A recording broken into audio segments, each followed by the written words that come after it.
This is it, the final chance, the final round, and the final track to see who will be crowned British Kart Champion. Event 11 sees us at the PF International Circuit located in Lincolnshire. It's a track that offers a challenging and exciting layout attracting professional and amateur kart racers alike. It has gained popularity since its conception in 1994 for its high-speed straights, technical sections and various opportunities for overtaking, which makes it the perfect venue to round out the 2023 Motorsport UK British Kart Championships for Rotax and Honda. There is no better way to end a karting season than a fight for the title, and nearly all the classes this weekend, we see just that. The Honda Cadet Championship, after its regulation changes going into 2023, has been a great success, with the championship being closer than ever, with Scotland's Ryan White leading the points going into this weekend, with just 16 championship points clear from Larkhall final winner Max Today, and only a further 3 points behind him sees Ed Spain, who is still chasing that first final win.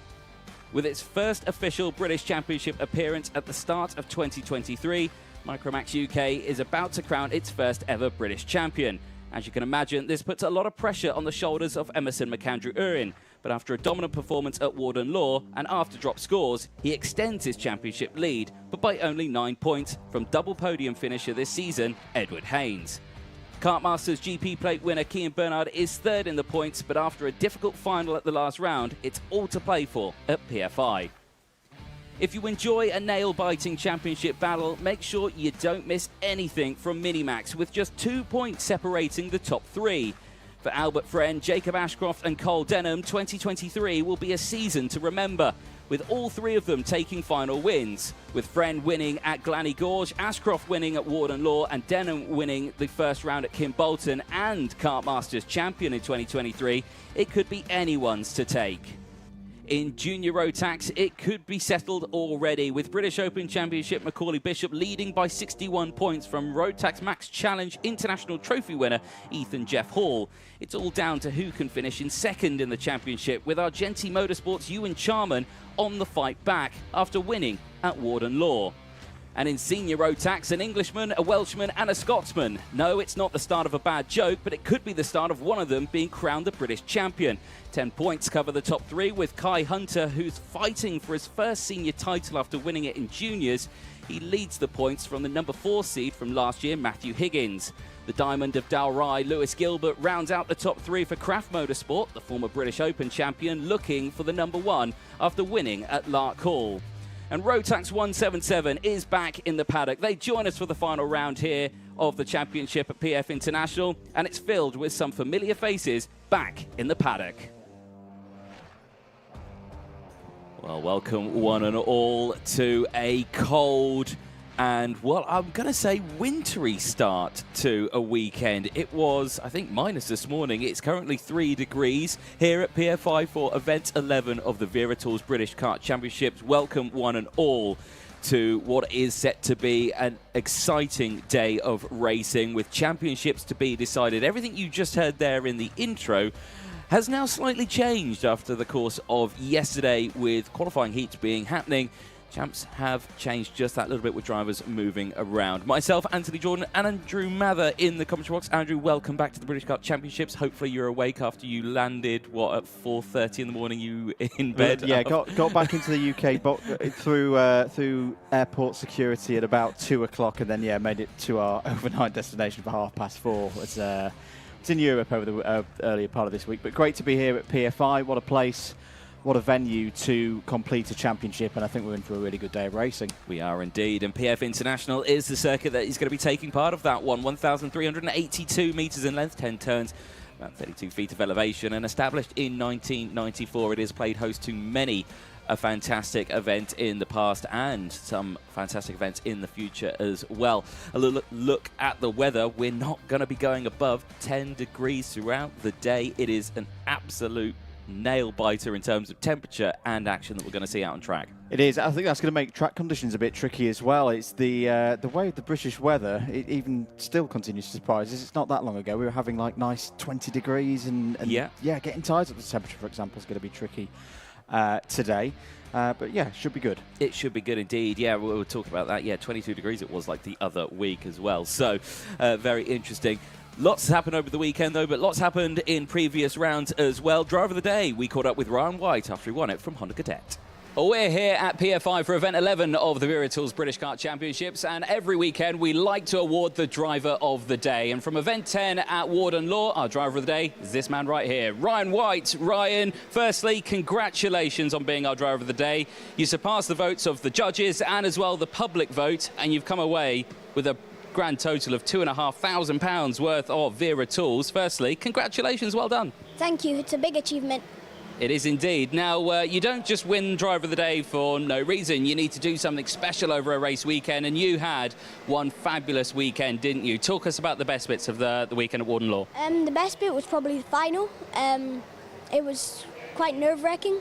Coming to the last lap, Ashley Haas was in front of me, and I didn't think I was going to get past him. Through most of the lap, he was in front of me, but then on a right-hander, I managed to get on the inside of him, and then I got the switchback going into the next left-hander.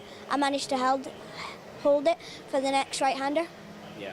So it was a good final, but not only just a good final, good heats as well, and a fantastic qualifying. So it was all round, it was a brilliant weekend, and you got Dad Paul here, who's on the spanners. He's obviously done a good work. How good is he? I'm guessing he's pretty good if you get driver of the day. Yeah, he's pretty good. He's made a few mistakes in the past, but we'll forget about that. Few mistakes in the past. Paul, would you like to clarify? It was at Lock Hall for the second round of the British Championships, and I accidentally forgot to tighten the engine mounts. So we put the car down on the ground. I waited till 1 minute to go before the start of the race. Pulled the engine cord, and the engine started moving. But I didn't have enough time to basically tighten it up. That was the end of the race for us. Right. Okay. Heat 2, I think.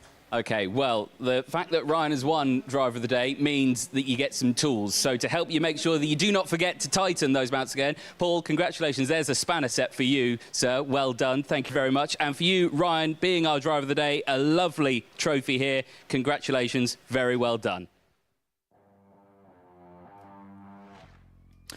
Very good stuff. Good to hear there from Ryan White earlier on this weekend. It was a really top drive from Ryan in the Honda Cadets category last time out. Well, we're just coming up to 10 o'clock here at PFI.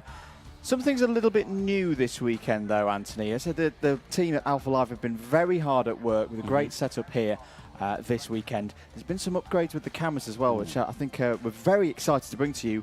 Tunnel cam for the first time. Do let us know in the comments if you like tunnel cam. We're going to be using this a lot today to give a new, different perspective to a very important part of this circuit. Yeah, a very fast part of the circuit as well. This is just after the Bruno Ferrari S's through turns 1 and 2 before you go onto the Tyrone banking. Yeah, very, very fast section of track there. They are completely pinned through this section. That is how quick it is. And despite the conditions, i.e. being cold, the track is dry, but obviously temps low, everything like that. But I think we're near ready to get going for our first race of the day. So buckle in, Junior Rotax Race 12. It's repechage. It's coming up next.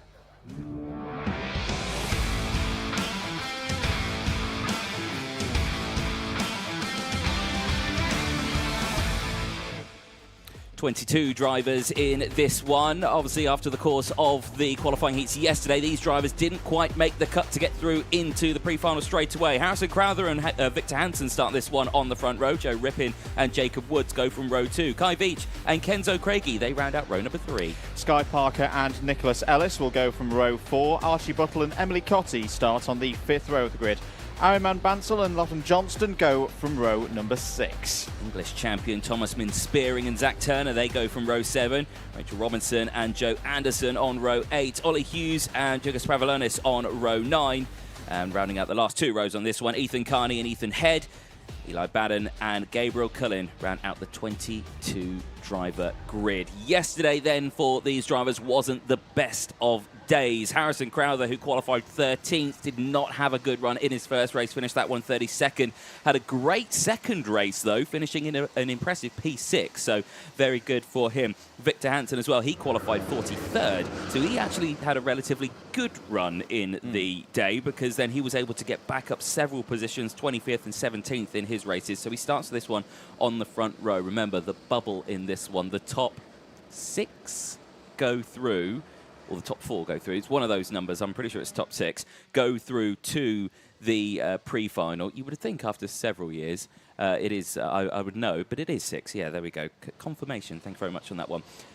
So, again, you expect the top 6 to just work themselves up. Now that's a driver getting into position, but that's well past the red line. Out in circuits, technically, that's overtaking under yellows, whoever that was. Here we go then, out of the final corner, into the tram lines. Looks like it's going to be a good start, first time of asking. It is a good start, down in towards turn 1 they go, and there's already a spin off onto the right-hand side of the circuit, and that's not gone very well for, I think that was a Thule kart that's gone off the track. But the rest of the field gets through nicely up the Tyrone banking, up into the Litchfield Bridge, and it is a good getaway from everyone. It was the 98. That is Lachlan Johnson. Big incident coming over the top of the bridge as well. That's going to take a few drivers out of contention in this one. We said it, didn't we? Cold temperatures, cold track, cold tyres. Starts are going to be a bit frenetic today. I think the drivers that we've got falling down the order, they're all going to be slow through sector 1. Anthony, yellow flags out on the top end of the circuit. Yeah, so I think it was Nicholas Ellis, Archie Buttle, Iman Banzel, Lachlan Johnson, who was off on the start-finish line. I think they were the 3 drivers who were involved in the incident on the bridge itself. So bit of a shake-up in the field, but we'll get an update when they next cross the line. Crucially, though, for our top 6, they're having a relatively calm race at the start. Crowther leads the way as down the inside there, Kenzo Craigie just trying to get a move on Jacob Woods through the Bruno Ferrari S is never going to work from that distance, but he tried it anyway, and now he gets the move down the inside. Crucially, further up as well, that's Victor Hansen getting the job done on Joe Rippin. I believe that's for 2nd place as they make their way down. So it's a Coles Racing 1-2 at the moment. Joe Rippin, the privateer, there in 3rd place, now under pressure from Kenzo Craigie, who is trying to push himself forward. Crowther's clear now. Remember, it's the top 6 that go through. So it is Hansen, Rippin, Kenzo Craigie, Jacob Woods, then Kai Veach, who are in the bubble at the moment.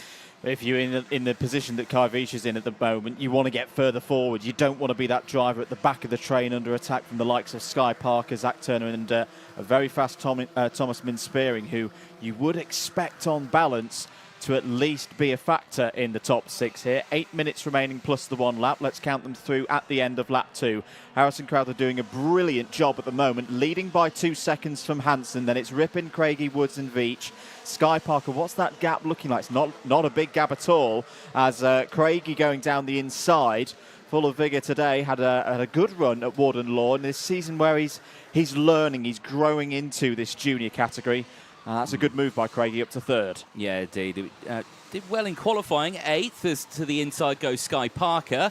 That is a crucial change because that is for the last transfer spot through to the pre-final. So Sky Parker now up into P6 ahead of Kai Veach and looking to get into the final later on today. But right now not out of the woods yet. Just over 7 minutes plus that 1 lap to go. Plenty of time left in this race, but Sky Parker there on your screen, the number 23, is on the bubble right now and is the driver technically in danger still. I like that approach from Sky, though, not messing around, just getting on with the job and looking to move further forward. Bit of a wide moment there for Craigie out of the final turn. Harrison Crowther's gone away with this. 2.5 seconds up the road now, Anthony, is looking very good, just needs to roll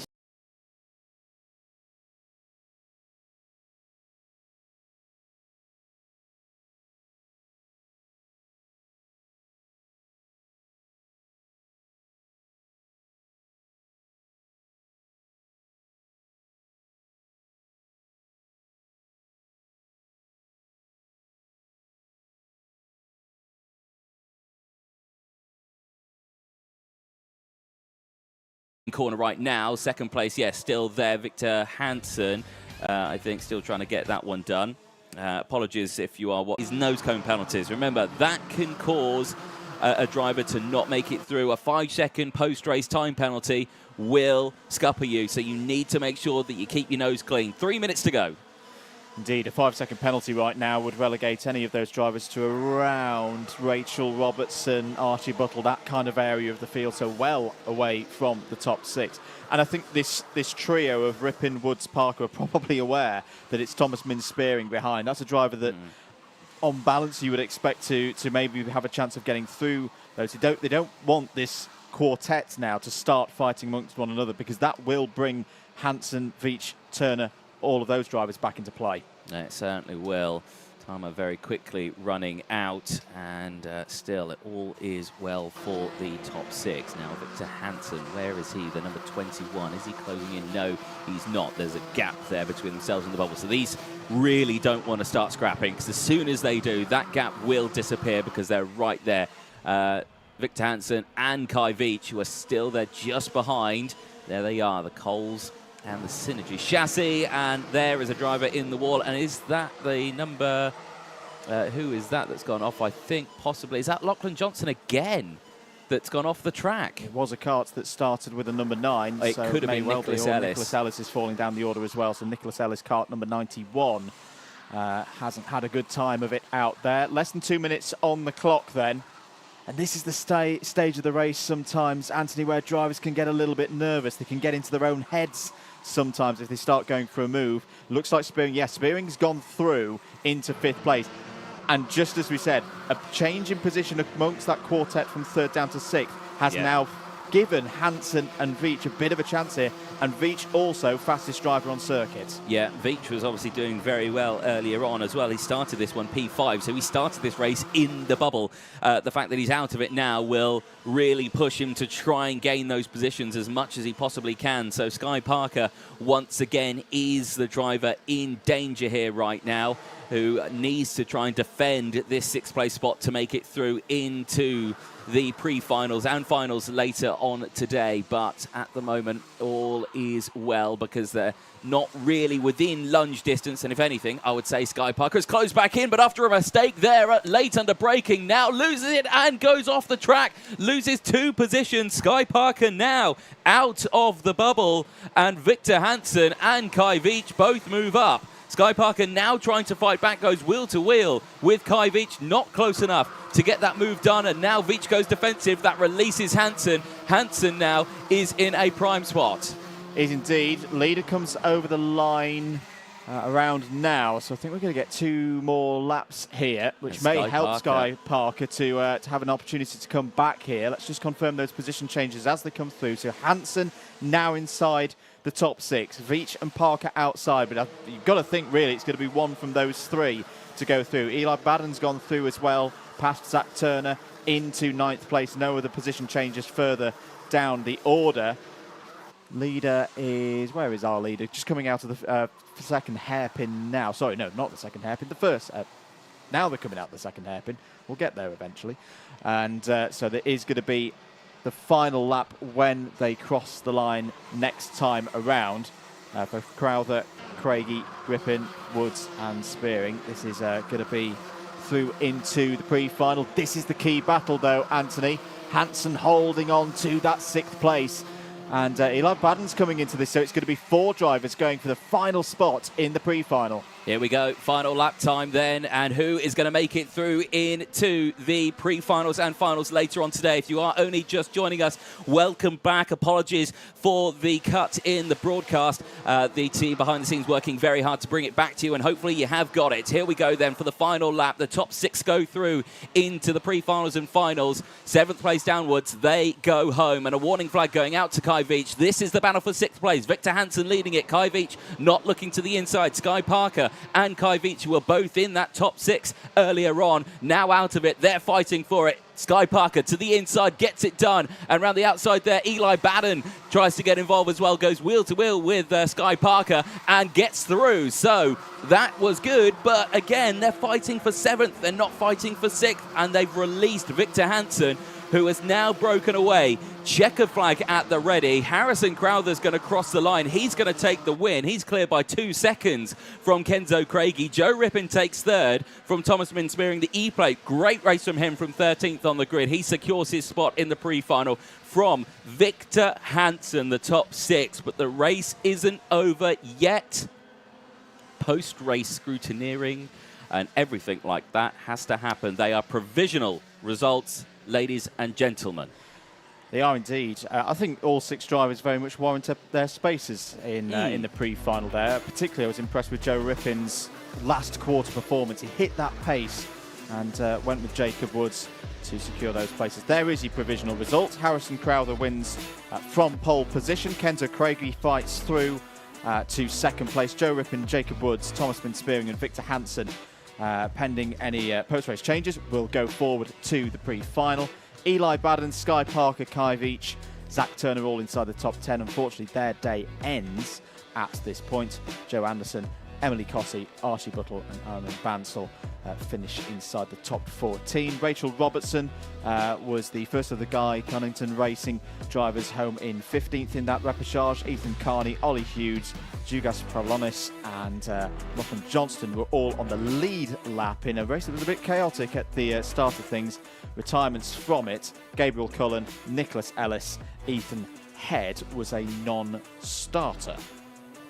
It was so busy start to the day then, and those drivers make their way back in towards Parc Fermé. They'll get weighed, nose cones checked, and of course the relevant scrutineering checks as well before the results are deemed official.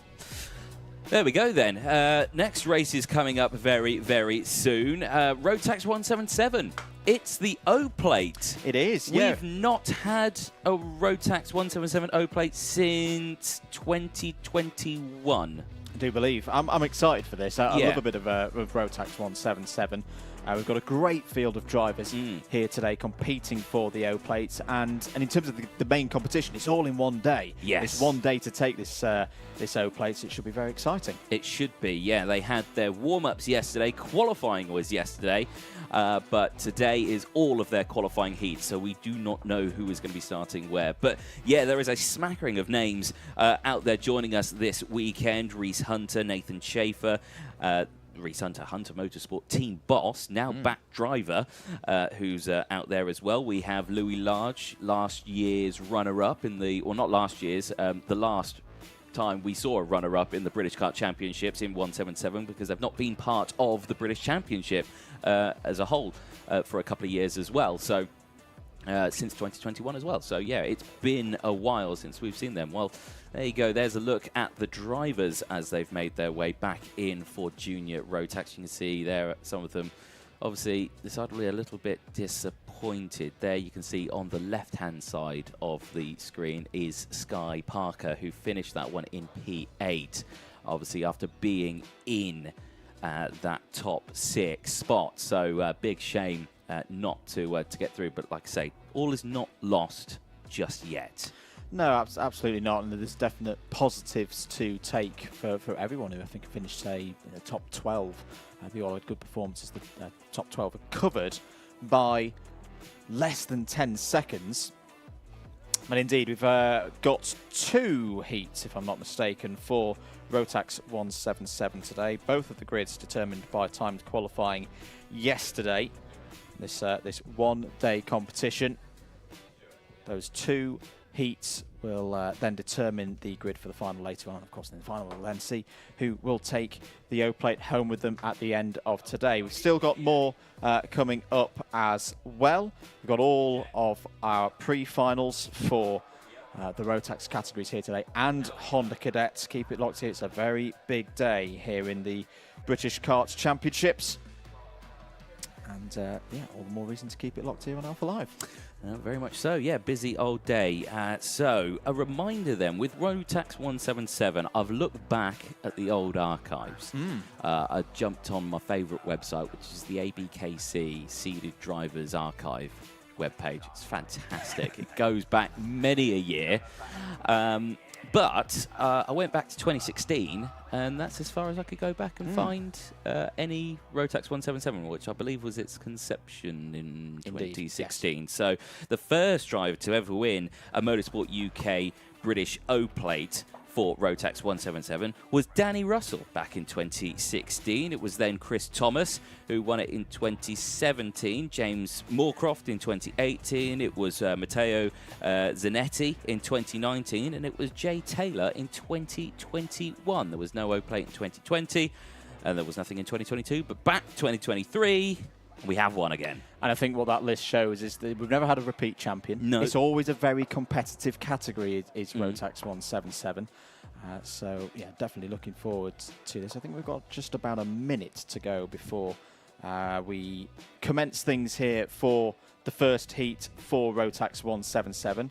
19 competitors have qualified from yesterday's time qualifying onto those grids for the heats today. And we have got a number of the names that you've just reminded of us there, Anthony, on this grid. Chris Thomas in particular jumps out at me, but having to start a little bit further down the order. As I say, once again, it's going to be a very competitive one here. It certainly is. Well, they had qualifying yesterday, but where did they qualify? Let's take you through the grid.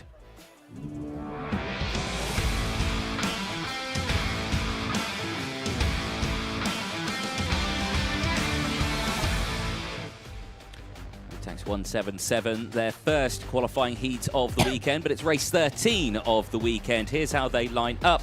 Reese Hunter and Nathan Chafer start this one on the front row. Scott Smith and Lewis Halliday go from row 2. Samuel Cornwall and Henry Ayres go from row number 3. Danny Andrew and Harrison Crook will start this one from the 4th row of the grid.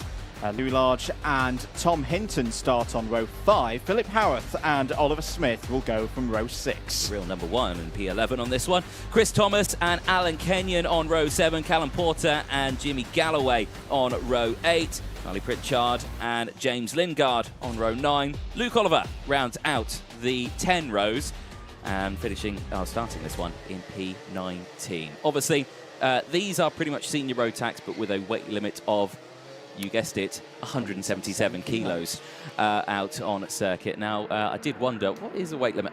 There is some debris that has come off.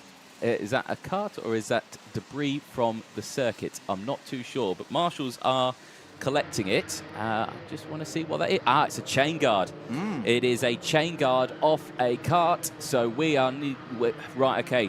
Spot the chain guard then, folks. Who is missing one? Because that will be a technical flag, and they will have to come back into the pit lane. So, that's not helpful. Please don't do that. No, no, we can't see. Right. The extra piece of information I'll give is it was blue, but I'm not sure that's really going to help us because there's quite a few cars on this grid with a blue in. So it might be another car that's not blue at all in terms of bodywork that could have lost it. But yes, we'll keep an eye on that situation across the course of the next few laps. 10 minutes on the timer for us here. It'll be a 10-minute plus 1 lap heat. Race number 13 of the weekend here at PF International. The first racing element for Rotax 177 in their O-plate is go. Good start for both drivers on the front row of the grid. It's going to be... No, it's not! No, round. There goes Chafer from P2 on the outside. Once again, second race today. We've had a little bit of rise in temperatures, but it's only air temperature of 6 degrees. It's still very tricky for the drivers on these first laps. Down towards hairpin 1 we go. Good start for Reese Hunter. I think Henry Ayres was the other driver who went round as well at turn number 1. So the outside row not being the favourite at the start of these races. Track temperature, like you were saying, still very, very low. It is not warmed up yet whatsoever. Mechanical failure, Henry Ayres. That is the driver who has lost his chain guard and already a spin at the start. So already, not too worried about that one. Down the inside there, side by side through goes the number 2 of Louis Large. Louis Large getting a fantastic run there through Bobby Game Corner, wasting no time gaining those positions. Remember, this is just a qualifying heat, and these will determine where they start for their races later on today. Great breakaway, though, for Reese Hunter and Scott Smith. Yeah, it's time for those two to work together. They can get a good haul of points with this first heat. Good start for Louis Large. I think he would have been a little bit disappointed with 9th in timed qualifying, so that's much more like it. The driver there in the number 2. Who else has had a good start? Chris Thomas has had a good start. It's down the inside, going for 2 moves there. Lovely stuff from Lewis Halliday, but he loses it on the exit as through comes Philip Howarth. Yep, the real number 1 showing why he's named the real number 1, and he's now back up there in towards P3. Bit of adjustment there with the radiator as he sorts himself out. Now a bit defensive there in the background. Harrison Cook goes defensive from Alan Kenyon. Kenyon also a familiar name in the British Kart Championships. As he tries to make his way through the field also. 8 minutes to go then in this one, plus 1 lap. And still Hunter and Smith with a clean breakaway from Philip Howarth, who has got 2 seconds to try and close up as he is under pressure from Lewis Halliday and Louis Large.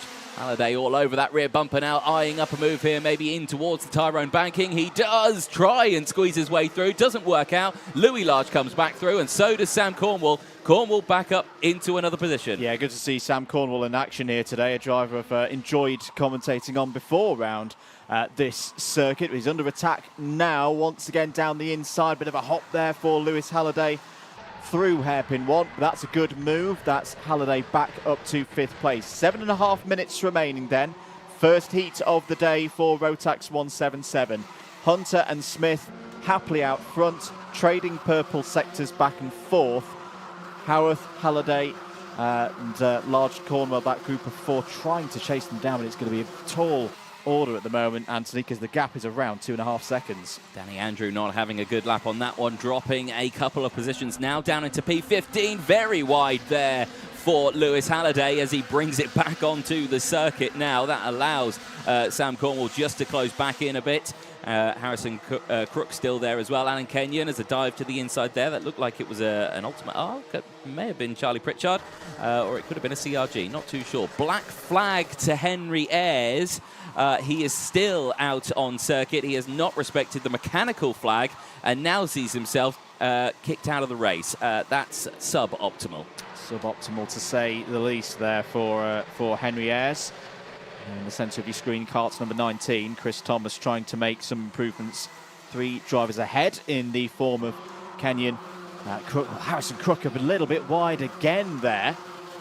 Looks to be having some handling challenges, shall we say, right now, because he was wide out of the final corner on the previous lap. 6 minutes to go. We're in the mid-phase of this race now. Reese Hunter still out front with Smith. What's the pace like relative to Howarth? Well, the gap is continuing to grow as good moves there by James Lingard has got up a spot past Chris Thomas on that last lap to notice up to 9th place. Look at this, the number 25 of Alan Kenyon getting involved there. Lovely stuff from Kenyon, trying to take the initiative in this chase group. Chris Thomas making moves here as well as to the inside there. Change for 3rd place. Now, is that Louis Large? No, it's not 3rd place. That is James Lingard getting move on Alan Kenyon. And that's a little further down in the order there. I was just saying the Evolution racing kart coming through. Chris Thomas, the only driver who has won the O-Plate previous times in 2017, is starting to make his way through the field once more. So, again, big change to this one. It was the CRG of Nathan Chafer, who spun at the start of the race, who's on his charge back through the field. He was the driver who I saw going a little bit wide and go for the move earlier on there as well. So, back across the start-finish line they go. Just under 5 minutes left, plus the 1 lap in this Rotax 177 O-Plate Heat 1. And still, it's looking like it's going Reese Hunter's way. He's been consistently fast all the way through warm-up over the course of yesterday. Qualifying went very well. Heat 1 seems to be going very well as well. Now that's something going very slow. It's the number 56. That's Lewis Halliday, and he's grinding to a halt. Now, is he got blue flags? Did he spin? Did he miss a part of the track? I think he missed a part of the track. Quite possibly so. I think he may have gone on straight on at turn 1.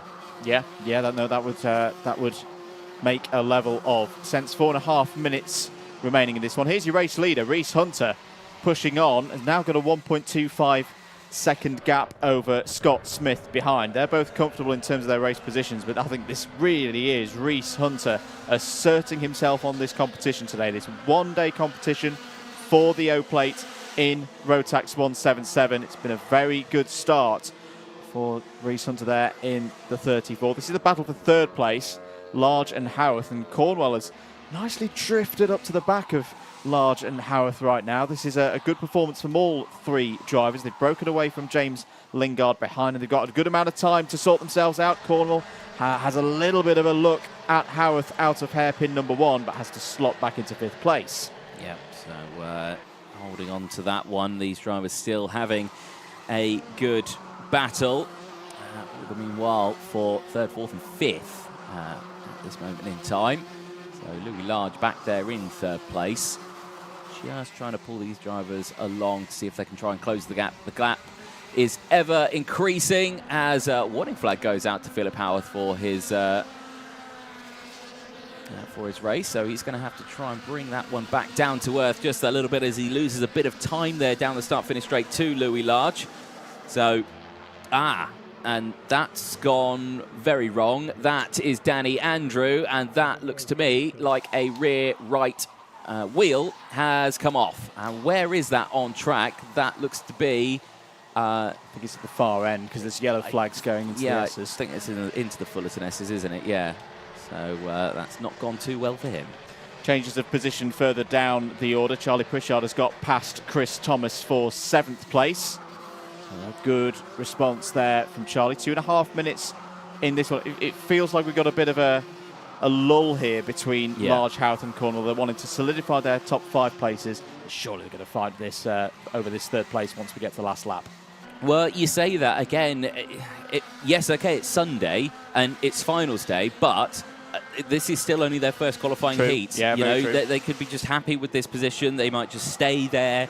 They might not battle at all. That's the question, really, that you're bringing on them right now. But right now, like you say, they're just doing what they need to do. They're not wasting any time.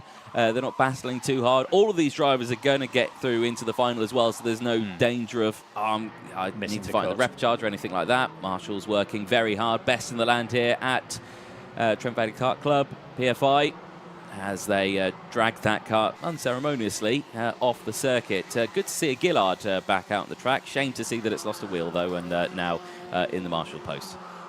Philip Howarth putting Louis Large under a bit more pressure now. Thought Large was starting to break away, but a good response from Howarth, particularly through sector number 2, has brought this one back together. Leaders going over the line, so what do we reckon, Anthony? I think 3 more laps, 2 on time and then the +1 afterwards. As James Lingard, who's broken away a bit from Pritchard, Chafer and Thomas behind. This has been a really good comeback from Nathan Chafer after that very difficult start. He was off through the first couple of corners, has got back into the top 10 here and can still do a job from this. He's got to take the solace in that he'll have another opportunity and he'll have learnt a lot from that first start with Heat 2 later on, which will have the same starting grid as Heat 1. Yeah, exactly, and hopefully then you'll have drivers trying to sort themselves out. Now there's a change because Philip Howard back up into 3rd place, has managed to close up on Louis Large and get that position done as Jimmy Galloway sees a warning flag. Louis Large not going to give up that position too quickly, though, as he tries to go to the inside, makes a mistake, runs wide through the Mike Wilson complex. Now he's under pressure, and I think he may have a problem because he is slow on the start-finish straight, and through goes Sam Cornwell. So Cornwell up into P4 now, and Louis Large, he's slowing right down, and that is a mechanical failure. There's smoke coming from the back of it. I'm not sure. Is that a flat tyre? That looked like a flat rear tyre. Could well be. I don't think Sam Cornwall's ever had an easier overtake in his entire karting career. Time is up. James Lingard as well. What a drive from James Lingard. Up 12 places already. That'll become 13 in a moment on our timing, and it's just set the fastest lap of the race as well, and is now also challenging Cornwell for what will be at 4th place. Drivers will see the last lap board shortly. Still Reese Hunter leading by 1.9. Through there goes Lingard, breezing up through the order, showing that qualifying wasn't representative of the pace he's got here this weekend. Final lap out for the drivers, Anthony, and Reese Hunter can just casually bring this one home for a good victory. Yeah, exactly that. Like you say, it's only Heat 1. They've still got another heat to go, plus the rest of their races over the course of the weekend to determine who is going to be the British O-Plate in 2023. Reese Hunter, obviously now team boss, is off the track. That is Charlie Pritchard, the number 26, who was running in P6, now dropping well down the order. Big shame for him. Here, though, again, Reese Hunter leading the way. Team boss currently at Hunter Motorsport, former senior Rotax driver, senior Rotax champion in 2021 for the British Kart Championships. Now running in Rotax 177. I can imagine the break from racing and all the mechanicking has changed his style of racing just that little bit. But out of the final corner, he will take the checker flag and the first win of the weekend for Rotax 177 in their hunt for the O-Plate later today. Scott Smith takes second from Philip Howarth, James Lingard. There is another kart that is not running. That is the number 91, Oliver Smith. And, yeah, that's not gone too well for him either. Another Gillard having troubles out on circuit. But for Rhys Hunter, solid drive, 2.6 seconds clear from Scott Smith. Philip Howarth there in third place from James Lingard, Samuel Cornwell and Nathan Chafer. Chris Thomas and Alan Kenyon, Callum Porter, Luke Oliver, Jimmy Galloway, Harrison Crook, Charlie Pritchard and Tom Hinton, the top 14 out on circuit. Oliver Smith, Louis Large, Danny Andrew, Lewis Halliday and Henry Ayres, after receiving a black flag, finishes stone dead last in P19.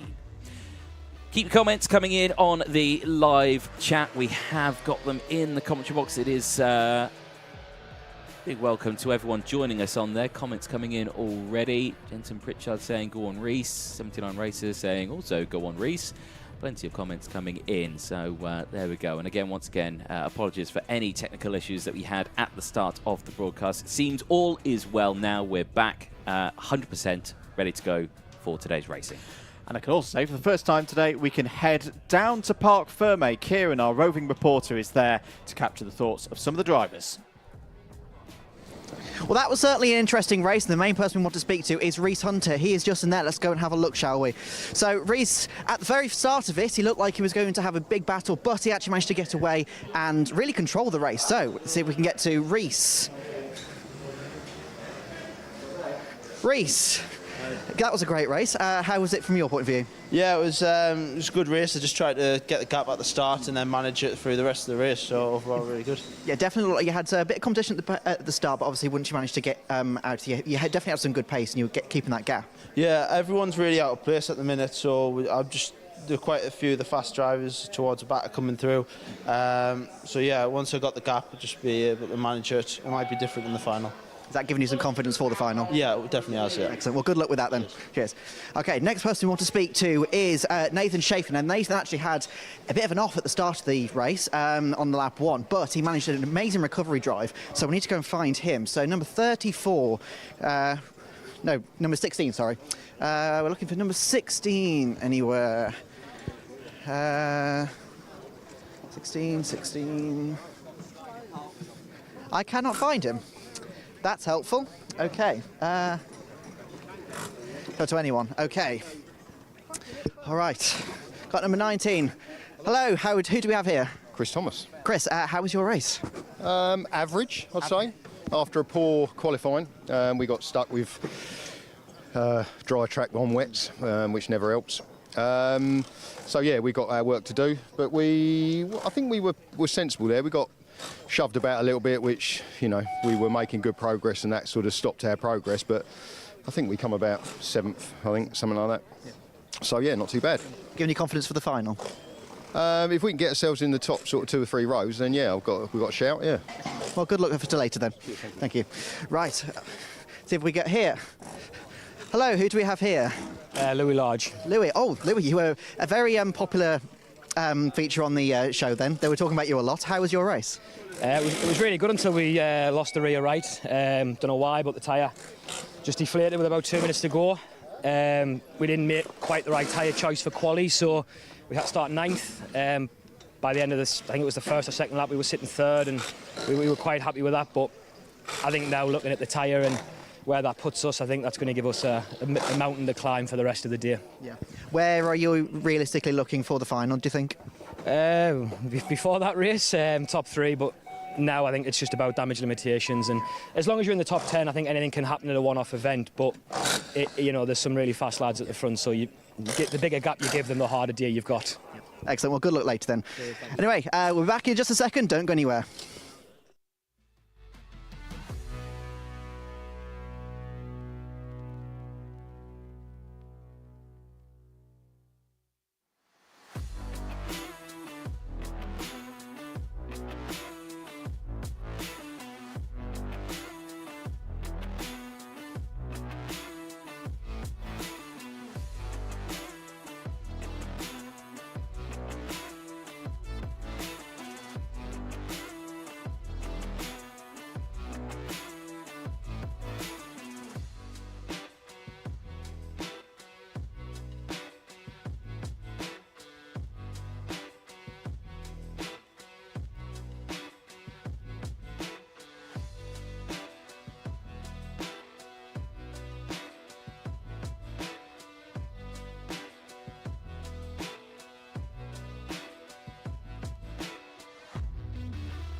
Here we go then. Micromax UK is coming up next, race 14, and this is the pre-final. This will determine where our drivers start for the final later on today, and the championship couldn't be any closer. Kean Bernard starts this one on the pole position spot after qualifying 5th. 2 race wins yesterday, the GP plate on pole. Edward Haynes starts alongside. Harry Taylor and Oliver Spencer go from row 2. Jensen Chalk and Luke Millwood round out row number 3. On row 4, we find Josh Cormack and Joshua Cook. Samuel Lowry and Austin Oman start on row 5. Very interested to see how Emerson Makanju Uren starts from row 6. Theo Bradshaw is alongside him. Yes. Riley Murrow and Arthur Farrow round out row 7. Charlie Page and Josh Hushka on row 8. Mason Brooks and Dean Pahal round out row number 9. Like we were saying in the championship, that's changed a little bit now. Points have changed a little bit, but Emerson Makanju Uren is still leading the championship. The gap, though, has come down just that little bit.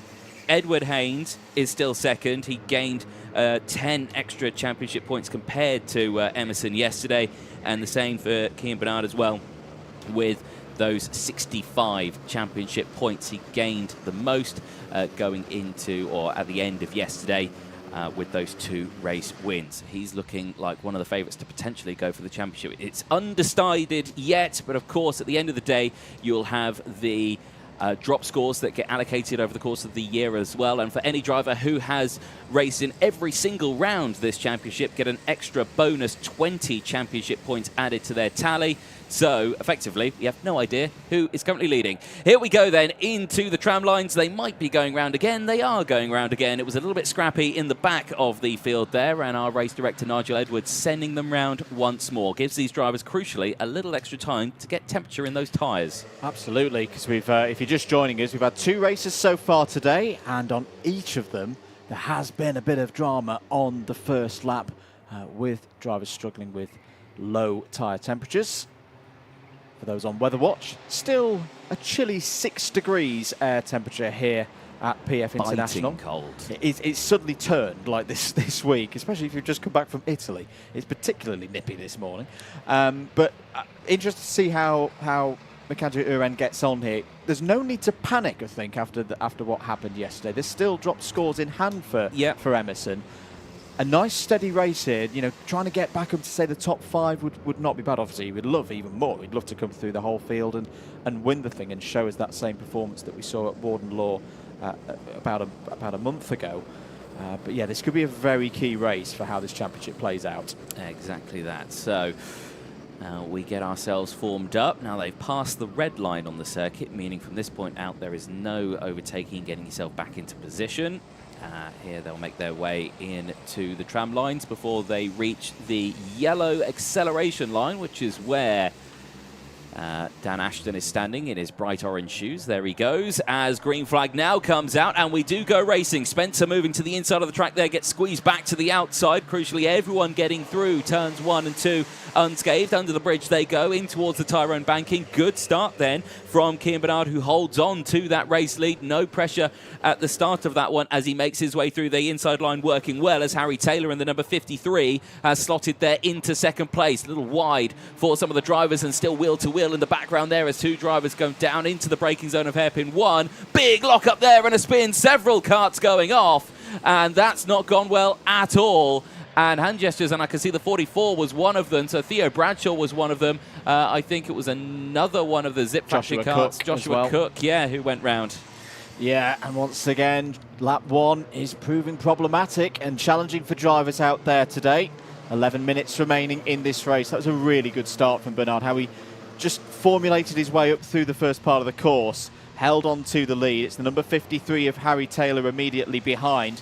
Edward Haynes has done a good job there. When we've been talking about the dramas on lap 1 in the races we've seen so far, particularly the anti-pole side of the grid, P2, P4, that's where drivers have struggled. So good to see that Edward Haynes, yes, he's lost a position in this first lap, but he's got a platform which he can build for the rest of this race. No, exactly that. Remember, 65 championship points available for the race winner at the end of this one. Again, that would be crucial for the championship. Down into hairpin number 1 again. Look at the train that we've got formed here. Nice shot, that one, as they make their way down into the hairpin there.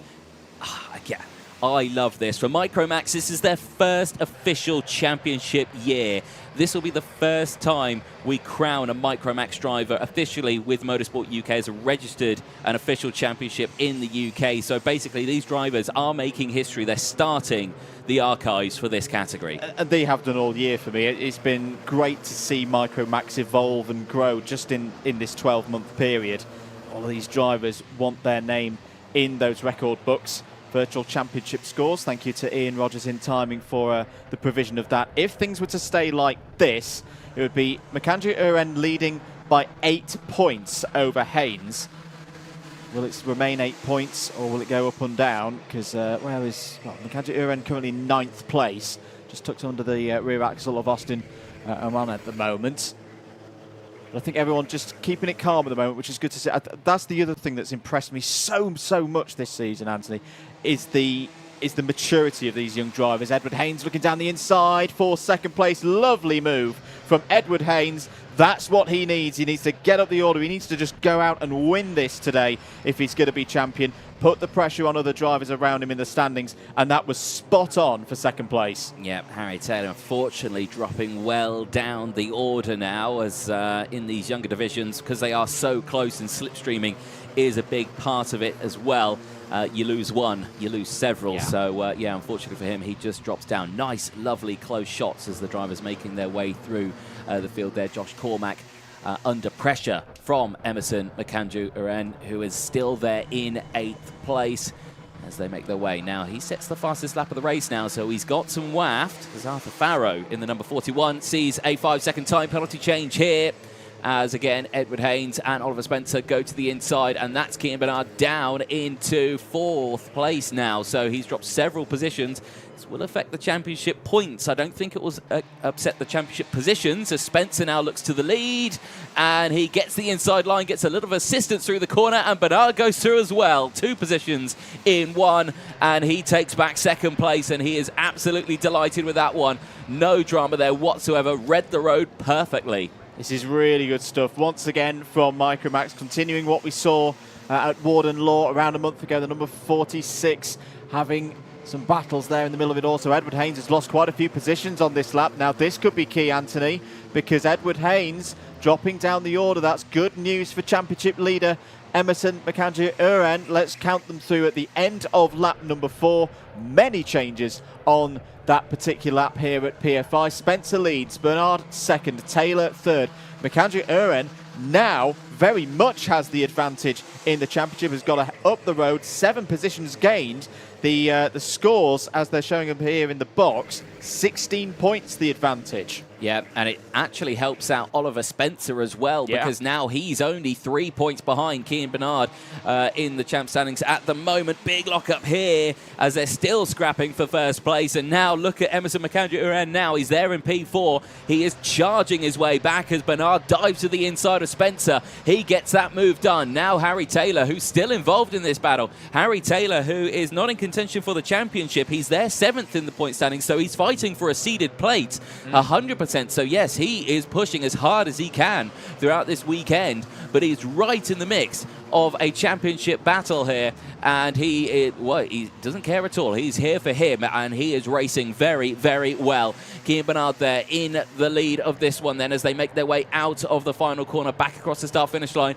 There is still 6.5 minutes left of this race. And this, I think, is the first time I would get to say this. This is why I love PFI. It's particularly with a category like this, the long straights. It is so hard for a leader to break away. Yeah. And if you're in this chase, the 2nd group, look at Chalk and Millwood. They're closing in on this top 4. We saw this earlier in the year in the summers. Down the inside, look, Spencer 4P2. Macandrew Uren's going to read that beautifully. Gains another place up into 3rd. 6 minutes remain. Yep, again, this is just chopping and changing. They've got to be careful there. If they keep scrapping for 3rd or anything like that, they will lose touch with the race leaders, because Spencer and Bernard will just break away. But right now, they're not doing that right now. Spencer keeps going for those moves. He keeps attacking. He's not going to let him go for it. And again, he sends it to the inside. Macandrew Uren goes to the inside as well. And Bernard down into 3rd. So again, loses those 2 positions. And again, it changes once more. And crucially, I think the points are going to change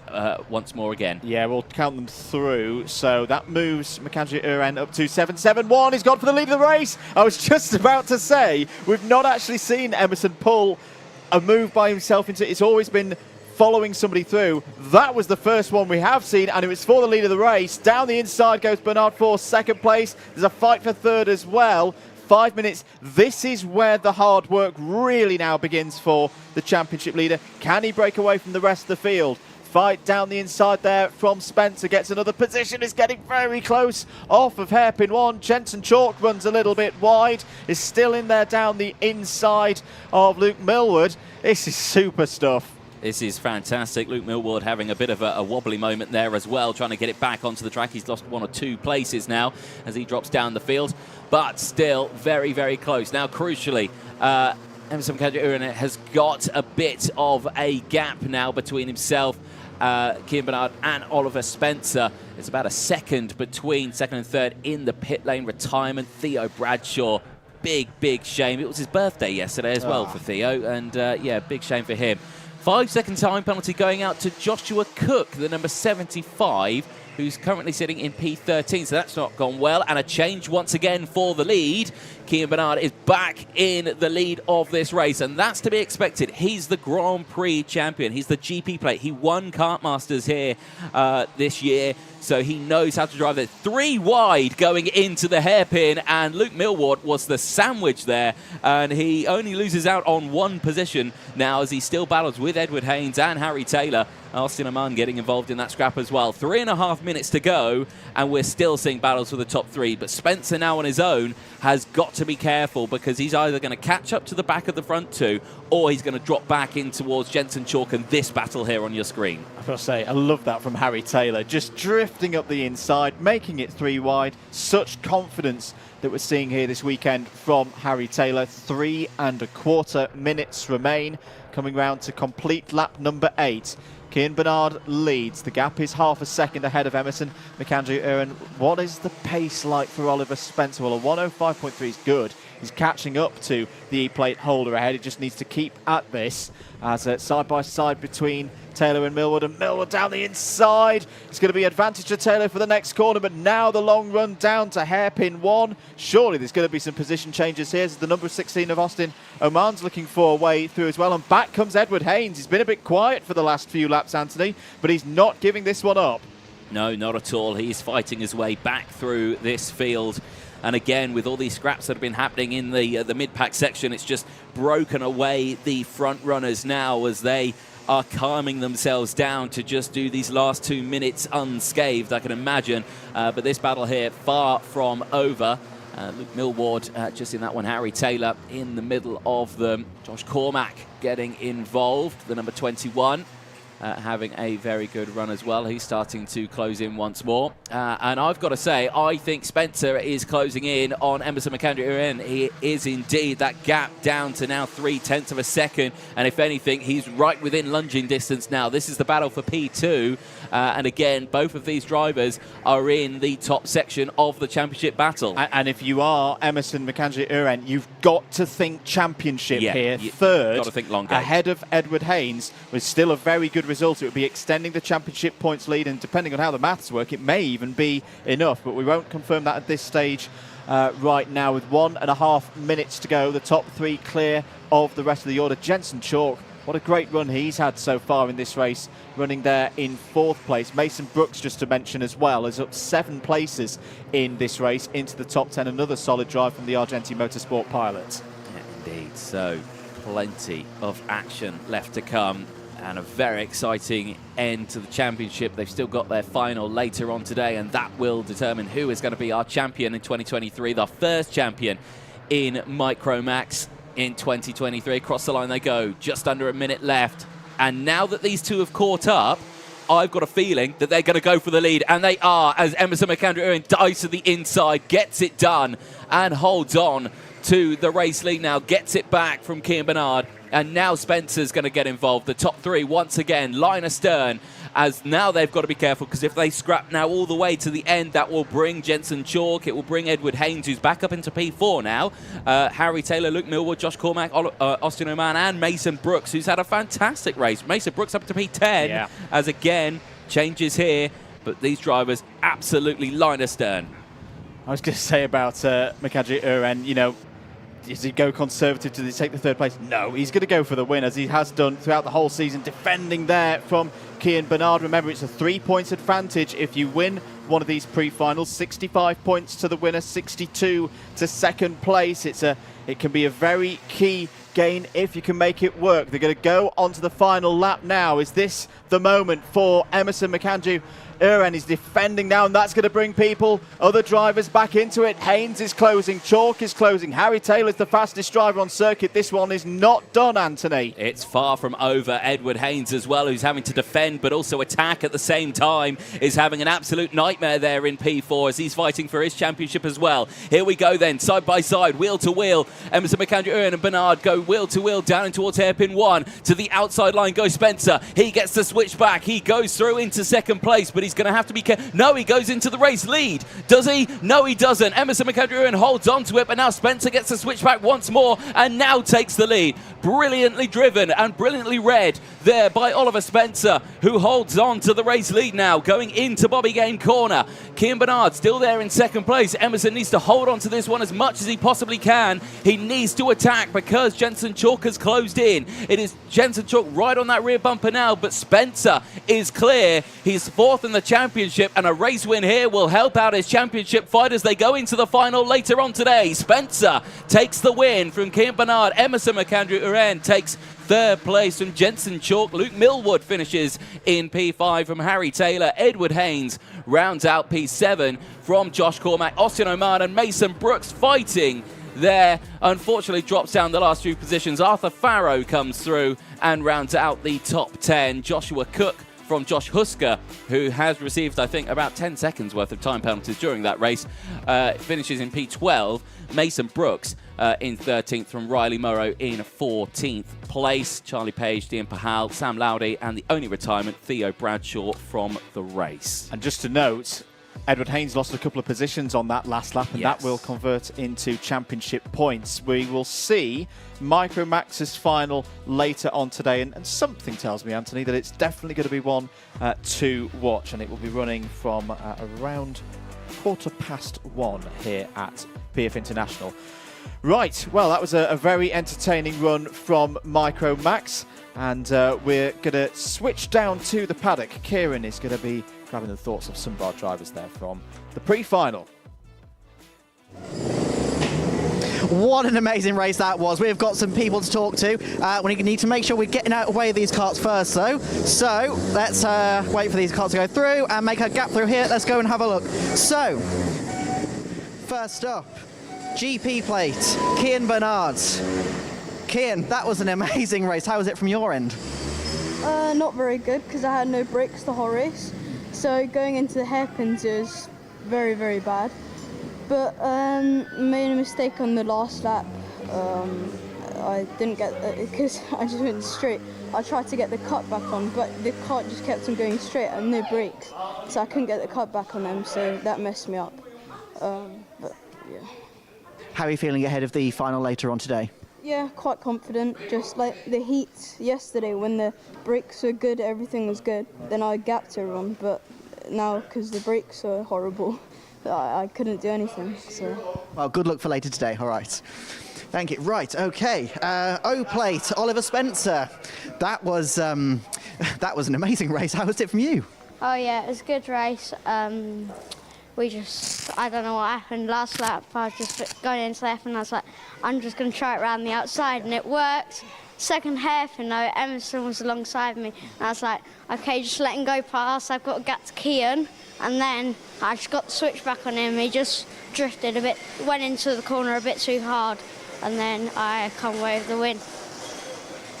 Definitely puts you in a good stead for later on today. You know that you got them. Yeah, you got battling obviously with the championship leaders, but it was a fantastic race. Yeah.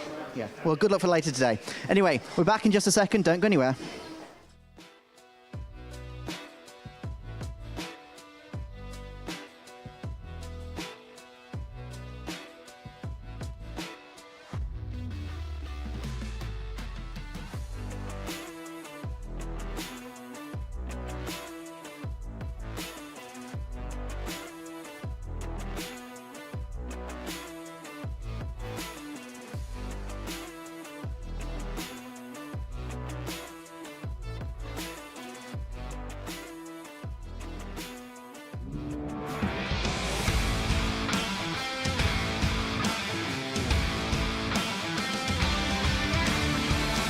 Time for Senior Rotax to head out on circuit for their pre-final. Another key race in the championship, and championship leader Kai Hunter has pole position. Teddy Pritchard-Williams joins him on the front row. James Lowther and Matthew Higgins start on row 2. Sean Butcher and Archie Walker start on row 3. Row number 4 sees Pearson Bullock Carter and Harry Linden, the E-plate, starting on that 4th row. Tyler Harris and Neo Clark go from row 5, rounding out the top 10. Brandon Klein-Nangelvoort and Lewis Gilbert, who's fighting for 3rd in the championship at the moment, starts on P6, or 6th row. Austin Lee and George Donald will go from row 7. Ben Folland and James Jackson start on row 8. Alex Duncan and Sam Longley go from row 9. George Hunter and David Al-Lejner round out the top 20 on row 10. Jack Lilly and Jai Lawrence on row 11. Guy Cunnington and Jack Collins, they round out row number 12. Alex Moody and Jude Fernahoe go from row number 13. Alexander Adams-Acton and Will Ellswood have work to do from row 14. Dylan Briley and William Pemble are due to go from row 15, and then Alexander Cole completes the 31 kart field for the Senior Rotax pre-final, final round of the season. This is going to be a biggie. It's going to be a biggie. 20 points separate Hunter and Higgins before this race for the championship lead. They are besties. How's it going to go in the pre-final? Green flag goes out. Good start from Hunter. Holds on to the race lead. Spin in the mid-pack there. Round he goes. 3 wide as they all disperse and try and find a way through. Amazingly, I think they all got through. They did. Green flags out immediately. That was a tense moment. Oh, my heart was in my mouth right then. That was a huge field of Senior Rotax drivers, but because they are the best of the best here in the Rotax field, of all that experience, they were able to avoid, I think was Neo Clark may have been our spinner, the number 28, was slow through sector number 1. Also, got to say, well picked up by Neo Clark to just keep the momentum of the kart going, ending up in the right direction. Very good driving, or very good recovery indeed. Here's the number 29 down the inside. That's Lewis Gilbert. Needs a big day, and that's a good move, moving, I think, up to around 12th place. Yep, so again, drivers need to start making their way through the field. Now, Hunter leads the way from James Lowther. Higgins has got himself up into 3rd now, so good start for Matthew Higgins, the number 4 seed from last year, fighting to be the number 1 seed this year. 767 points now for Kai Hunter. Matthew Higgins, 736. Again, that will change going into the finals with the extra 20 points. And, of course, the drop scores being allocated, so not many things left to happen throughout the day. 10.5 minutes to go then as we watch all of our drivers make their way through. Big dives there further down the field. I think it was George Donald trying to get some jobs done there. Back here at the front as the number 84 of Tyler Harris, who's not had the best start to the race. He's dropped down a couple of positions, but still battling away. James Lowther looking very strong here, right on that rear bumper of Kai Hunter. Hunter's not managed to break away here. He hasn't indeed. James Lowther, I think something clicked, something changed at Warden Law. It was a very strong performance on home turf, and he's definitely converted that here to PF. 10 minutes remaining on the clock. Just to say as well, the start for Lewis Gilbert was far better than I originally said. It did a disservice. He was up to 8th place. Is Gilbert. As down the inside there goes Higgins. Lovely move onto the bridge, takes P2. Yeah, that releases Kai Hunter now just that little bit, but he's got to be careful. Teddy Pritchard-Williams diving to the inside. He had a good result in his first race yesterday. Keep a close eye on him. He finished 3rd and 2nd in his qualifying heats. He started this one on the front row, but he's dropped back a few places now. James Lowther under pressure as he goes wheel to wheel there with Sean Butcher. Butcher trying to gain as many positions as he can in this one as well. The number 5 seed from last year. Again, another driver who is fighting for another championship seeded number. He is fighting at the moment. He is joint on championship points going into this race with Lewis Gilbert. So, again, they are battling away, and Butcher is still joint on points with him. Yeah, it's very, very tight all the way through the top 10. Probably the only part of the region is the top 10 where it's a bit more wide open. We'll come back to that in a minute because that's good work from Sean Butcher down the inside of Lowther, and Linden has followed through as well. Back again. Down the inside goes Harry Linden. Harry Linden is scything through the field here. And here comes the number 29 of Lewis Gilbert as well on the inside. Cover move there by Archie Walker. It's getting classic Senior Rotax out there. Oh, big moment for the number 25 of Pearson Bullock Carter. Just about holds onto it on the exit of hairpin 1. Yeah, as well. Brandon Klein-Nangervold getting involved there. You can see him going through the DHR with the black and orange helmet just in the back of shot. He's making his way through the field as well.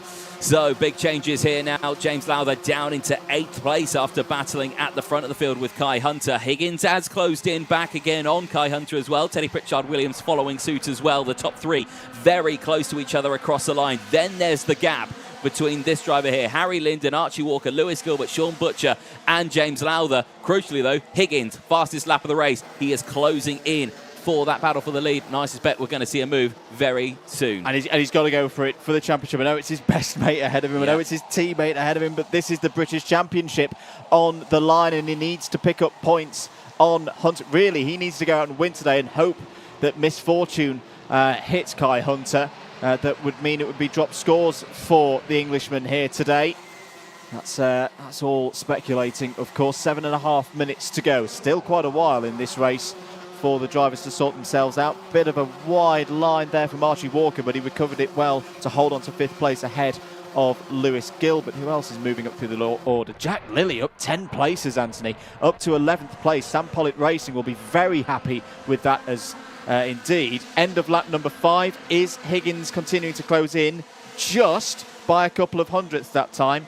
The gap is 0.28. Big one up the inside from Sean Butcher. It didn't work. And James Lowther's through and into 7th. Yeah, I think that was on Lewis Gilbert that was there through the Tyrone banking. Not able to get it done. And that is Tyler Harris in the pit lane and wagon not rolling. Big shame for Tyler Harris. Yeah, having started on the 5th row of the grid, such promise for MLC, but yeah, that's going to be a low score for Harris in this race. 6.5 minutes remaining. Here is your battle for 4th place on your screens. Harry Linden ahead of Archie Walker. Got about a 2-second deficit to Pritchard-Williams up ahead. But the problem is there's so many fast drivers behind them. I don't think they're really going to be thinking about trying to close up to the top 3 at the moment. It's about holding these spots in the top 5. Yeah, it really is. But right now, Higgins again still holding on to that fastest lap of the race. And the battle for the lead not changing yet. We keep our attention on P4. Linden defending, but trying to push as well. More changes further back there as well. And I think Jack Lilly and Austin Lee having a good scrap also for position. Pritchard-Williams there. That looked like a first attempt of a challenge for P2 there. Teddy Pritchard-Williams at the moment, who's in the championship in P7, has actually moved up into P5 now for Teddy Pritchard-Williams. Going joint with Aaron Walker at the moment for P5, both on 700 championship points.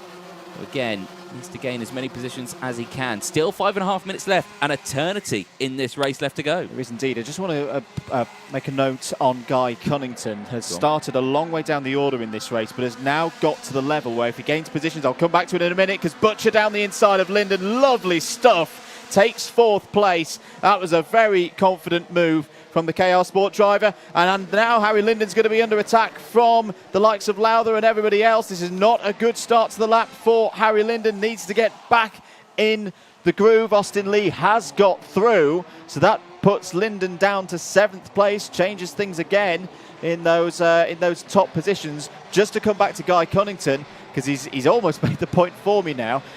He's up into 12th place. Now, in terms of the drop scores and how they're going to work out, he's now in a position where every place he gains in this race, he's now gaining more points. It's going to be a counting score for him at the moment. And it's so close in that battle for 5th place. If Cunnington could get another spot, he takes the advantage back over Pritchard-Williams. Yeah, and with that, he's now pushed Archie Walker back down into 7th in the point standings as well. So that's bumped him up into P5, joint with Teddy Pritchard-Williams. Needs to gain more, though, as this race goes on. Still no change actually there has been a change. Matthew Higgins leads the way. The drivers at the front of the field are battling. Matthew Higgins leads from Kai Hunter into the pit lane, and a retirement there for Jai Lawrence. Unfortunately, he is out of the race. 2 drivers now out of this one, but the battle for the lead now is starting to heat up as Higgins leads. There they are on your screen. Hunter there in 2nd place, now under pressure from Teddy Pritchard-Williams. Still 3.5 minutes to go, and out the commentary box window, 2 drivers off the track. And yeah, Adams under Alex Acton is still he's off the track, and he's had a coming together with another driver. Now, I just wonder from a tactical side of play, Kai Hunter, this is a nice spot to be. He's got a good lead in the championship. The best way of kind of controlling Matthew Higgins' race, just sit on his rear bumper. Oh, there's a big amount of damage there to Alex Duncan's Argenti number 63. So Alex Duncan out of this race. I think in terms of that scoring side of things, Kai Hunter will be happy with this. This is another big score. He's writing off results that weren't so good earlier in the season. And even if he lost third place to Pritchard Williams, he's definitely taking a big step towards gaining that number 1 plate here today. Yeah, there is Alexander Adams Acton retiring into the Parc Ferme area. His race is done. It's 2.5 minutes to go. Keep comments coming in. Let us know who you are supporting. Someone asking who's after seniors. It is Mini. But before then, you've got seniors. 2.5 minutes to go. And still battles happening thick and fast here. Two of the KR Sport drivers, James Lowther and Sean Butcher, still scrapping for positions. They are continuously swapping positions. Austin Lee, what a drive from the American Austin Lee for Strawberry Racing. He is up 7 positions into P6 now. He has latched onto the back of the two the KR Sport drivers who are still scrapping away. Butcher back to the inside, and Austin Lee's going to follow suit as well. Gilbert's trying to get involved once more. Linden's getting involved. Ben Folland also there as well. Jack Lilly also there as well. They're all still scrapping. And this is for 4th place. It is for 4th place. I think there's some good gains to be had if you're, again, in that Guy Cunnington region just outside the top 10, if this all stacks up on the last few laps of this race. Pace at the front of the order, 55.9, still the best lap from Matthew Higgins. They're not quite on that pace at the moment, but they don't need to be. Change confirmed or going back the other way. Hunter has got ahead of Pritchard Williams for 2nd place. Butcher and Lee, as you saw, now past Lowther for 4th and 5th. And Lewis Gilbert still fighting in there. Is up to 7th place past Harry Linden. Right. 1 minute to go. Just over. Matthew Higgins controlling this race. They're dropping now Teddy Pritchard Williams. He has opened up a little bit of a gap now. He's got no pressure from anything behind. And now there was a nod of the head there for Teddy Pritchard Williams. Something tells me his mechanic in the sidelines giving him the hand gestures there, telling him what we need you to do. And right now, I think he's just doing that. I think it will probably have been the nice and steady. Just keep it going. Keep it going. You need a good rhythm around this place. It can frustrate a driver when you're not in the zone. You know, you get rash, you get over the curbs, the big curbs here at PFI. This is still a good score for Pritchard Williams, and at the moment he's taking the advantage of that in that 5th place battle, because Cunnington's just lost a spot. Is down back down to 13th. Returns Cunnington to 699 points. Pritchard Williams would be on 700. Still the battle going on for 4th place and downwards. The top 4 of this group have broken away a bit. So Harry Linden, Ben Folland, Jack Lilly, they're starting to drift back and may have to settle for a fight over 8th spot. But this has once again been a super race in the senior Rotax field. It certainly has. As the timer strikes 0 to the inside, there goes the number 33 of Jack Lilly on Ben Folland. Moves up into P9 now as this battle still happens here. Austin Lee there in 5th place. Is still in between. It's a KR Sport strawberry sandwich at the moment. These two, though, have broken away as we go on to the final lap. Higgins and Hunter, the championship battle. The best is in the team as well. But 674 championship points to Hunter, 641 for Higgins. It's going to be a close battle all the way to the end, but Higgins checks over the shoulder. No attack from Kai Hunter. And again, for anyone throughout the day as well, you can keep up to date with the live timing. Head to motorsport-timing.co.uk. The live timing for today is available. You can see all the championship points and everything you need to know to keep up to date with the racing. Last few corners to go here, Andrew, and, well, it's looking good for Higgins. This is a super display from the DHR boys. They have taken this race by the scruff of the neck and dominated. Matthew Higgins is going to come around the final corner to see the checkered flag. Takes the pre-final in senior Rotax. It's a 1-2 with Kai Hunter. Teddy Pritchard Williams for MLC Motorsport takes a big 3rd place. 4th for Sean Butcher. 5th for Austin Lee. James Lowther, Lewis Gilbert, Harry Linden, Jack Lilly and Archie Walker all inside the top 10. Lilly up 12 spots in that race. Super display from Matthew Higgins. That's what he needs to do. If he's going to win this title, he needs to go out there, win these races. A super display. On the last lap of that race as well, Lewis Gilbert, third in the championship standings, 5-second time penalty. Now that will not go in his favour because he will drop down a fair few positions, and that will push Sean Butcher into third in the point standings at the moment. Provisionally, of course, everything I say is provisional. Please do not take it with a capital P. With a capital P of provisional. Quick run down the results before we head down to Kieran. Higgins from Hunter, Pritchard, Williams, Butcher, Lee, Lowther, Gilbert, Linden, Lilly and Walker, as we say, in the top 10, not with penalties applied. Bullock, Carter, George Donald, Ben Folland, Klein Nagelvort, all inside the top 15. That's completed by Guy Cunnington, so not as good an end of the race there for Guy Cunnington. Let's head down to Parc Ferme, catching the thoughts of the drivers from that senior Rotax pre-final. Kieran, it's over to you, mate. That was certainly an interesting race. We've got lots of talking points, and one of them in particular is this man right here. This is Austin Lee. Austin, that was a fantastic recovery drive, getting up that many positions. How was it from your end? Yeah, it was a good race. Made up, I think, 8 positions, so we're on the pace to be at the front, so just how the final goes, we'll see. How are you feeling ahead of the final later on? Yeah, the final, of course, we are. That's just the final British round, but it's all to play for, really. Yeah, absolutely. Well, good luck later on. All right.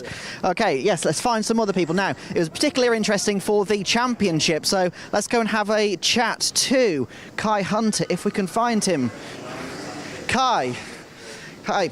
Right. I'm not Kai. You're not Kai. Sorry, Matt. Matt. Sorry. Okay, Matt. You've got you closed the championship up a little bit. How are you feeling ahead of the final later on? Yeah, it's good. I mean, I can't win it.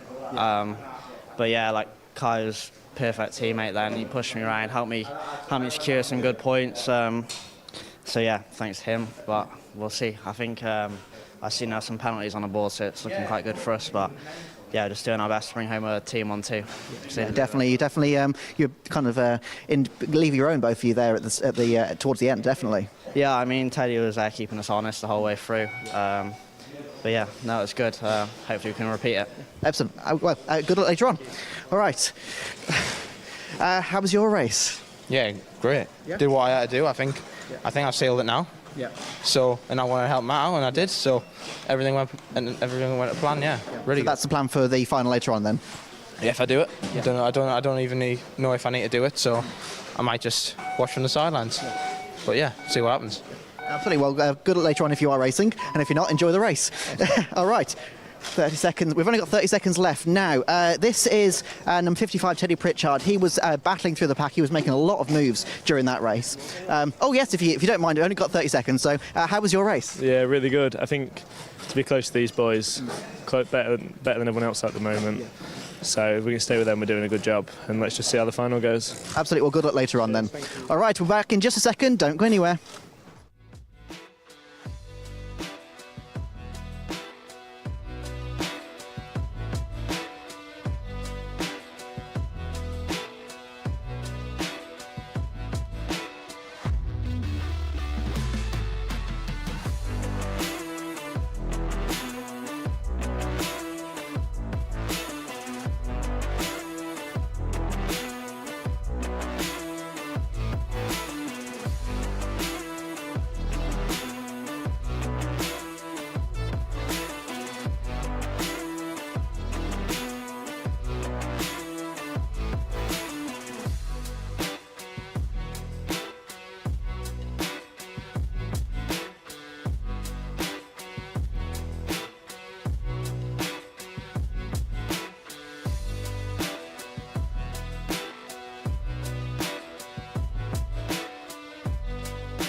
Welcome back, ladies and gentlemen. Minimax 950, race 16. It's the pre-final. Coming up next, Albert Friend, who starts this one on pole position, now leads the championship. And he put it on pole, won his first race, second in the second. Charlie Wolfett starts alongside him, sixth in qualifying. Blair Smith and Cole Denham, they go from the second row of the grid. Cole Denham fighting second in the championship. Joshua Griffin and Noah Barmer round out row number 3. On row 4, we find Jacob Ashcroft and Albie Lapper. Tom Reed and Finley Hines go from row 5. Kai Clark and Ellis Bale start on the 6th row of the grid. Row number 7 sees Oliver Meek and Harry Freeman. Will Green and John Richardson round out row number 8. Finley Lines and Jack Collinson round out row 9. Isaac Barker and Sebastian Louche complete the top 20 there on the 10th row of the grid. Charlie King and Ryan Gandor go from row 11. Alex Goodson and Daniel Minto complete row 12. And then Isabella, Stansmore Wilson and Luca Holmes Ballack. 26 entries in the field there on row 13. Out to the pit lane, Isabella Stansmore Wilson, I think a bit too heavy on the loud pedal, having a spin. Also, Will Green, who's not in position, also I think he may have had an issue as well. He needs to try and get himself into 15th place, and they've already gone past the red line, so that is not going to happen. He is unfortunately going to have to start this one from the back of the grid. Championship standings on the virtual championship scores look like this. Albert Friend 770 points, Cole Denham 763, Jacob Ashcroft 761, Charlie Wolfett 716. Are we going round again? Yes, I think we are. There's a flashing yellow light on the gantry in front of us here, Anthony. We'll get a bit more time for drivers to get things up to temperature. Yes, and crucially as well, that gives Will Green a bit more time to get into position. It does, yeah. It helps Will Green out a fair amount there. It's still very cold here. See Nigel Edwards out in front of us with his nice, is that a duffel coat that he's got there? It's a very nice number that's keeping him warm. Yeah, okay. But yeah, chilly. And it's a bit of a bowl here at PFI. The wind rushes through the circuit. Keep your comments coming in. Support out there. Come on, Ellis Bell. Starting this one in the mid-pack at P12. Keep your comments coming in. Let us know who you are supporting. Let us know where you're watching from as well. Yeah. It's always nice to know where you are watching from. Usually we get people watching from Australia, from America, from the Middle East, from Asia as well. We get everyone over from everywhere, so it is always good to see where you are watching from. Come on, Finley as well. Is that the Oliver? Not too sure. Could be. Could be. Go Lizzie. There you go. Michael Burt coming in strong.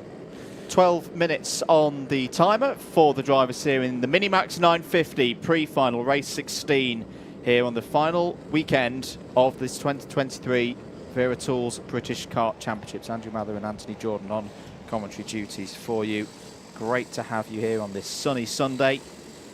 Albert Friend leads the championship, has pole position, but this is one of the closest title fights we've seen this year. What is the next chapter of it going to look like? Green light and away we go. Good start for Friend, also for Blair Smith, straight through into P2.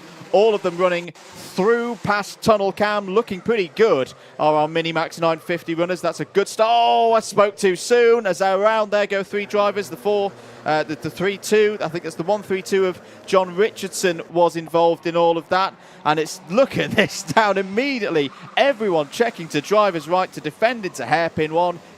Minimax is delivering straight away. Yeah, it certainly is. And again, another driver off wide there out of the exit of hairpin 1. They just need to get themselves filed into a position now, try and work together, which the top 2 are doing. Albert Friend and I believe that's Cole Denham, who's slotted into second place, are starting to work together to try and break away now from the rest of the field. Big changes throughout this one, as I think the inside row worked a lot better than the outside row. So, yeah, keep a close eye on that one as they make their way across the line. But so far, the opening lap, relatively calm then. Albert Friend leads the way from Cole Denham. Blair Smith from Joshua Griffin. Wolfett from Ashcroft as a change for the lead. Denham now leads the way as they go through the Bruno Ferrari S's under the Litchfield Bridge. It is, yes, Cole Denham who leads the way, and that's crucial. He needs to gain those extra championship points from Albert Friend. Denham's on a mission here. Brilliant second half of the first lap. Got himself into P2, got himself into striking range of Albert Friend and took first place at the first opportunity. Can he start to break away? We say again how difficult it is for a lead driver with how big the slipstream is here at PFI. But let's see if Cole Denham can do it. He's had a number of wins. He's been a bit off colour by his lofty standards since, say, the middle of the season. Seems a long time ago when he took a clean sweep of championship scores back at Kimbolton at the start of the season. But it's not necessarily how you start a championship that matters. It's here at the end of the season. It's how you finish it. Let's see what the scores look like. Well, it moves Friend to 773, Denham to 770. That's nice and close, isn't it, Anthony? It would be the difference of a race victory come the final, but not if Friend goes down the inside and takes the lead of the race back. What a move by Albert Friend. They've got to be careful, though. They keep that up. They're going to bring in Charlie Wolfett. They're going to bring in Jacob Ashcroft, and immediately Cole Denham's on the attack again, wheel to wheel in towards hairpin 1, and Denham retakes the lead once more. Friend goes to the outside now. He's going to try and get the switch back. No, he's not. He's going to go the long way round through hairpin 2. It doesn't quite work out as he's on the outside again in towards the Fullerton S's. And now here comes Wolfett. Wolfett to the inside. Ashcroft to the inside. Friend is down to 4th. And now he's really struggling. This will lose him his championship lead. It will indeed, and there was a communication there between Denham and Ashcroft, the two DHR drivers going, yep, we've got to work together, we've got to push up front.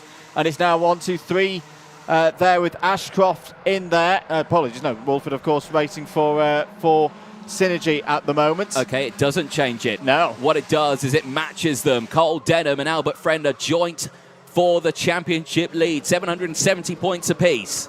Wolfett trying to secure 4th place in the title picture. I'm interested to see how Ashcroft plays this, because he's kind of like the mathematical outsider in this, but it's so close, and he was looking down the inside there. That's the 176 of Kai Clark going for a nice move. Gains a position, I think that's up to 6th place. But yeah, what do you do here if you're Jacob Ashcroft? You've got your teammates in the lead of the race, but at the end of the day, it's a drivers' championship for the best in Britain, and he's 6 points off the championship lead as things stand. You know, there's a mathematical situation where Jacob Ashcroft leads the championship going to the final after this race, but there's a lot to go with 8 minutes remaining on the clock. It certainly is. So take a breath now. Everyone try to get your thoughts together. So Denham leads from Wolfett, Ashcroft, Friend, Griffin, Clark, Smith, Barham, Reed and Lines. Finley lines up into the top 10 now. He's had a good start to his race. 7 positions gained. Other big movers as well. Daniel Minto. Changed though, as now that is Charlie Wolfett leading the way. So Wolfett now in front of Denham.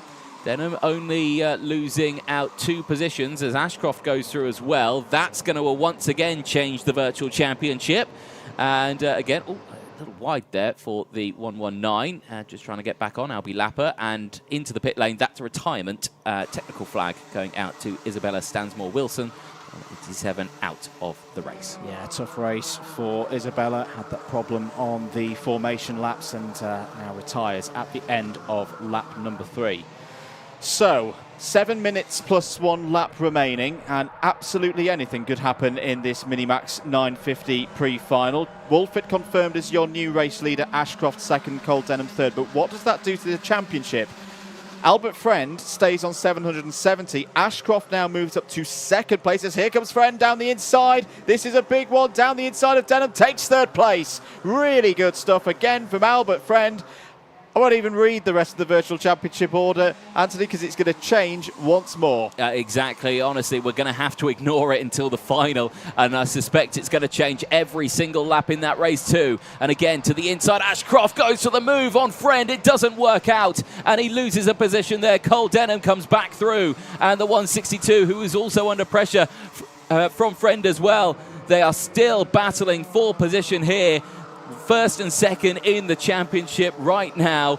Line astern in this pre-final, and again, you just couldn't write it. It is so close in this championship all the way throughout this season.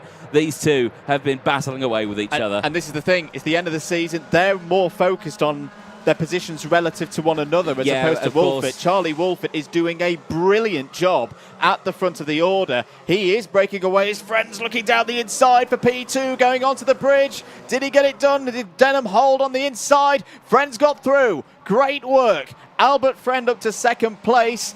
Now, is there going to be a change of the tactics here? Are they now going to work together for a little bit to try and close Charlie Wolfett down? I mean, they're going to have to. There's 5.5 minutes left of this race. If they continue doing this, that entire pack is going to close in, and the last thing these two drivers want is to then be dropping back into 9th, 10th place, something like that. They've got to be careful. They have to think of the long game. They have to think of the championship. Also having a good race in terms of championship, Joshua Griffin, another good run for one of the Synergy drivers, is up to 4th place in this race, and that's getting him past Green and Barham for 5th spot in the standings. End of lap 7. Wolfett leads from Friend, but it's a new fastest lap of the race from Albert Friend, 60.71. That was a massive cut in. It's down the inside. Here comes Denham going for second place, looking to repeat the move that Friend pulled on him 1 lap ago, and he's done it. What a response from Cole Denham, back into second place.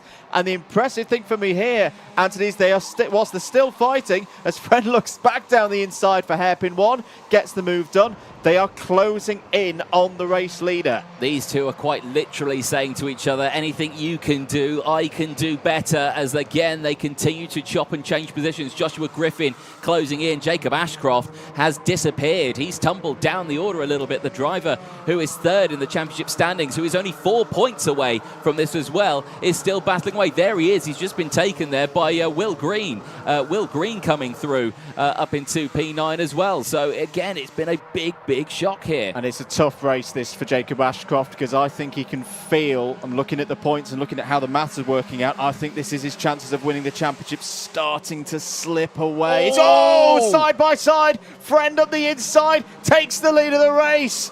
Put it right there, put it on Charlie Wolfett to say, what do you think about that? Takes the lead of the race. Yeah, that's what he needed. He wanted a buffer between himself and Denham. That's right. That's what he's got now with Charlie Wolfett, but Wolfett's not happy about that at all as he goes wheel to wheel with him once again. Now here's Joshua Griffin trying to get involved on this one, chopping and changing. Friend still leading the way, though, and now it's brought everyone in. Kai Clark's there, Blair Smith, Noah Barham, all there now. This is a fight to the end. There's still 3 minutes to go. This will be good news for Jacob Ashcroft. I mean, he is still tumbled down the order. He's out of the top 10, but with this happening, he will be able to close back in. Yeah, that's his biggest hope right now. I keep having to remind myself, it's a pre-final. It is a pre-final. Still got another race of this to come later today. Keep it locked here on Alpha Live and the Motorsport UK TV platform. Albert Friend continues to lead in and round the banking once again. Wolfett's trying to make an opening there. He's on the inside, going onto the bridge. Friend tries to hold it round the outside. Brilliant stuff yet again. Albert Friend holds the lead. They've got to be careful. You've got to be careful. Yes, okay, you want this position, but you've got to be mindful. If you end up in an accident, you're going to drop way down the order. And again, they go 3 wide on the exit. Wolfett's been punched down a little bit now. Now Denham's back up into second place. There's a bit of a buffer between himself and Albert Friend, but Friend checks over the shoulder. Crucially, Denham just said to Kai Clark there, right, push me towards Friend. Let's go get him. The other thing the drivers have got to think about, yes, they've got drop scores, and such has been the level of performance from all the championship front runners. They haven't really used a drop score yet. But of course, this race then has a massive impact on the grid for the final. If you don't get a good grid slot for the final, you're effectively using your drop scores in these 2 races. Yeah, you certainly are. But now Friend constantly checking over the shoulder. You've got to stay focused on what you're doing in front of you. Don't focus on what's going on behind you, because that's the only place you'll end up going. You have to look forward always in these races. Back off the bridge, down in towards hairpin 1. 90 seconds left on the board now. There goes Denham to the inside and gets the move done before they even make it to the apex. They will be the later of the breakers, but Denham takes it. Friend holds on to second place. Now Wolfett's back up into 3rd place, goes to the outside, tries to get the switch back. Now he's got the inside.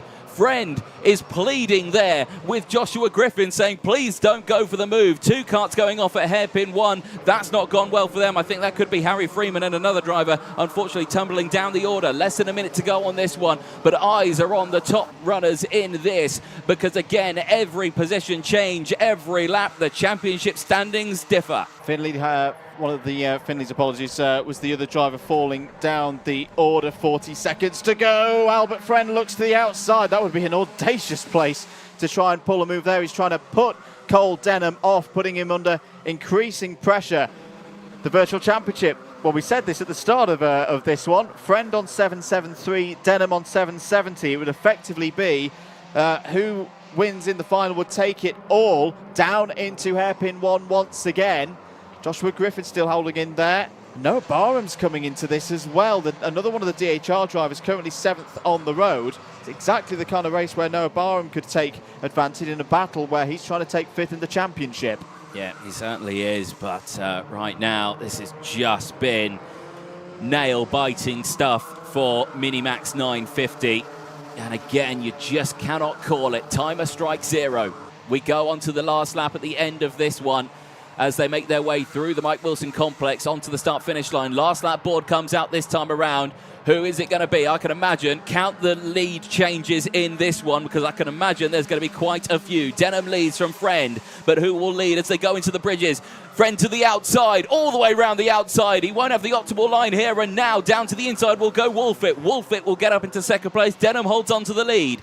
Down the hill they go, in towards hairpin 1. Who's going to go defensive first? In the middle of the track, now Denham goes defensive. Everyone going to the inside line, to the outside there. I think that's it's Joshua Griffin who's trying to get back involved there, as Kai Clark has managed to gain positions. They're still 3 wide in the background there, but still crucially, it's Denham who leads the way. Denham who is pushing himself along in this race to say, right, I need to hold on to this one. I need to gain these positions. I need to get these points. And right now for Friend, he needs to get second place back, but he is running out of time. Denham leads from Wolfit. Wolfit cannot get that move done. It will stay in this position. It'll be a run to the line for the drivers, and crucially, it will all come down to the final later on today. Cole Denham takes the win across the line from Charlie Wolfit. Albert Friend takes 3rd place. And crucially, that means that they go into the final later on today separated by 1 championship point. Cole Denham, Charlie Wolfit and Albert Friend, your top 3. Karting and motorsport at its finest, and it's perfectly set up for the final later on today. Here is your provisional result. Denham takes it from Wolfit by a single 1/10 of a second. Albert Friend in 3rd, Joshua Griffin in 4th, Kai Clark, Noah Barham, Tom Reed, Blair Smith, Will Green and Finley Lines inside the top 10. Albie Lapper, Daniel Minto, a good race there from Daniel, up 12 places in the 1-2-8 for Hunter Motorsports. Oliver Meek and Ellis Bell inside a top 15 that's completed by Jacob Ashcroft. Is that it? Is it over for Jacob Ashcroft? That's a really, really hard place to come back from there. Isaac Barker, 16th. Luca Holmes-Ballock from the back of the grid finishes 17th. Charlie King, John Richardson and Sebastian Lusch all inside the top 20. Jack Collinson, Alex Goodson, Ryan Gandor, Harry Freeman and Finley Hines all finished on the lead lap. 1 single retirement in that race was Isabella Stansmore Wilson. Well, lots to unpick there in the Minimax 950. This is a bit of a job for Kieran down there in the Parc Ferme. Let's head down to Kieran now for some of the thoughts from our drivers. That was certainly an interesting race. It was mostly a battle for the championship, actually. We've got a lot of things to cover and not much time to do it. So, Wesley, we need to go into the scrutineering bay here. And the people we want to talk to are Cole Denham and Albert Friend. So, Cole, you did it when it mattered. You've closed the championship. You're now 1 point behind Albert. How are you feeling after that? Yeah, it's a good race. Obviously, it's brought me back into the championship. So it's basically whoever beats each other in the next race. So yeah, it all comes down to the last second, really. Yeah. And how are you feeling ahead of the ahead of the final? Sorry, you're feeling up. Feeling confident now? Yeah, I'm feeling really confident as I won it last year, and hopefully I can win it again. It will be a great achievement going on to my future in karting, and yeah. Yeah, absolutely. Well, good luck later on then. All right, Albert, that was an interesting race. So we've got to wrap up. Oh, sorry, we've got to wrap up. Sorry. So we're going to go to an advert very quickly. Don't go anywhere though. Racing it will resume very shortly.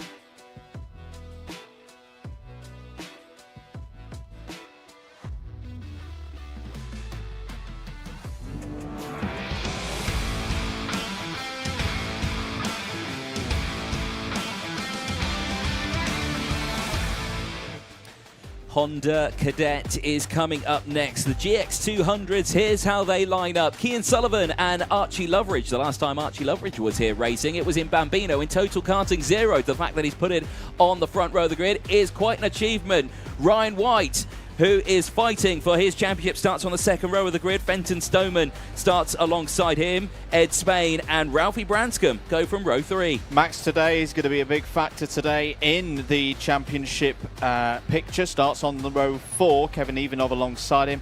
Ashley Haas and Jago Reed Hardy continuing to grow in confidence here. Starts on row 5. Ollie Thompson and Sebastian Burlington start on row 6. And it's a 13-kart field that's completed by Luke Jardine. And I look forward to this one. Not the biggest grid, but still a mighty grid of drivers and a very close championship battle in this one as well. Ryan White leading it currently, 621 points from Max today's 600. And again, bit of a gap there, but when you factor in drop scores, the extra 20 points as well, that is going to be a crucial one. That's when it changes. Ed Spain there in third as well, 599 championship points. You can imagine the tension is quite high.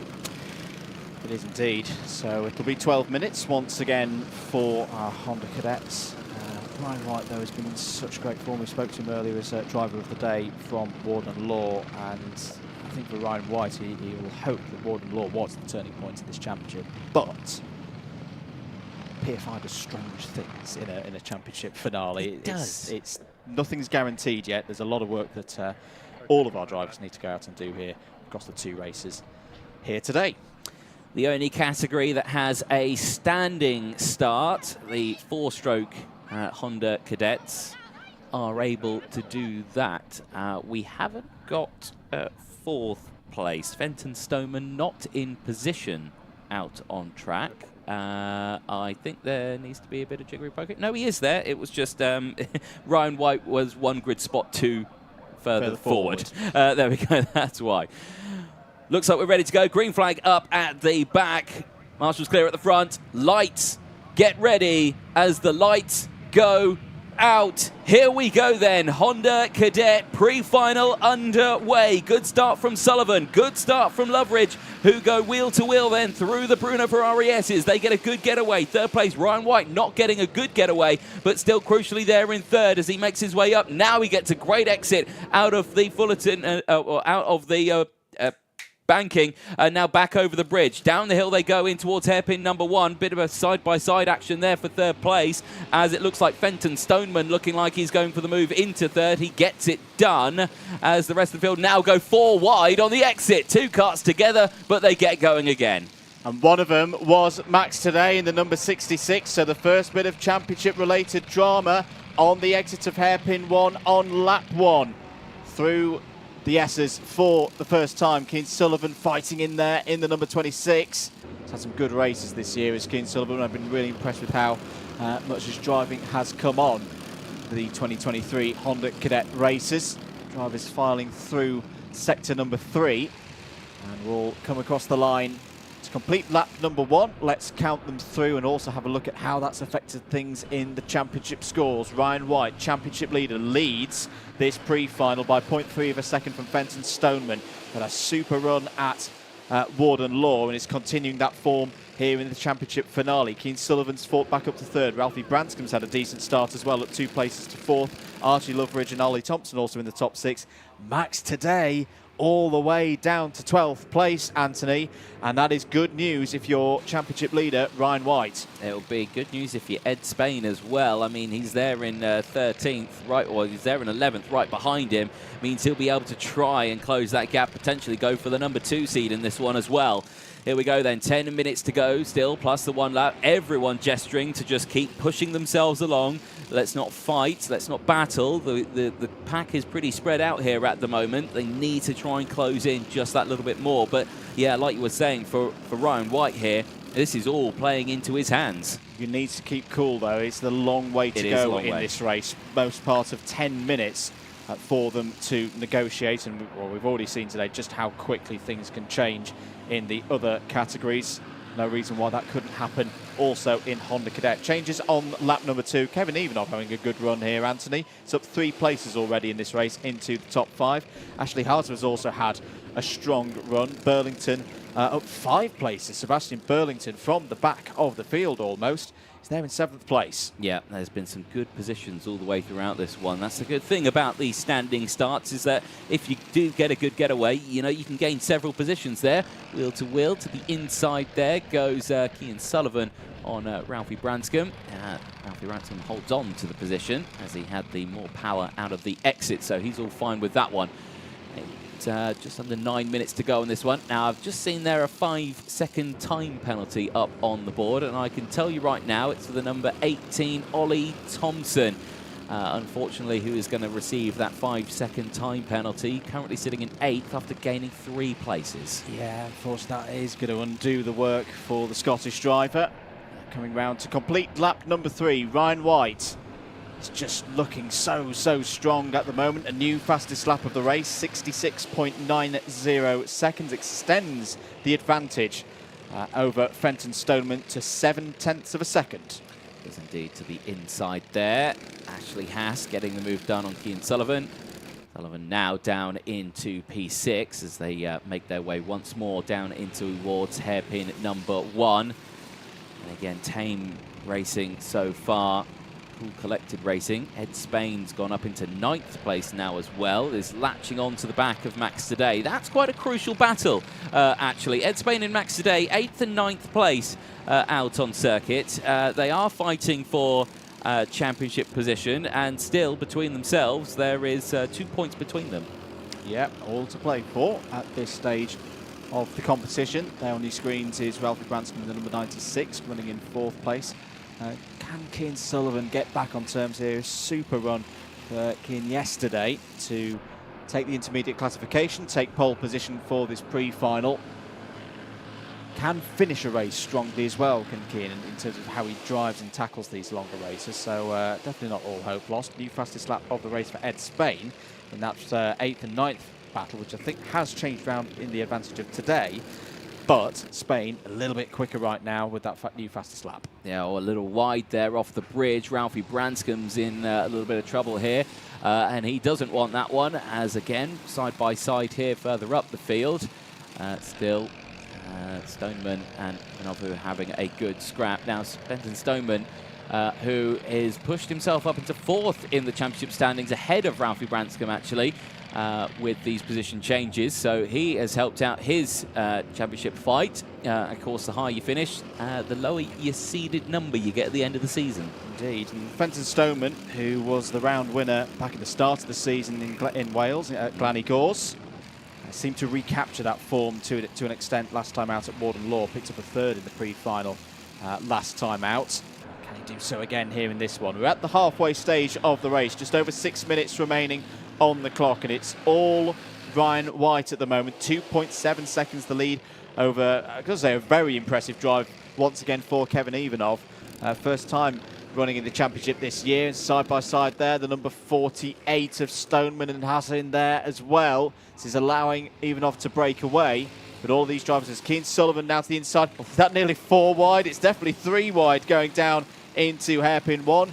Good stuff from the Honda Cadets, and Ralphie Branscombe taking advantage of that situation and looking to move further up this order. Certainly is. 5.5 minutes to go on this one. And for Ryan White, it's just a case of bring this one home. He's all on his own going through Bobby Game corner at the moment.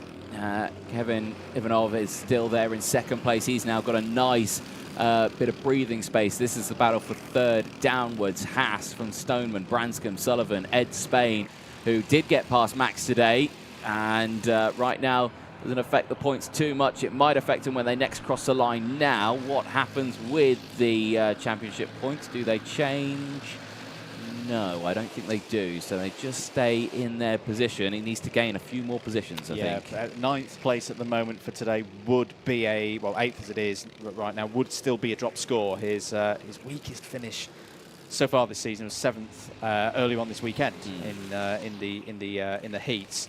He's also got some fifths and sixths in there. So yeah, if Max can find a few more positions, he'll start gaining more points. For Ed Spain, likewise, yeah, sixth would be his lowest score of the year so far. So it wouldn't change things, but if he can get up to fourth place, that would be the point at which Spain would, at least by my rough maths, would start taking more an advantage. 4.25 minutes to go. Here is Ed Spain and the number 48 of Fenton Stoneman. So Spain has found a way past Stoneman there. That, as I say, that will now put Spain in a position where the points will be increasing. 4 minutes remaining. 1 minute and 6.41 for Ryan White. You must be loving this, Anthony, because he came into this weekend all the pressure of championship leader. And he's just risen to the occasion and leads by nearly 3 seconds. Yeah, it is fantastic to see it. And, this field dominated by the privateer driver in Honda Cadet. There are teams out there, the Zip Factory team, who are racing, as you can see here, to the inside there, the number 72 of Ed Spain, trying to gain as many positions as he can. Still sitting there third in the championship standings, now only 1 point behind Max today. And now looking for a position change here once more, and I think gets it done. So that's Ed Spain now up into P3. It is. That might help him out just that little bit more as well. It will. This is a very, it's a classic damage limitation performance from Ed Spain, and particularly in this second half of the race, he's been very impressive. I'm saying that, there's still 3 minutes to go. At the rate that Spain is moving, you wouldn't say that second place is out of the question. Was that Ralphie Branscombe running wide out of the final corner? Very easy to do. So change now in the virtual championship scores. Spain moves to 5.64 and overtakes Max today. Sits there on 5.63. So that does affect it. And for Ryan White, I think, it's just... I think he's done enough here going into the final. I mean, we'll call it at the end of the final. We won't call it in the pre-final, but still a brilliant, brilliant job for himself. And like you're saying, it's a lot of pressure on a young driver going into these race weekends. You're thinking, championship battle, it's very close. What are we going to do? What's going to happen? What if something goes wrong? What if you can overthink it massively, can't you? And even... There are smaller numbers in Honda Cadet this year, but the history of this Honda Cadet British Championship, and you think of the number of drivers who've won it over the years, who've then gone on to great things, it's still one of the best proving grounds for young drivers to learn racecraft and skills that they'll take into their further careers. And Ryan White will be beaming like a Cheshire cat right now with 1 minute and 45 to go. Ed Spain continuing to push on, though, knowing how important every single point, every single position is in this one. 1 minute 6.29. What is the gap to Ivanov? It's closing, and it's closing at quite a rate. Spain could have a chance here of having a go at Kevin Ivanov going on to the last few laps. There are your live championship scores. White on 5.91 with a healthy lead over Spain. And today, Fenton Stoneman also taking advantage of this race to go up to fourth place in the scores. And Ashley Haas is not too far behind as well. That's a very, very close battle for fourth between Stoneman, Branscombe and Haas. Sadly is. 1 minute to go then in this race. Still your top 10. Burlington at the bottom of that one is battling away with Ollie Thompson. He is also battling away with Ralphie Branscombe. They are still fighting tooth and nail. This is that battle we are watching on your screen right now. Cut back further to the front as Ed Spain is closing in. This is the battle for second place on your screen, and look at that. He has closed in now, and actually he's brought Ashley Haas alongside with him. Yeah, really good work between Spain and Hutton. Oh, good attempt there from Spain. Ivanov may run a little bit wide. I've got to say, that was a good defence from Kevin Ivanov. Left just enough room for Spain to commit to the inside, but then be compromised with his corner speed on the apex. But here again, here comes Ed Spain, who's had a speedy run down from the bridge, and he's got second place. Great recovery, got the exit right off the bridge and takes a crucial position which will move him a little bit further forward in terms of the championship scores. Max Today is responding though. The Scottish driver is not giving up. He never does. He's up to 6th place. There's things to be decided here on this last lap. Haase has also got through past Ivanov. Ryan White is on his way to another victory in this season's Honda Cadet GX200 class and a one step closer to becoming British champion. On the line, sorry, no, this is on to the final lap. Got ahead of myself there, Anthony. But yeah, 4.4 seconds. So the gap for White is looking comfortable. He can just cruise around now for the remaining lap. But for Spain and Haase, it's looking good for second place. Yep, still on the last lap of this race. And for Ryan White, this one is going to be a brilliant race for him. You know, just what a weekend. Gaining those points, doing what he needs to do, not having to worry about anything. Ed Spain, though, Kevin Ivanov and Ashley Haase still battling away there, though, for second place. That is where the action is. And for Ed Spain with the fastest lap of the race, it makes you think, what's going to happen in the final? You know, Ryan Whiting might not have such a comfortable race in the final. Maybe so, maybe indeed. Look, this is brilliant. As down the inside, Haase trying to defend that position from the number 72 of Spain. He's going to run wide. And look, Today's on the scene. Today from nowhere gets ahead of his championship rival for second place. Ryan White's going to take a brilliant victory here in the pre-final. Takes the checkered flag. But who's going to come home second, third and fourth? How's it going to affect the championship scores? It's switched. It has switched. Ivanov second in the race. Haase third, Today fourth, Spain fifth, and that hands the advantage, Anthony, back to Max Today. Yep, 566 points now for Max Today from Ed Spain's 561 going into the final later on. Stay tuned for that one. Ryan White takes it from Kevin Ivanov, Ashley Haase from Max Today, Ed Spain from Fenton Stoneman, from Ralphie Branscombe, Kean Sullivan from Ollie Thompson, Sebastian Burlington, Archie Loveridge from the front of the grid, unfortunately drops back to P11. Jago Reed-Hardy from Luke Jardine rounds out the 13 karts. All karts started, all karts finish. Very good. We'll see more from the Honda Cadets later on today. But for now, let's head down to Kieran in Parc Fermé to see how the drivers feel after that one. And another fantastic race, and because obviously it's the last round of the season, we are in the battle now for the championship, and again, it delivered. We're waiting for the karts to come in. Here we have Ryan White. He has one hand on the championship trophy now, and then we have number 67 here. But the people that we want to talk to are Ryan White, Ed Spain, and Max Today. So let's go and get out the way of these karts a second, and go. Oh, let's go this way. Yeah. All right. So,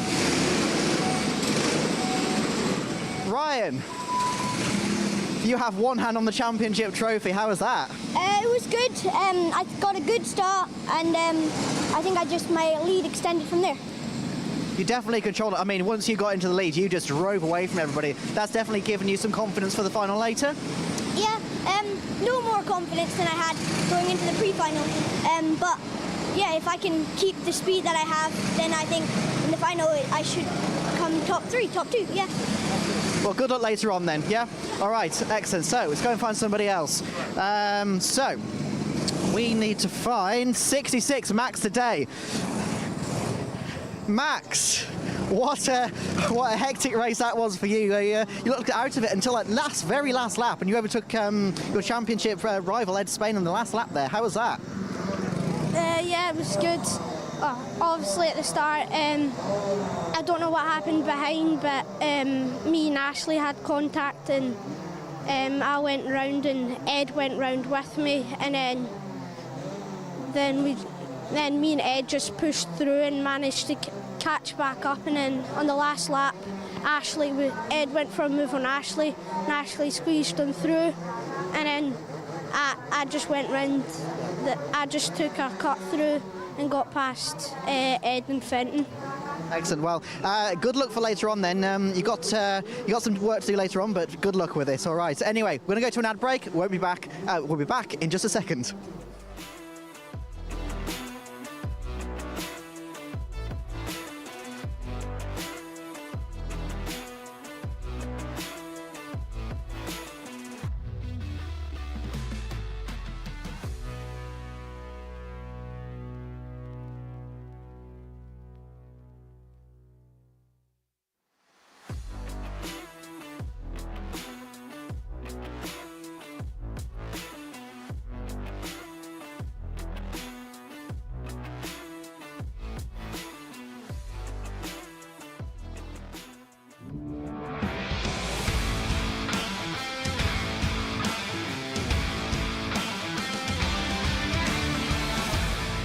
Here we go then, Junior Rotax pre-final time.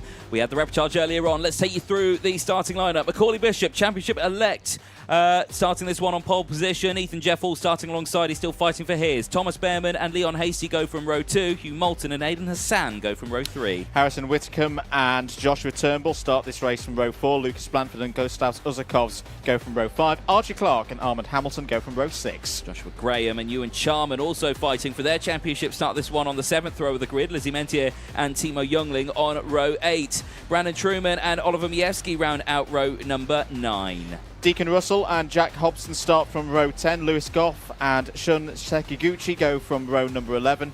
William Antrobus and Kasper Tomilewski go from row 12. Harris Mijauskis and Joshua Smith go from row 13. Thomas Ingram Hill and Reg Hayward go from 14. Harrison Crowther and Kenzo Craigie round out the 15th row. And of course, the two drivers who came through from the repechage, Joe Rippin, Jacob Woods, Thomas Minsmeering and Victor Hansen, also all through from the repechage earlier on today. Big grid, 34 drivers here in the Junior Rotax pre-final. 12 minutes are on the clock.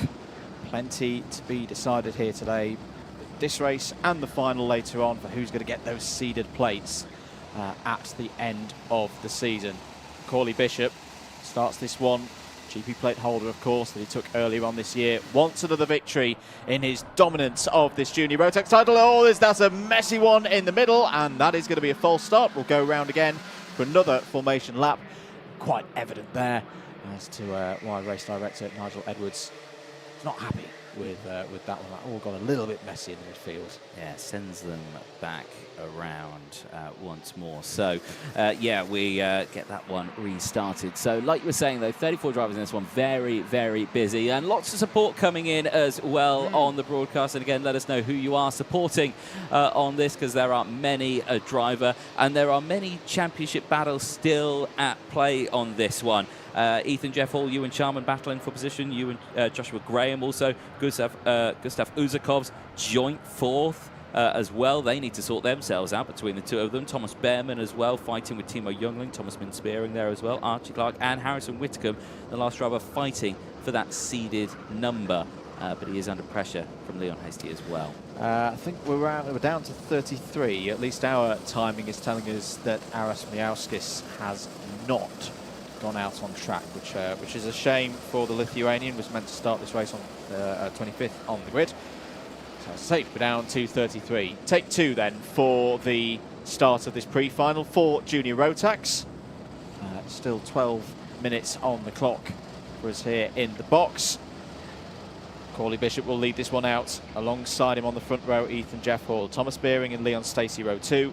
Hugh Moulton and Aidan Hassan, who had a great day yesterday, starts on row number 3. That's looking better. Are we going to go? Yes, we are. Green lights and away for 12 minutes. Straight across. Bishop defends his position at the front. Oh, there's a burn off there onto driver's right. I think it may have, well, we'll come back to who it was, but that was a bit of a big one into the fencing on driver's right. But another great start for Macaulay Bishop. Leads from the rest of the field. Everyone fighting over second place. It's been a good start for Thomas Behrman in the KR Sport entry, defending that second place and holding it out a hairpin one. Yeah, it was a pretty scrappy start then for the Junior Rotax pre-final, but everyone getting away relatively well, other than Shun Sakaguchi. Unfortunately, was the driver breaking down over the start-finish line, not able to get the start, which is what you could see in the background there. Now, drivers already pulling into the pit lane. I think that's Joe Rippin who has pulled it into the pit lane, so a bit of a disaster for him, but the rest of the field running well as across the line they go. Bishop leads the way with a gap of 1.3 seconds from Thomas Behrman. His brother Ollie Behrman is here this weekend. Formula 2 driver going to be running with Haas at the Mexico and Abu Dhabi Grand Prix in free practice 1. But right now his younger brother is battling for second place in the British Kart Championships here at PFI. And now he's dropped down into about third place now. He's still battling away though for position as everyone trying to find their way through. Harrison Whitcomb finding a gap. He's now up right behind Aidan Hassan. Lovely stuff from Whitcomb there. Was on the inside, knew he wasn't going to have as much grip in the braking zone, held it tight to the apex, got the block pass done. Lovely driving once again from the Welshman. Tries to attack onto the back of Aidan Hassan, who knows this place very, very well. Running as the privateer, and I'm sure Mark Baines was supporting as well in the background on that one. 10 minutes to go. Bishop, well, this is what we've seen throughout this Junior Rotax season. It's just on another level, it would seem, in this field. 1.6 seconds is the lead. Every single driver from second down to 18th had some form of position change on that last lap, once again showing the competitiveness of this category. Yeah, it really was. But side-by-side moments there, running wide. Not what you want to see. Ethan Jeff Hall getting spat out at the side there. He needs to focus here right now because he is still battling for a championship fight as well in his position. As Whittingham goes defensive there, Aidan Hassan struggling on the exit, and it just concertinas everyone up. Archie Clark getting involved in that one as well. Ethan Jeff Hall just there as well. Lots happening in this field, and you just can't call it here. 3 wide in the background now as Majewski goes to the inside. So Majewski is out there. I guess he had a transponder issue at the start of the race, and again, just getting pipped. Sun Sakaguchi, I think, had the fastest lap of the race there, so did manage to get the kart restarted as well. So the big happenings here as Aidan Hassan slaps across the nose there of Archie Clark, denying him a position change going into the Bruno Ferrari S's. It's furious, it's frenetic, it's Junior Rotax. Beautiful down the inside there from Ethan Jeff Hall, trying to recover in this race. Started on the front row, now finds a way back into 6th spot. 8.5 minutes remaining. Down the inside there goes Ewan Charman, fresh off that incredible win at Warden Law last time out. What can he do here? We know he can drive through a field. We saw that in the Northeast around a month ago. And that'll be Charman up to 9th place. Leon Hasty looking pretty good on the timing screens. Anthony is progressing up through the order. Down the inside goes Joshua Graham there in the number 88, gains a spot. There are several 5-second time penalty flags coming out. The number 14 of Jack Hobson, the number 40 of Majewski, and the number 25 of Timo Youngling, who's currently running in 8th place. So big names there, all receiving in-race time penalties. Not what you want to see. No, not what they want to see at all. Just to note that Ethan Jeff Hall drafted past Aidan Hassan there on the run into turn 1. So that's again for Jeff Hall back up the order. Harrison Whitcomb next, but Harrison Whitcomb's been strong in this race. There's been a change for second as well, Anthony. Well, we said Leon Hasty was looking quick. He's found a way past Hugh Moulton. Pace is, well, it's not too bad, 57.7. It's good to see if it was closing in on Bishop, but no, Bishop, I'd say, is just on another planet here and has just put in a 57.58, new fastest lap of the race. Having said that, Ethan Jeff Hall's gone even quicker, 57.35. So Jeff Hall now onto the rear axle of Whitcomb, going for 4th place. Yep, certainly so. But just keep an eye. There is plenty of time left in this race. Keep an eye on the number 5, Ethan Jeff Hall. every position he gains just helps secure that spot as Aiden Hassan once again goes wheel to wheel with Archie Clark. That brings back Timo Youngling.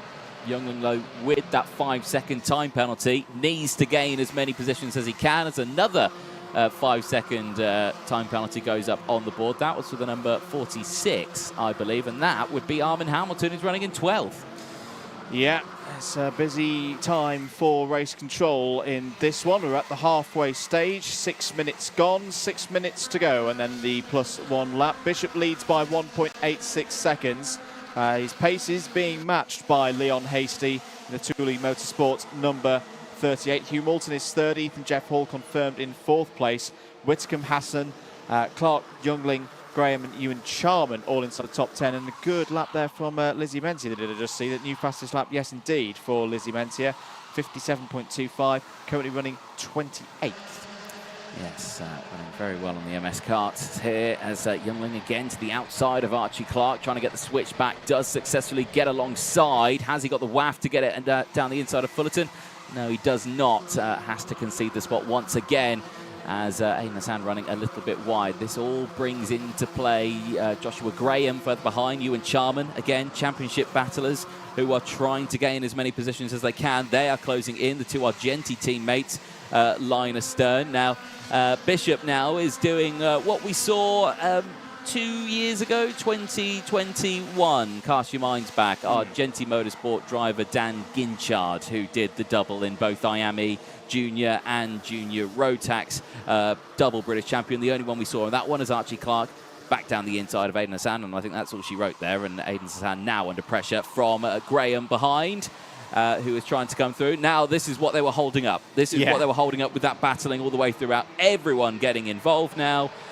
So Charman, Armin Hamilton, who's also got a 5-second time penalty. Gustav Uzakovs, who's battling for a championship fight as well. Thomas Behrman, unfortunately, he's dropped back to 13th. Lucas Blanford there, Thomas Ingram Hill as well.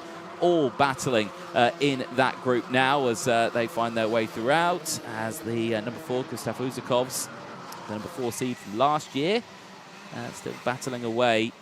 And he is still fighting for that number 4 seed again this year. Yes, indeed. Lucas Blanford pushing all the way because he's trying to get onto this train. There's a good number of positions on offer if he can get part of this group. 4 minutes to go. Through past Tunnel Cam once again. Loving Tunnel Cam today. It's good. I think we need to dub some like V10 Formula 1 car engine noises as it goes through, just to really give it the atmosphere it needs. And again, wheel to wheel, chopping and changing. Clark again just to the inside, not able to get the waft out of the corner. Now going to struggle because here comes Armin Hamilton, and well, there to the inside goes Joshua Graham there. So Graham gaining positions as well. He's doing a lot to try and help out his championship fight. And a bit of debris there. The sticker kit coming off the Gustav Uzakov's NASA panel there. Not going too well for him. He's just showing how hard they drive. He's literally driving the stickers off of the car. Exactly. So you can't ask for any more from Gustav Uzakovs, another driver who had a very strong run in the final last time out at Warden Law, looking to finish this season strongly. 3 minutes to go. Bishop 2.1 ahead of Hasty. Pace has been good for Hasty. Hugh Moulton starting to challenge though, 2.6 behind, and a personal best for Hugh Moulton last time round. Took a 10th and a half out of Leon Hasty, so we'll keep a weathered eye on that scrap. Meanwhile, further back down the inside, it's number 42 Ewan Charman. Winner from Warden Law goes for an overtake. Down the inside on Archie Clark goes Gustav Uzakovs. It's Junior Rotax, mate. It's just overtakes everywhere. It's a joy to behold here in the box, and there's still 2.5 minutes of it to go. Lucas Blanford is the latest driver to receive a 5-second in-race time penalty. Unfortunately, he sits a little further down in the order. We'll go a little further down at the end of this race. 2 minutes to go. There was a prediction in the live chat saying Bishop will win this by 2 seconds minimum. He's currently 2.2 seconds ahead of Leon Hasty. So, yes, as someone else mentioned, crystal ball. Crystal ball very much confirmed, confirmed and working today. Bishop's he's just running this home. There's no need to. He wants to finish this championship in as strong a position as possible. He wants to take the win. pacing it through. No need to go start putting lap records in. It's a pre-final. Wants to take that pole position. Is down the inside there. That's the number 46 of Armin Hamilton. Going for another overtake, this time on the number 4 of Gustav Zuzakov. The two Strawberry Racing drivers fighting there for a spot inside the top 10. I will stress, a lot of these drivers in this group that we're watching all have 5-second in-race time penalties. So very true. The result that you see here will change drastically when the checker flag goes out. Never mind a capital P, it's got a capital P, R, O and everything else behind it. 1 minute and 15 to go.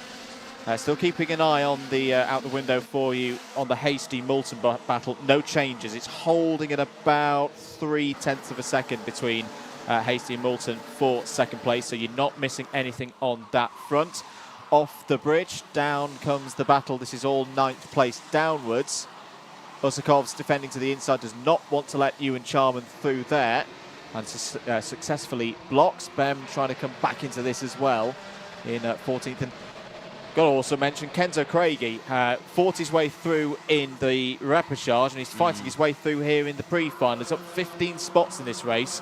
He's about 3 seconds behind this group, but that's a super effort by Kenzo Craigie once again.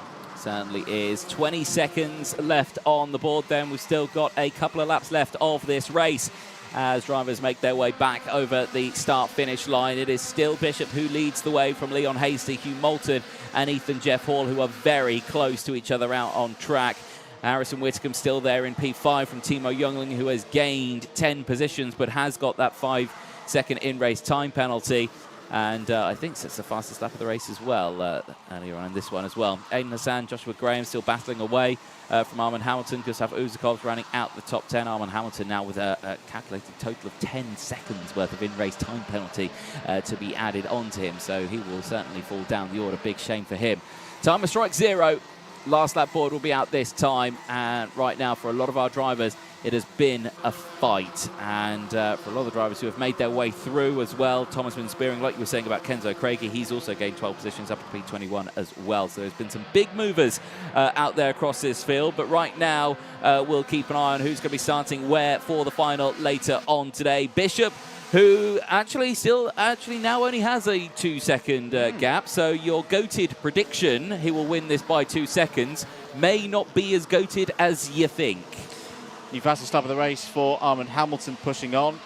Temperatures are still cold out there, but the temperatures in the racing are have been hotting up here, and you've got a smile on your face, Mr. Jordan, because well, maybe Macaulay Bishop's siding with yourself. He's just backing off a little bit, and the gap's now 1.86. Yeah, he's just bringing it back, bringing it home, looking after the tyres. Don't stretch it too hard. You know, you don't need to worry about it too much, and just cruising it back. So the gap comes down below 2 seconds. So there you go. Not a goated prediction anymore. Good try, though. There we go. Here we go, then. Out of the final corner. He's looking signed, sealed, and done. One hand on that championship trophy. Macaulay Bishop. He's already got one this year in Miami. Now he's looking for it in Rotax as well. As he crosses the line, he starts on pole for the final later on today in Junior Rotax from Leon Hasty, Hugh Moulton, a big group across the line, all battling for about 7th place downwards. Another 5-second time penalty going out as well, this time to William Antrobus in the number 57. But huge battles all the way throughout this one. And for Macaulay Bishop, it's just a case of do the final, do what you need, bring it home. And what's still so impressive is just the professionalism. Yeah. You know, he gets out there, he does what he needs to do, takes another victory in this season's Wera Tools British Kart Championships. Leon Hasty, P2, Hugh Moulton, P3, Ethan Jeff Hall and Harrison Whitcomb complete the top 5. Timo Youngling, Joshua Graham, Aidan Hassan, Armand Hamilton and Ewan Charman all inside the top 10.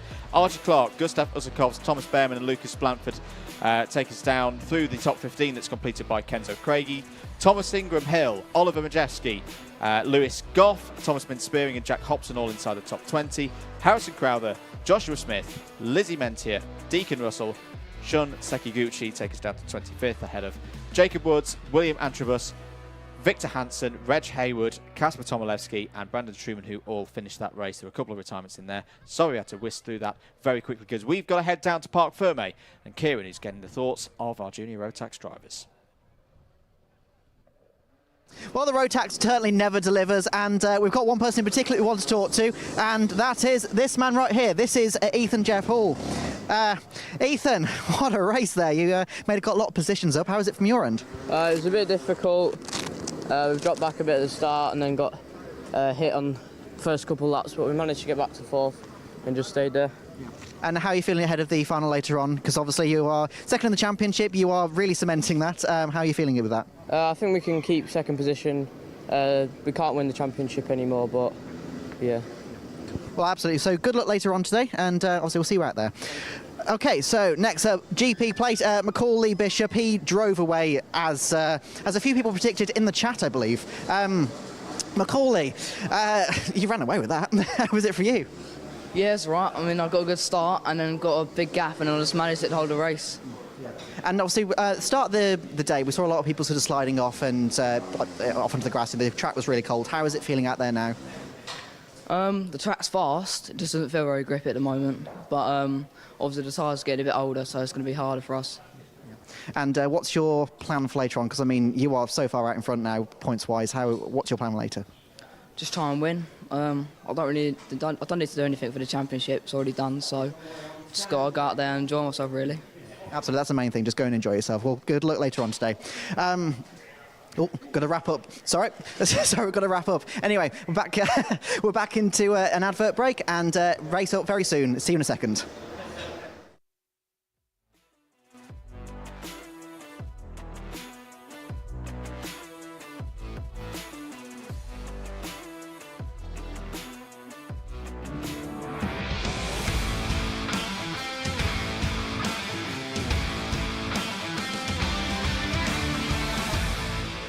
Rotax 177 race 19 heat 2 coming up next. Reese Hunter starts this one on pole position. Nathan Schaefer starting alongside. Hopefully Nathan Schaefer can have a better start this time around, not spinning like he did in heat 1. Scott Smith and Lewis Halliday, they start on row 2. Samuel Cornwell and Henry Ayres go from row number 3. We find Danny Andrew and Harrison Crook on row 4. Louis Large and Tom Hinton start once again on the 5th row of the grid. Philip Howarth will be looking to improve again from row 6 and is alongside Oliver Smith on that one. Chris Thomas and Alan Kenyon on row 7. Callum Porter and Jimmy Galloway on row 8. Charlie Pritchard and James Lingard round out row 9, with Luke Oliver rounding out the field on row 10. 19 drivers in this one. This is their second qualifying heat, second and final qualifying heat, to determine where they're going to be starting later on today. I think they go straight into the final. They do. No pre-final for Rotax 177 in their O-Plate challenge. This will determine where they start for that final. It was Reese Hunter who took the win. Can he do the double in this one? Into the tram lines. Looks good. Green flag goes out and away they go. Down and towards turn number 1. Great start once again from Reese Hunter. Better start for Nathan Schaefer this time around, and crucially, better start for Henry Ayres this time around. His chain guard remaining fixed to his wagon. Yeah, it's a bit of attrition in the first heat. If you missed it earlier on this morning, is there a moment right in the middle of the field, and I said the A word, and there's 3 karts that are going to be in a bit of bother there. I think Ayres is one of them, Danny Andrew as well, and the 36 of James Lingard. I think it was the kart locked together with Luke Oliver in the 97. Yeah, that's a big shame for those two at the back of the grid, just tangling with each other. And unfortunately now we'll have a long way to go in this race. Through in towards Bobby Game corner here, side by side, down the inside there. Nice move from Callum Porter. Get that one done.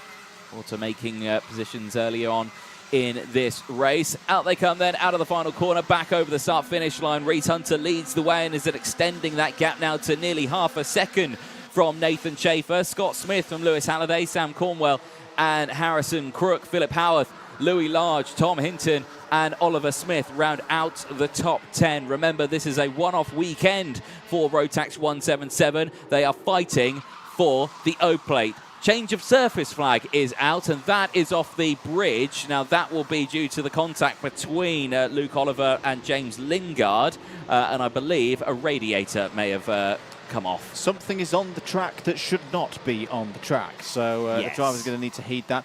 Very different dynamic straight away in this race, Anthony, because we saw Nathan Schaefer in the first race have that big moment, lose a load of positions, but then have very good race pace and move his way back up through the order. Let's see, is there going to be a challenge here from the number 10 on Reese Hunter, who early on this morning just walked away with the race win, wasn't really challenged. So this, of course, sets the grid. The results from this one set the grid for later on today. Reese Hunter, at the moment, looking at 2 wins from 2. So check that one. Less than 8 minutes to go in this race. And again, looking to the inside here. Nice little dive there. And through goes Jimmy Galloway. Philip Howard still battling away as well. Big moves all the way throughout. Lewis Halliday now with the fastest lap of the race as he tries to fight for position and loses out another one there, does Jimmy Galloway.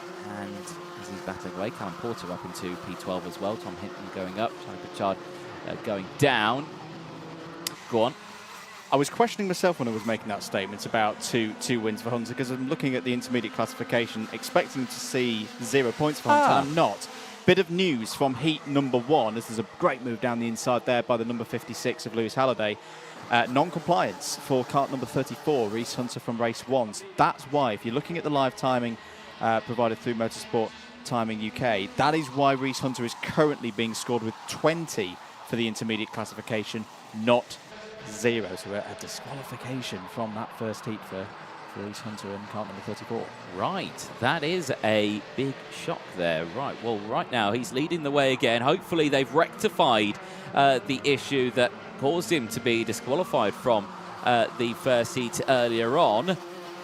But for himself right now, all is well once more. Nathan Schaefer this time around, much better run on this one. He currently puts himself second in the intermediate classifications, meaning he would start on the front row in the same spot he started all of the qualifying heats. So again, that's a good spot for him, but he would be battling his way with Scott Smith, who's currently running in P4. That's the driver you can see on your screen there, the number 37, who is battling away with Samuel Cornwell. Cornwell looking to the inside here as he sets the fastest lap of the race and wanting to carry that momentum through into another position, wheel to wheel, and sends it to the inside. No drama there whatsoever for Cornwell, and he instantly says to Scott Smith, right, let's go and catch up to Lewis Halliday up ahead. Yeah, very definitive point there from Cornwell to say, come on, let's get on with this. There's positions to be had up the road. Just over 5 minutes remaining on the clock.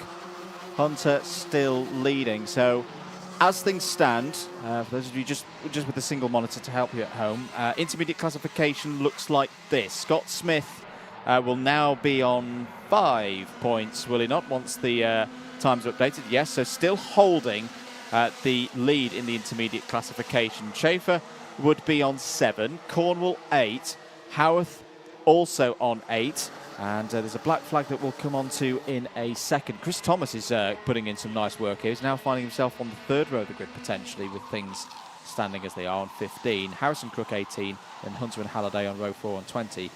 Black flag, as mentioned, for Alan Kenyon, number 25, is going to be coming into the pits here. That's not good news. And that's a straight black flag as well. Yeah. That's quite rare in karting. You don't see that too often.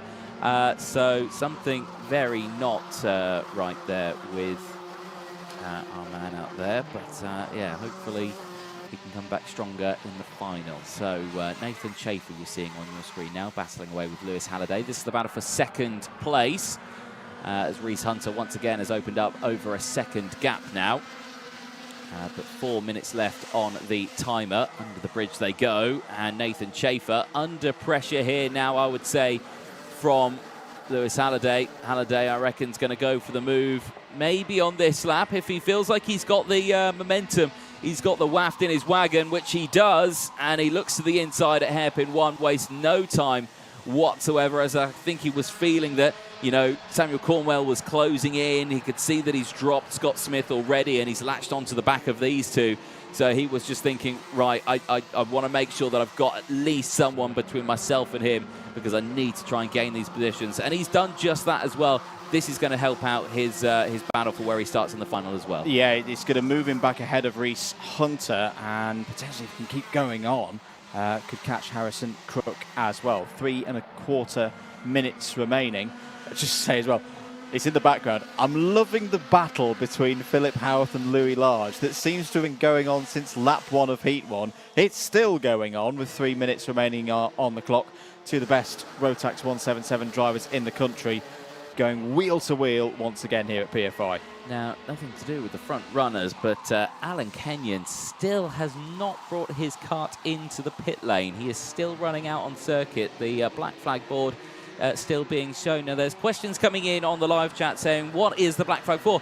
We personally don't know that information. We just see the penalty that comes up on the screen. Yeah, we just get the notification. We don't know what it's for. We only find that out after the race and we get the official results come through. That's when we find out.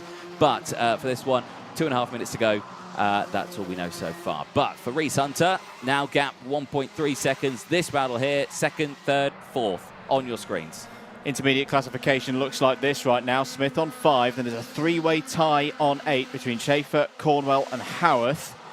Chris Thomas still there in 5th place on 14. Is now also a tie for the opposite side of the grid on the 3rd row of the grid. Halliday, Crook and Porter all on 19. There's going to be changes here in the last few laps. Second heat, final heat for Rotax 177. Halliday holding on to 2nd place there ahead of Schaefer and Cornwell. I just feel like Sam Cornwell at the moment is just biding his time. He's not throwing it in there. He's aware, of course, that there's a good number of drivers in close proximity down to Louis Large in 7th place, but he has looked racy in this heat. Do we think he's going to be able to find a way past Schaefer?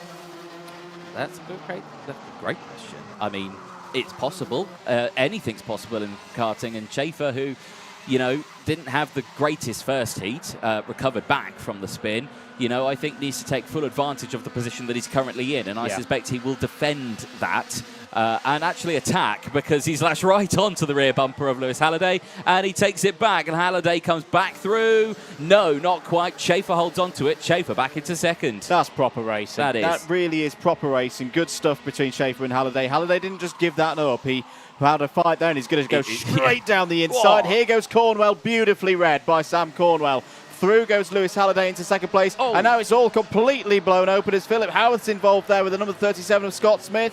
I think Louis Large is going through as well. It's all gone completely wrong after a great move at the start of the lap for Nathan Schaefer. He's going to find himself down at around 6th place. Yeah, that's not gone well at all for Chaser. He, unfortunately, dropping well down the order into the pit lane. Now comes the 25 of Alan Kenyon.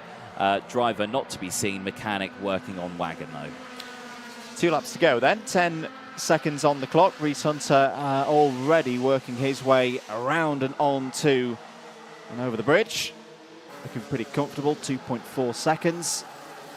Is probably going to be on the 5th row of the grid, I would imagine. I'd tell you what, with the pace that Hunter's had today, clearly he's got a bit of a march on the rest of the field. Watching Reese Hunter try and come through from the middle of the pack, that's going to make the final quite interesting. That it certainly is, isn't it? It's going to mean a fight for the British Open champion. Timer strike 0 on this one. Hunter leads now by over 2 seconds, but the action is further back. This is 2nd place. Lewis Halliday, Samuel Cornwell, who are line astern, and Cornwell is going to go for the, you know he's going to go for the move. He wants those extra positions just to help him out. Philip Howarth, at the moment, with the positions that we've got here, puts himself on potential pole for the final later on. The real number 1, who we've not really spoken about and has been in that mid-pack area, is potentially starting on pole for the final here. This is what I like about this kind of format. Cornwell, my goodness me, there was a bit of tyre smoke there. There was just about enough room for Halliday and Cornwell both to get round and onto the bridge there. Super stuff. Howarth moving to the inside now, trying to defend once again from Louis Large, as he's been doing for a lot of the racing so far here today. Schaefer defending from Smith. We're on to the final lap. This could end up in any sort of order come the end of lap number 12. Reese Hunter, Anthony, is on his way to another win. Certainly is. He's only got a couple more corners to go. Looking good for him. Hopefully scrutineering this time goes well for him, because that was a chink in the armory for him. Hunter out of the final corner. He will see the checkered flag, and he will put himself in a good position for the final, despite his disqualification earlier on. Halliday finishes second from Samuel Cornwell. Philip Howarth, the number 11, the real number 1, puts it on pole, provisionally, with a capital P, for the final. From Louis Large, Nathan Schaefer, Scott Smith from Chris Thomas, Harrison Crook and Henry Ayres rounds out the top 10. But still, this is going to be one heck of a final for the Rotax 177 British O-Plate. Looking forward to it. It's a one-off race, unlike the other classes that we've got here today. There's no championship, there's no tax of points and everything. It's each driver going all out for this today. As I say, Reece Hunter wins by 2 seconds on the nose from Halliday. Cornwell, Howarth, Large, all in the top 5. Schaefer, Smith, Thomas, Crook and Ayres. Good recovery there from Henry Ayres after a difficult start in the race. P10. Callum Porter, Charlie Pritchard, Jimmy Galloway and Oliver Smith, all inside the top 15 that's completed by Tom Hinton. There he is. Luke Oliver was the last of those to finish on the lead lap. Alan Kenyon pulled in early on. 2 retirements on lap 1, Danny, Andrew and James Lingard. I think we are good, though, to head down once again to Parc Fermé. And Kieran can have the thoughts once again of the Heat 2 drivers there for Rotax 177. There's certainly lots to talk about from that race. We've got all the drivers coming through, so we will try and pick out some of them. Let's go and speak to Lewis Halliday in here. He had a very solid race, finished in 2nd place. So we'll just see if we can get a quick word with him. And he's just quickly chatting to the race winner, Reece Hunter. Lewis, that was a solid drive from you. Obviously, you were battling there with, I can't remember, was it Samuel Cornwell, I think it was. How was the race for you? Yeah, it was all right. We managed to get a good start. I just wanted to push away so we didn't get caught up in all the pack. But yeah, after the unfortunate DNF for Heat 1, that was a good solid Heat 2. And obviously, you guys the first series to be driving for the 2nd time today. How has the track kind of evolved since this morning? It's gripped up a lot, which is a shame in our part. But no, yeah, it's gripped up a lot. So the track's coming on. So for the final, it should be good. Now, how are you feeling ahead of the final? Pace is good. Just unfortunate we had a DNF, because otherwise we would have been probably on pole for the final. But yeah, no, it's good. We just got to race smart and see where we end up. Absolutely. Well, a good look for later on then. Cheers, all right, let's go and have a chat. Over 68. Hello. How was your race? Yeah, it was a good race. We had some more pace than the karts around us, it felt like, but just about keeping the nose clean and getting a good place for the final. Yeah. Now, obviously, I think you were quite far down at one point, and we saw up on the timing you had fastest lap, and you were coming through the field, so it was a solid drive. So is that giving you some confidence for the final later on? Yeah, I mean, hopefully we're starting near the front and we can punch through from there. That'd be good. Absolutely. Well, good luck for later on then. Thanks very much. No problem. Right, let's go and have a look. One person I do want to talk to is Nathan Schaefer. He is, if you remember, if you were watching earlier on, he ran off, so I couldn't talk to him. So let's see if we can find him. He's number 10. There he is. Nathan, how was your race? It was good till the end. Yeah, I got into 2nd again, and then Lewis Halliday come back, and then end up dropping down to 6th. And yeah, good. Because obviously you had a bit of an issue, I think, the first lap of the last race, and you climbed up a lot of positions, tried to come and talk to you, but you'd ran off somewhere. And then obviously you were battling up at the front, so you obviously got good race pace, so is that giving you some confidence going into the final? Yeah, I should be starting in around the top 4 for the final, so we'll see where it goes. It's a long race, anything can happen.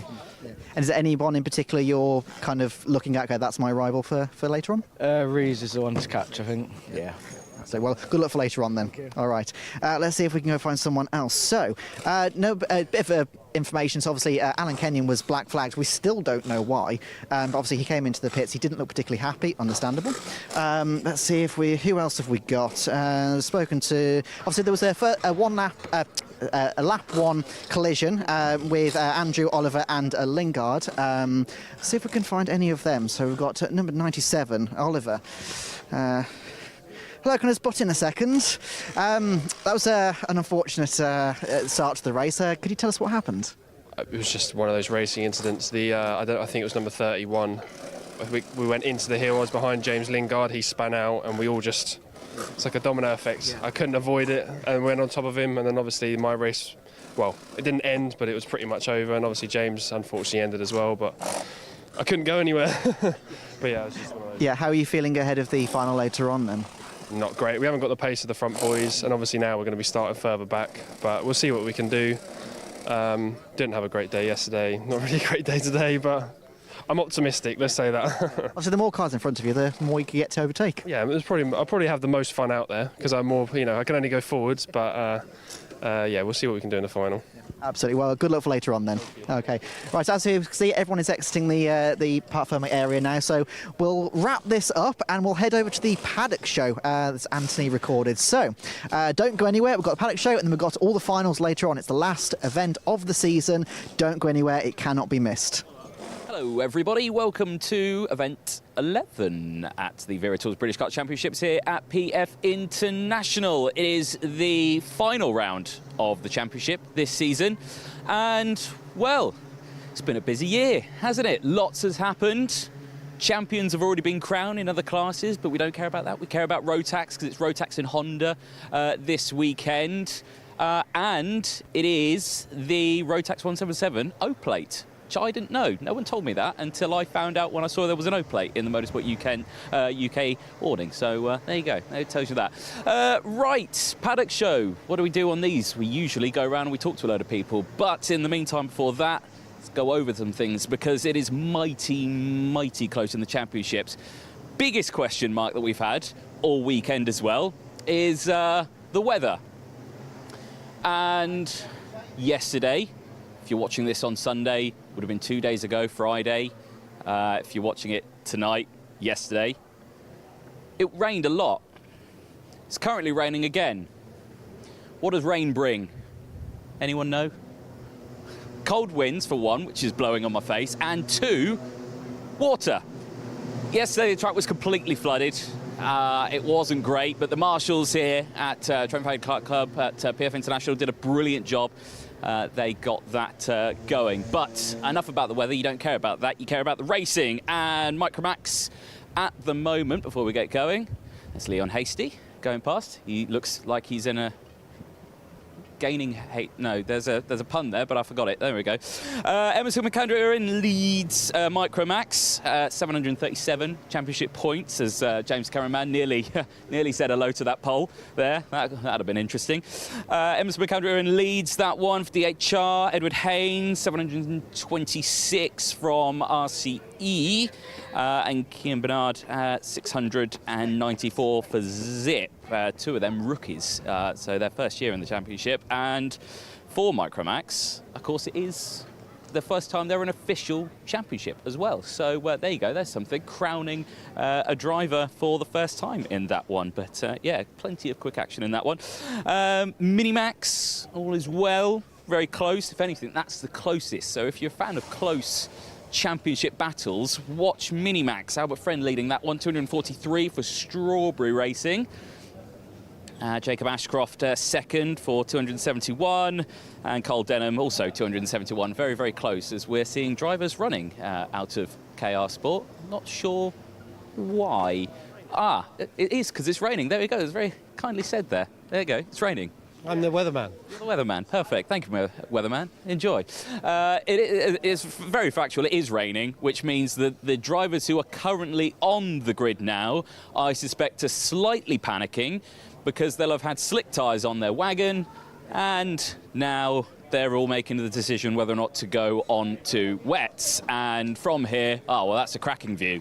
You can see now most of the wagons have not got wheels on, indicating that they are deciding whether or not to change tyres. So, and of course wetsuits as well, because a lot of these drivers haven't got wetsuits on and they are all looking, and the gate closes in 5 minutes.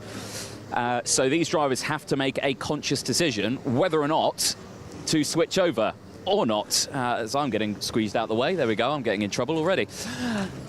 No, this is obviously a very tense moment, I think, for a lot of these drivers. You can see Teddy Pritchard-Williams. Teddy, there, you're about to go out. You went third earlier on, didn't you? What's the plan? Are you changing? I'll let you know in 4 minutes and 24 seconds. Excellent. All right, it's in 4 minutes and 24 seconds. We all know the answers to that one. Enjoy, Teddy. I'll let you crack on with that one. Obviously, teams and drivers at this one will make a quick decision there. You can see the number 84 there, Tyler Harris. I think he looks like he's going for slicks. He's got them on as well here. Alex Lee, American driver, joining us this championship this year. He's also sticking with the 6. The number 63 there has gone for the wet tyres. And I think it's a good decision because it is raining. It's actually quite horrible. It's not too fun. Hi, Chris Walker. There you go. Kartpix.net. There you go. Get your photos from him. Best in the world, he is. Yeah, for Alex Duncan. So, yeah, for Argenti, he's gone with the wet tyres. There you go. It's all dramatic and very drama. Lots happening here. Mr. Hunter getting his tyres on. He's going for wets as well. All right, lad. How are you? Good. Yeah, good. Yeah, I'm very well. Thank you. There you go. Motorsport UK working hard. Oh, okay. Yeah, the rain's really coming down now. This is a bit horrible. I might run for cover somewhere. There we go. Oh, there you go. There's drivers getting in trouble. They need to show their IDs. Do I squeeze in the tyre room? There you go. This is where they keep the tyres. If you cared about that. There's Shay working hard. Go on, Shay. Give them something. Go on, lad. Good lad. Right, anyway, what were we talking about? Championships. Minimax, going to be a close one. Junior Rotax, I think that's signed, sealed and done for Macaulay Bishop. 743 for Dan Holland Racing. I don't think he can be caught, especially after drop scores. Oh, that looks awful outside. Oh, he's gone the other way. Where's he gone? Oh, yeah, there we go. He's found the door. Perfect. Ethan, Jeff Hall and Ewan Charman, though, they are having a championship battle. Not many points between there, so Strawberry versus Argenti. And, yeah, Heat 1, well, was Bishop, Harsh and Harrison Whitcomb, actually. The second of the juniors, I think, has just come in, not off the circuit. They had a race earlier on, so I've not actually seen the official results from that one yet, so I don't actually know. So that's an interesting one. Seniors, that is about to go out. That's the one that you can see getting ready to go out, is seniors. 2 minutes left before the gate closes. And all of these drivers, within 2 minutes, need to be on that dummy grid. So, as you can imagine, everything's a bit tense there. No one's got an umbrella. No one's got a coat. This is what literally the meaning of being caught short is. It's that. That's what being caught short looks like. It doesn't look very appealing to me. I'm glad to be in there. How long's left on the thing? They said 2 minutes.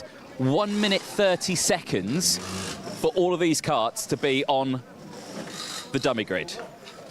Right. That's not very interesting. But again, it's not my problem. So there we go. I'm not too bothered about it. Right, so where were we? Senior Rotax. Kai Hunter leads that one. 700 championship points. DHR. Matthew Higgins, his bestie. 694, also from Dan Holland Racing. And Lewis Gilbert from Craft Motorsport. 690 before the end of the day today. And how long they got? 1 minute? Oh, less than a minute to go. Well, I wouldn't want to be one of them. Right, how did their Heat 1 go? Kai Hunter took the win from Lewis Gilbert and Teddy Pritchard-Williams. He came third. Higgins came fourth, but he did have the fastest lap of the race, so all is well for them. How long's left? 35 seconds left on it, and well, there you go. Now it's just a panic, really, for these drivers. And this is what we mean. Karting's stressful. It ages people. We don't realise half of these drivers are actually cadets. It's just they've aged so much with all the stress. Less than 20 seconds left on it, and it's just an absolute panic. Well, that's not gone too well. And actually, it looks like, oh dear. 6 seconds. Half the grid's not even going to make it. Well, gate's closed. The gate is closed, and I'm not going to lie, that's a bit of a mess down there. And oh dear, there we go. Bit of a stress, but oh dear. And do you know what the funny thing is? If there is a funny bit from this, stop raining. But the track's soaked at this point. As you can imagine, there is a lot of emotions going on around here. And, well, officially, the gate's closed. So there we go. That is the end of play for, I think, half the grid on that one, which is a really, really big shock. So that has not gone well for a number of drivers. There we go. Well, drama. Drama of the final round of the championship. Never like that. Here we go. Here's some smaller karts. These are... Now they're micros or minis. JP will tell me. Micro or mini? Micro or micro? Micro we have here. Thank you very much. I can't tell the difference between the two of them, if I'm brutally honest. We've spoken about micro already. All right, Kian? Yeah, how are you? Yeah, I'm all right, thanks. Yeah, I just wanted to speak to you. OK, fair enough. There you go. You've done it. It's raining. Go on, find some cover. How did you do anyway? Won both the heats. Oh, nice. That's what you need, isn't it? Yeah, it was very good. Of course, it was a big disaster at the end of this race because it was raining. And then also I was in front, so I didn't really know what lines to do. And up until the second last lap, I was just doing wet lines. But then, yeah, came out on top.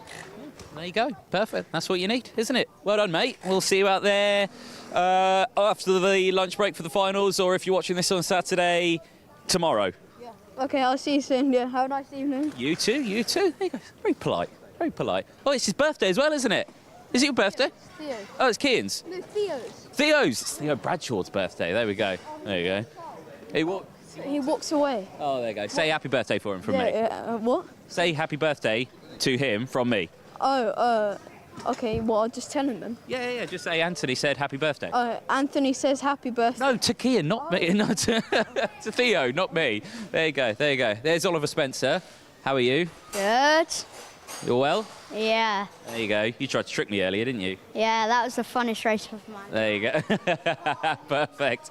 Awesome. Right, so that's that. Who else we haven't talked about yet? We've not spoken about Honda Cadet. Ryan White, Privateer leads championship, 559 points. Max today, second, also Privateer, 543. Ed Spain, third, 540 for Zip. It all went well. That one. I've just been handed an umbrella and a piece of tissue. There we go, probably to clean my phone.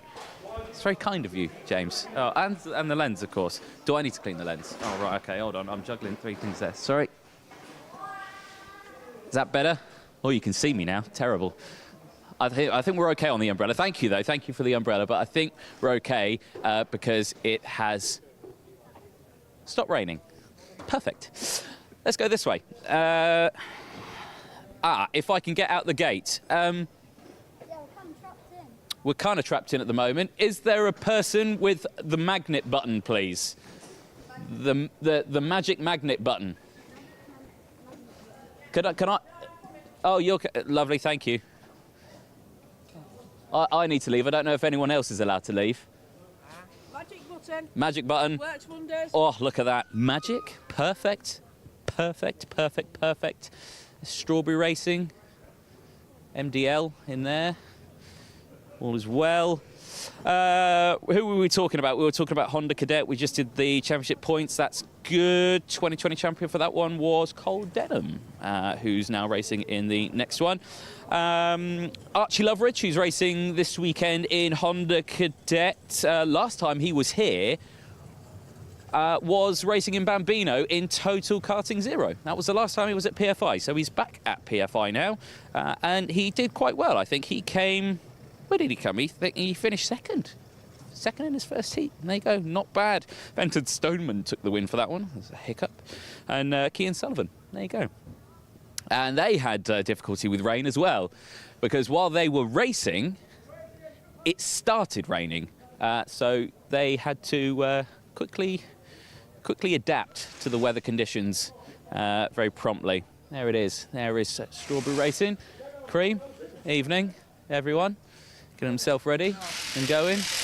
All right? Yeah, there you go. Perfect. You nod at me and then walk away. No, that's fine. That's fine. You don't want to be on camera. There we go. Some are friendly, some aren't. No, he's very friendly. Albie, you can talk to him. Albie, go on. How are you? Good, thanks. You? Albie Lapper, yeah. How was your racing earlier? It was good, but it was tough. It's like My engine broke down on the formation lap, so I had to start last. I finished 10th because it was like carnage. There was so much battling on that one, so it was good. Who's your favourite Formula One driver, current or non-current driver? Oscar Piastri. While wearing a Sebastian Vettel hat, yeah? Yeah, obviously. Cool, perfect. There you go. Says everything you need to know.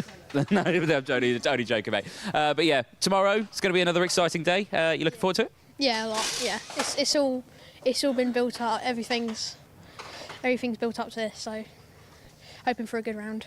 That's what you need, a good round indeed. Hopefully it's a bit better than this. We don't want rain, sunshine, rain, sunshine. We want sunshine throughout, yes? Or do we want rain throughout? Well, I'd rather rain throughout, but I'd rather it be one thing or the other. So. Okay, not a mix. Not a mix, no. Not a mix. No one likes a mix, do they? No one. No, exactly, because you just don't know what to do setup-wise. There we go. Cheers, Albie. Enjoy your evening. There we go. Toby George Motorsport tent there. Jack's Motorsport tent there. Get the badge in. Is he all right? It's your badge. Is he all right anyway, yeah? Is he good? Yeah, question mark. Okay, cool, fine. Let's go this way. Rotax 177, O-plate. We have not seen Rotax 177 in this British paddock since 2021. Where's he gone? There he is. You're running away, you're leaving me. Assortment of karts in there, assortment of karts in here. No people around anywhere to chat to. MLC, look at that, new awning, looking fresh. Fresh for MLC. Right, where was I? Rotax 177, 20 drivers. Dante, 2021 champion. He's not entered into the O-plate, so we don't have the last British champion. Louis Large, though, giving it large, he is here. Louis Large, 2021 runner-up, second in the championship. He is here. Reese Hunter, team boss, Hunter Motorsport. He's decided to drop the spanners or pick them back up again and spanner his own kart, but he is here as well. And practice has been all good. Right, this is Argenti, many a driver. Is Ewan Charman in here anywhere? No, he's gone somewhere else. Perfect, thank you very much. Will Green, where we got Will? We got Will? Where's Will? You shout a name? Go on then, Will. We'll chat to you. Mason Brooks over there as well. He's tying a shoelace. Remember, you loop it, you swoop it, and you pull. Right, Will Green, you had a race earlier, and I don't think it ended too well for you, did it? No. No, what happened? There was a little incident coming out the second hairpin. There was a cart in front going slow, and I just got caught up on top of them. Ah, that's suboptimal. Yeah. Yeah. You can thank your, who was it who shouted to talk to you? My mechanic, James. James, yeah. Well, he's done you in over there, James. But, Will, for yourself, tomorrow's another day. You've got, of course, more qualifying heats to go, and you've got pre-finals and the finals. So, busy old weekend. And what do you expect from this weekend? Well, hopefully I can do well. I'm expecting at least like a top 6, hopefully, because at the moment I'm 4th in the championship, and I just need a good, consistent round to keep that. Yeah, exactly. It's tough, but PFI does promote some close racing, doesn't it? It's always bunched up, bit slipstream here. It is a tricky circuit, but I think a lot of drivers are used to it. What do you think to that?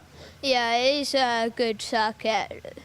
It's quite technical, but also got long straights as well. So, and it is pretty bunched up most races. Excellent. Make sure your mechanic James puts in the waft. Yeah. Yeah, exactly. That's James. There you go. Perfect. Cameraman doesn't know who James is. Do you know what's funny? The cameraman is called James as well, and he doesn't even know a James when he sees one. There we go. Perfect. Thank you, Argenti. We'll leave them to it. Down on Racing. There they are. All in their glory. Biggest awning. And to be fair, they've got most of the championship runners in this one. Let's count them, actually. Let's do it. Let me look at my notes. Right, so you've got Emerson McAndrew-Urin, that's 1. You've got Jacob Ashcroft, you've got Cole Denham, that's 3. You've got Macaulay Bishop, that's 4. You've got Kai Hunter and Matthew Higgins, that's 5 and 6. So 6 drivers, all within a chance of winning the championships, and all of them are in there. There you go. Moving on. That's enough about that. A couple of privateers over there. I want to see if we can find some Honda Cadets anywhere, because they have had a good one. Ryan White, like we were saying, leading that one. First year with the regulation changes, of course, to that one. Now running on the GX200s. Ed Spain, Motorsport UK, British indoor karting champion. He's made the jump over to outdoor karting. There you go. Fact. So, if you're watching this and you are a driver who races in British indoor karting, you can do it. Who do we have here? Ollie Thompson. Ollie Thompson. I only asked that because you're in a wetsuit and I can't see your race suit and you got your helmet on and everything like that. Ollie, how's your day been? It's been all right. I'm not too sure where I finished in the last one, but because it rained and everyone was on slick, so it was a bit chaotic. Was a bit chaotic, wasn't it? And yeah, you're going out for your next race now? Yeah. Excellent. There we go. That's where you'll find the Honda Cadets then. They're in the paddock. Perfect. All right then. Well, it's slippy now, so watch them tyres. Yeah, I will. Excellent. Good lad. Cheers, Ollie. Enjoy. Hello. We've already spoken to you. There you go. Hello. There you go. Here's another one. Introduce yourself for the ladies and gentlemen. Ollie Wolfett, can I interview Sure, him? no. I'm just. Can I interview him? Ollie, you've already done yours. Go away. Can I please him? We didn't want to start a domestic here. Can I interview him? No, it's my job. No, it's my... Go on then. Go on then. Maybe we could try. Go on then. Okay. Charlie Wolfett. Hello. Okay, how has your heat one gone today? My heat one went pretty decent. Started 7th and then came to 4th, I think. Got called to the stewards for a little interruption with me and Jacob Ashcroft, but nothing got done about that. But I won the protest anyway, so pretty good. And how is heat 2 gonna go for you? Heat 2, basically from 7th hopefully till to 1st hopefully, but yeah, we'll see how it goes. Okay. Oh, we got Kai Clark on the run. Oh, he's on going for a run. Kai. How's your day been? Good. How's heat 1? Yeah, okay, but I got. Oh, we've got Donkey is over there. I got rammed up the back of by Will Green. Oh, disappointment. Oh, we got Ollie Meat now. We got Ollie Meat. Kai, Ollie, how has your day been? All right so far. I just need to get this Heat 2 sorted out, but Heat 1 was terrible. Yeah. Okay, Josh. Have that back now. Josh. Hi, Luca. How has your day been? Hello. Okay, the microphone is being handed back now. Thank you, Anthony. You're very welcome. I'll be Henry if you need assistance tomorrow. Okay, you just need to grow a lot more to be Henry. Okay. And have a lot of deeper voice. A lot deeper voice. Yes, okay, yes. Perfect. Thank you very much. There you go. Synergy. Synergy, ladies and gentlemen. That's cheers. Let's go to the back paddock, shall we? We rarely go into that one. There we go. There is Ryan White, Rizo White's wagon, making its way to grid. Championship contender. Looking forward to seeing what he can do. What did they do earlier on? Heat 1, I said that already, didn't I? Fenton Stoneman, Archie Loveridge and Keane Sullivan. So there you go, that's that. When was the last time we went into the back paddock here at PFI? Been a while. Well, there's not many teams in the back paddock, which is a thing. There's a 177 over there with no stickers on it, which means I have no idea who it is, but it is the number 37. There we go. I will try and find it. Hi, John. I got John Richardson just here. Another one who's a fan of a certain Formula 1 team. Formula 1 team. There you go. What he said. John, how's it been? Very good, surprisingly. As I quoted last time, I was doomed at Warden Law, and now I'm actually not. Yeah. Okay, so it's going a lot better then? Much better. I went from 20th to 11th. I could have finished in the top 10, but no. No. Okay, but still, good result. Happy with it, and tomorrow's going to be another good day? Yeah, I've got the second heat upcoming, so I think I could do well in that. Awesome. Cool. We'll leave you to it. Enjoy. Thank you very much. Bit of drama. We've got a 177 over here, like we were saying. These are still, I think, well, they're senior Rotax basically, but it's just the weight category is different. Who have we got here? Scott Smith. But we don't have him here because Wagon is left, van is closed, and something tells me they're probably watching the senior Rotax's race at the moment. Excellent. We'll head back through the paddock. I don't think we've got much time left, which is a bit of a shame. Let's talk a little bit about other things, because in some of the other races it was a little bit interesting. Now, if I go back to junior Rotax, Ewan Charman, who's third in it, battling away with his team.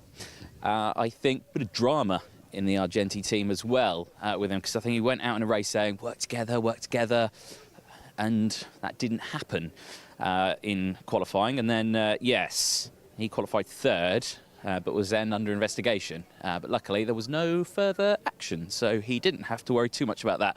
Let's go down here. Where are you pointing? There we go. Against the sun. More paddock down here. There's the back of DHR, Time Racing Engines. DHR! There we go. We've got some privateers in there, Restart Racing, I think Emily Cotti and Aidan Hassan. Aidan Hassan had a good race. He had a very good race, several positions gained. And, well, there is Guy Cunnington, but I don't think he's based there. I think that is Lewis Gilbert who's based in there. And, yeah, he's not there at the moment. There we go. Let's key in again. Okay, you bump into everyone several times. It's a Haas awning, but I don't think they're racing this weekend. Tooley Motorsport, not spoken about them much in this one. I think they're having a good weekend. Many things happening. We always like to pop in there. They usually have golf clubs in here. And if you're a certain driver, I like a bit of golf. There we go. Where's my cameraman gone? Oh, he's all the way over there still. We've got about 4 or so minutes left. There's a couple. Hello. There's not many drivers in here, is there? Hi. Hi. Stuart, how's it going? All right. Yeah. Are we just hiding? Yeah. Hi. All right. Cheers, hi. Yeah. Much to say? Not this week, no. All right, fair enough. It stopped raining, which is good for us. Yeah. We were out next heat for the juniors, the last heat for the juniors. Even though it stopped raining, track's still wet. It'll dry up. Sure? We've still got about another hour before we go out. Oh, there you go. So it'll dry up. As long as it doesn't rain again, we're fine. I don't know. Oh, look at that shot. He's very good, isn't yeah, it? He's very good. Oh, let's not go too close. Yeah. Yeah, say that's in 4K. That will see everything. There we go. Yeah, no, we do not want. Cheers, Stuart. There you go. Always a fun chap is Stuart. Always likes a chat. Right, we spoke a little bit about that one. What more can we say about senior Rotax? Obviously, we went past Lewis Gilbert, former Open champion, senior Kart master in senior. And what have I just been given an umbrella? All right. There you go. Dean Perhaus dad, getting it ready? All right. Well, I've got to fix his car. You got to fix his car, right? Okay. It's never a good thing, but there you go. Fixing wagon. Another championship contender over there, Edward Haynes, who's probably somewhere over there. This is Sam Pollock Racing, SPR. We got some micros, we got some millies. It's Riley Morrow in here. What else we got? Collinson, Sebastian Lusch, his wagon there. Other wagons, SPR. Crucially, there's no wagons on the jig, meaning nothing's broken yet. I say yet because anything can happen in motorsport. We don't know. There you go. There's SPR. Right. There we go. I think we're about done. I think we're about done here. Sun's come out. Look at that. Beautiful. Right then, if you're watching this Saturday night, have a good evening. We'll see you live tomorrow morning at 9:55, roughly around that time in the morning. Set your alarm clocks. If you're watching this in the lunch break on Saturday, here's the finals. But on Sunday, if you're watching this in the lunch break on Sunday, there we go. Here's the finals. There we go. Watch it live. Motorsport UK TV, brought to you by Out for Live. Check out the socials as well.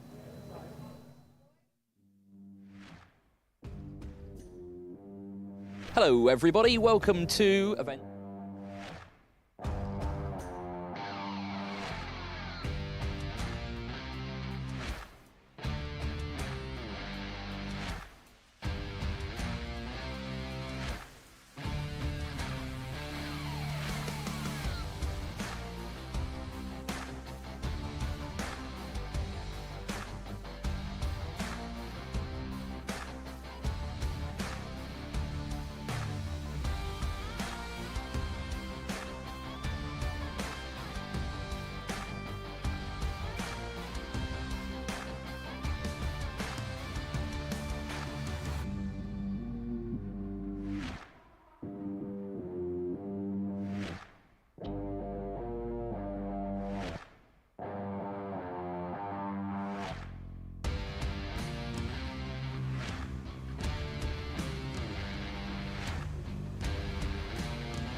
Welcome back, ladies and gentlemen. It is finals time here at Event 11 for the Wera British Kart Championships here at PF International.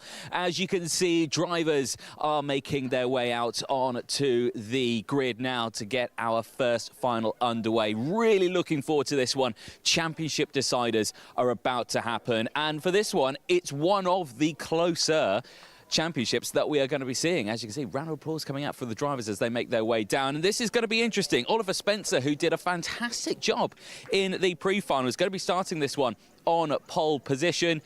And Cian Bernard, who has been working so incredibly hard all the way throughout this one, starting alongside. But this is going to be a tough one. Lots happening. Oliver Spencer getting his wagon down. Love to see that. And getting himself ready. Let's see if we can have a chat with Ollie. Ollie, hey, this is going to be a race for you, isn't it? It's a championship decider. You've been battling fiercely all the way throughout, and you start on pole for it. Yeah, I'm on pole. Emerson's won the championship. Well done to him. Yeah, I think all we've got to do is just keep calm and hopefully win the race. Emerson may win the championship, but you're still battling with this man here for the number 2 and the number 3 out there as well. So you still got a fight for you as well. How do you think that's going to go? Yeah, that's good. I think me and Cian are going to have a really good race, and it's going to be a really good race. Yeah, awesome, mate. We'll let you crack on. We'll let you get you sorted out. We've got 1 minute to go before we get going. Cian starting alongside him on this one. The GP plate. 1 at Kart Masters, knows what he needs to do as well. Edward Haynes, who is starting a little bit further back for RCE as well. Of course, you've got the E-plate on this one. Edward Haynes just there. He's getting himself primed and ready to go for this one. Keep an eye on what he can do. Engines fire up as Mason Brooks gets himself in a position. I want to see if we can quickly dart down, as we don't want to get run over. I'm trying to see if we've got the E-plate out here, and something tells me he's not out here. So the champion, Emerson McAndrew-Oren, has not come out onto the track, so he's deciding to not go with the final. So that means it's purely a fight for the rest of the grid. As you can see, they're now trying to organise them into the order because we have got a missing driver. So this is what this brouhaha is all about at the moment. So yeah, big changes on that one. I want to see if we can try and chat to one more driver.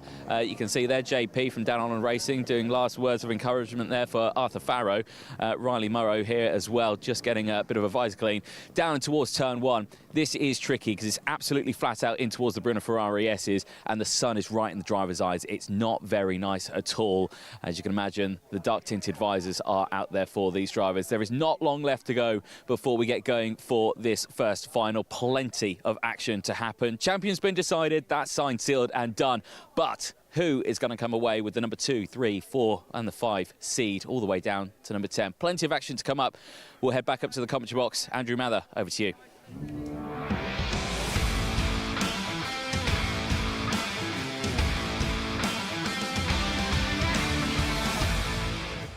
Thank you very much, Anthony.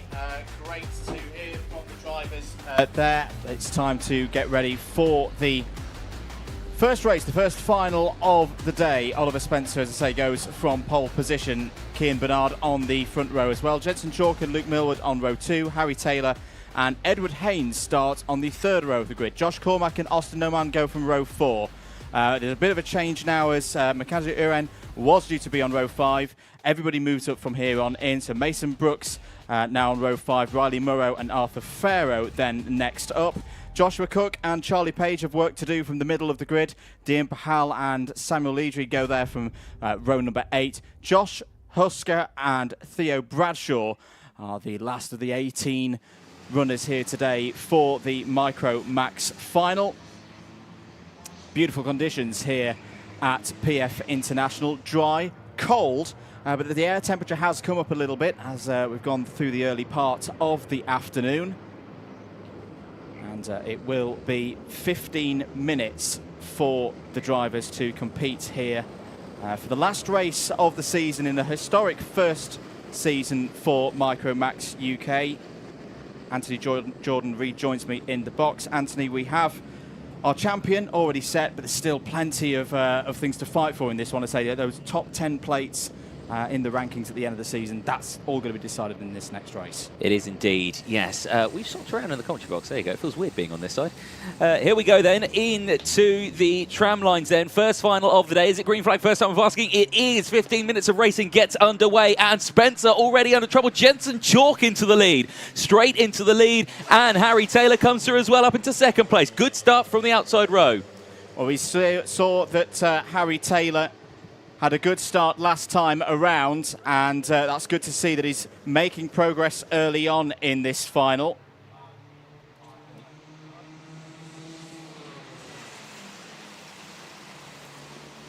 Into the hairpin for the first time then. 30 seconds already gone in this race. Early advantage for the number 64 of Jensen Chalk. And this is sometimes what you get in the last race of a season, Anthony, when there isn't a championship, necessarily a P1 to fight for. It's the last chance for any of these drivers to take home a little bit of bigger silverware at the end of the year, and they're all going to go out for this next 14 minutes. 100%, 100%. And Spencer again dives it to the inside. He retakes that position now, and he's happy there in second place, trying to retake that one. Jensen Chalk, though, you've got to give it to him. That was a stonker of an opening lap from him, and right now holding on to the lead, but not much longer as Spencer sends it down the inside. No competition there whatsoever. Chalk is actually really struggling on power down the straight. He's lost 2 positions. He's about to lose a third. Yeah, and it's a tough place to be without the top end of your kart. Let's see if Jensen Chalk can fight back and whether that issue starts to resolve itself across the course of this race. Down the inside, here comes the GP plate of Bernard. Knows this place so well. Textbook move there, takes the lead of the race. Yep, nice start to the race for this one. And Bernard now doing what he needs to do to see if he can try and get that number 2 seed at the end of this race. 13 minutes to decide that one as they exit out of the Fullerton S's down in towards Bobby Game Corner. No chance of an overtake for these drivers right now. It is doable to get an overtake through there, but as soon as you do it, you usually then end up losing several more positions going into the next corner. So you've always got to be careful where you decide to send a move down the inside here at PF. Running a little wide there does Bernard, who gets it back onto the track now. With that overtake, Kian Bernard puts himself up second in the championship from Edward Haynes. Edward Haynes needs to respond here. And we know from the Micromax races that we've seen so far this weekend is down the inside there. Luke Millward getting involved with a scrap with Harry Taylor and Jensen Chalk. It's going to stay close. It's going to stay close throughout the rest of this race. You've got to keep yourself in there, because if you do lose the toe round here, it is a powerful toe, you'll start to lose a lot of time in the second half of the race. And we are starting to see that to an extent. There's about 2-second gap between Riley Morrow and Mason Brooks. So we've effectively split into two fields now. Those in the top half and those in the bottom half running for the next 12 minutes. Yeah, certainly so. But still, we will see these changes here. The sun low in the skies, really reflecting off the circuit, makes it very difficult, in fact, for visibility for the drivers. I was explaining a little bit about that there. You can see there the kind of silhouette effect that we get on the camera. That's what these drivers get with the drivers in front of them. Yeah. They just don't know what's happening in front of them in these conditions. Indeed. So Bernard leads 0.2 of a second over Spencer.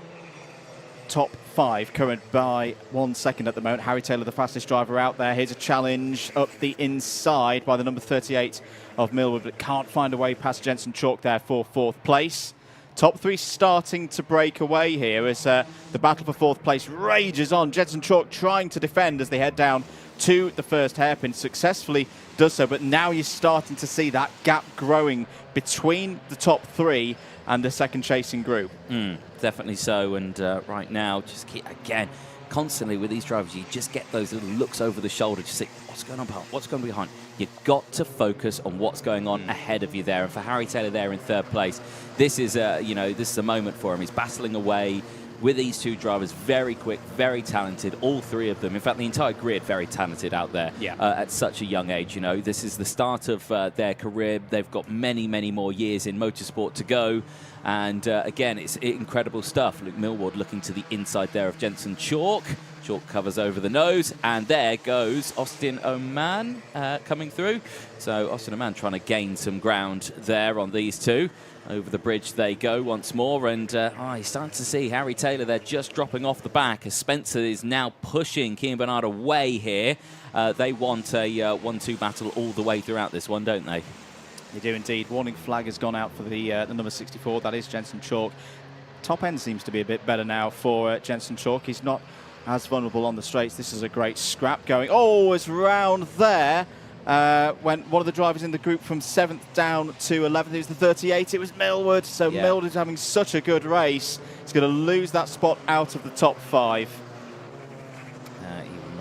happy with that one whatsoever, especially in the final. You can imagine he will have to fight back much, much harder in the latter stages of this race. Luckily, he's still got 10 minutes or so to go, so there's still plenty of time to get back. Now, Jensen Chalk, all on his own there. He's not got anyone pushing him. He's not got anyone defending from him. Edward Haynes is there in 5th place now. So he is starting to gain positions, but he needs to push just that little bit harder now. He needs to latch on to the back of Jensen Chalk, and they themselves need to push themselves up to the top spot, because for Kieran Bernard, it all affects that one. But again, Spencer could change the result of this championship as well. He's there in 2nd. If he goes for the move on Kieran Bernard, that will punch him back down. And for Spencer, you know, he's still battling for these positions. He needs to win this, and he needs the others to drop down. But it's going to be a really tough call for him. And the fact that Oliver Spencer, you look through his results so far this season, he's come so close so many times. Hasn't had a win in a final so far this season. He will not want to finish 2023 without one of the largest trophies of them all in this Wera Tools British Kart Championship. Here are your leaders, Kieran Bernard and Oliver Spencer. Tactically have played this very well so far in the, well, it's still in the opening half of this race. About a second clear of Harry Taylor there in 3rd. It stays as you were, just to run through those virtual championship scores. Emerson McAndrew Iran confirmed as champion, 763 points on the board for Emerson. Currently, Bernard on 755, Haynes 753, and remember, it's that 3-point difference between winning a race and finishing in 2nd place. That's why Bernard needs to hold on to this lead. It certainly does. Right, so now it just becomes a waiting game, really, now, with 8 minutes to go in this final. It is just a case of who bites first. Is Kieran Bernard going to defend first, or is Oliver Spencer going to attack first? There is nothing going to happen all the way into the very last lap, and that's a common thing that we see in karting, is they do like to just push each other along and just wait for that last lap to battle it out between the two of them. They don't want to give another driver an opportunity to get an overtake in. They want to do it last second to make sure it's secured, but that does come with risk. And particularly in the younger categories as well, where momentum and the lower powered formulas are so key. Vital, yeah. You've got to give it to Harry Taylor. He's really keeping on in there. The pace is good, considering he's on his own. He's holding that gap to 4th place. It's down the inside. That's Josh Cormack going for a move, and successfully doing so. Good stuff from the Toby George Motorsport driver, up to 6th. Yes, indeed. Yeah, the rest of the field, though, still looking strong as well. Mason Brooks still there in P10, is battling away with Arthur Farrow. Luke Millward just a bit further behind. It's got Dean Pahal for company. Josh Huska in 14th place from Sam Lowdy. Charlie Page from Theo Bradshaw at the back of the grid there in P17. Still a long way to go in this race. As we keep an eye on these battles through. There goes Austin Oman right behind Edward Haynes. Haynes, who's now gained another position, actually, because he's got ahead of Austin Oman there. But Josh Cormack just in between the two of them. So 6 minutes to go on this one, and it's a calm final so far.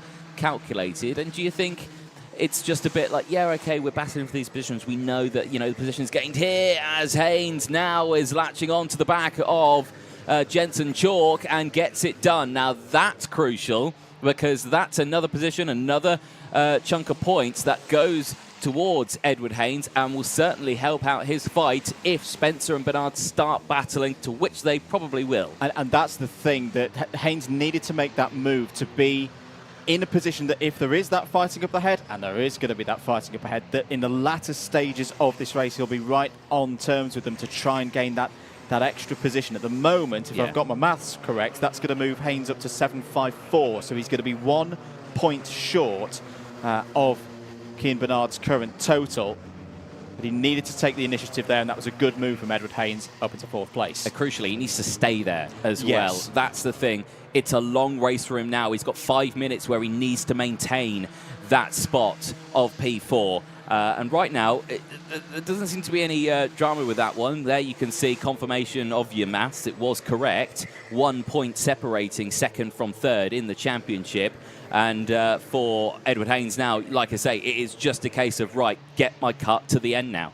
And the other thing as well, you've got a quartet there. You've got a quartet of engines chasing down Harry Taylor, who's working on his own. So, in theory, that should favour Haynes, Chalk, Cormac and Oman. And again, if you're Edward Haynes, you want to be at the front of that group. And already is communicating there with Jensen Chalk, just saying, come on, let's just keep going, keep pushing me towards Harry Taylor. I need it. I need it for the championship. The other side of this as well, we could also come into countback side of things here. And again, I think I'm right in saying that Cian Bernard would have the advantage right now because of the wins that Bernard's had in finals already so far this season. That's all to come, of course. There's still 4 minutes of this Micromax UK final to go. Is the gap coming down between 3rd and 4th place? It is coming down, and it's coming down at a rate that is going to worry Harry Taylor about holding on to 3rd place. Yeah. Now, for Harry Taylor, I mean, for him, yes, okay, he wants a podium finish. He'll defend that one, but I don't think he's aware that with that change affects 2nd and 3rd in the championship, which will mean that Haynes will push the overtake much, much harder than I think Harry Taylor is expecting for a 3rd place podium spot. Quite possibly so, and Harry Taylor's in a position in terms of the points where there's nothing really much to gain or lose. He's got a solid 6th place, 25 points behind Chalk, and around 14, 15 points ahead of Murrow. 3 minutes and 20 to go. The pace of the front two, though, Anthony. New fastest lap of the race from Spencer last time around, 64.52.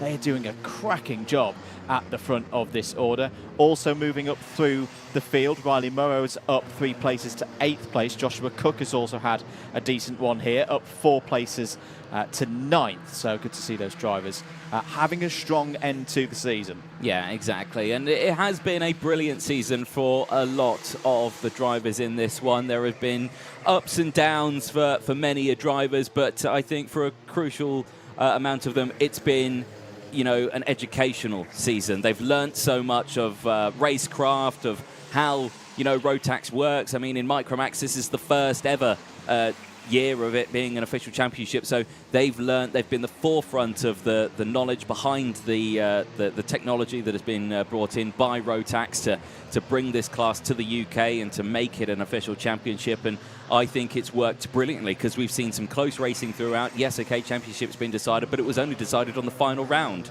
of the season. It wasn't done with 3 rounds to go, 2 rounds to go, or anything like that. You know, it had to wait to the final round.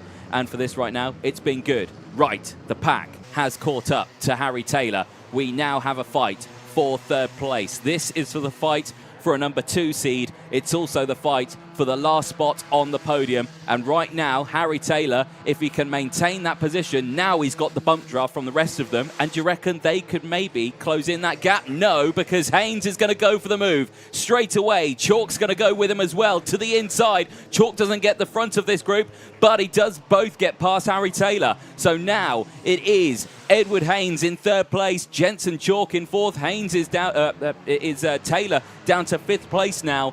This is crucial, and what does that mean for the championship standings? I think that goes the way of Edward Haynes. Indeed. Maybe if they're joint on points. If they're joint on points, Bernard will, I think, still have the tiebreaker because of final wins earlier in the season.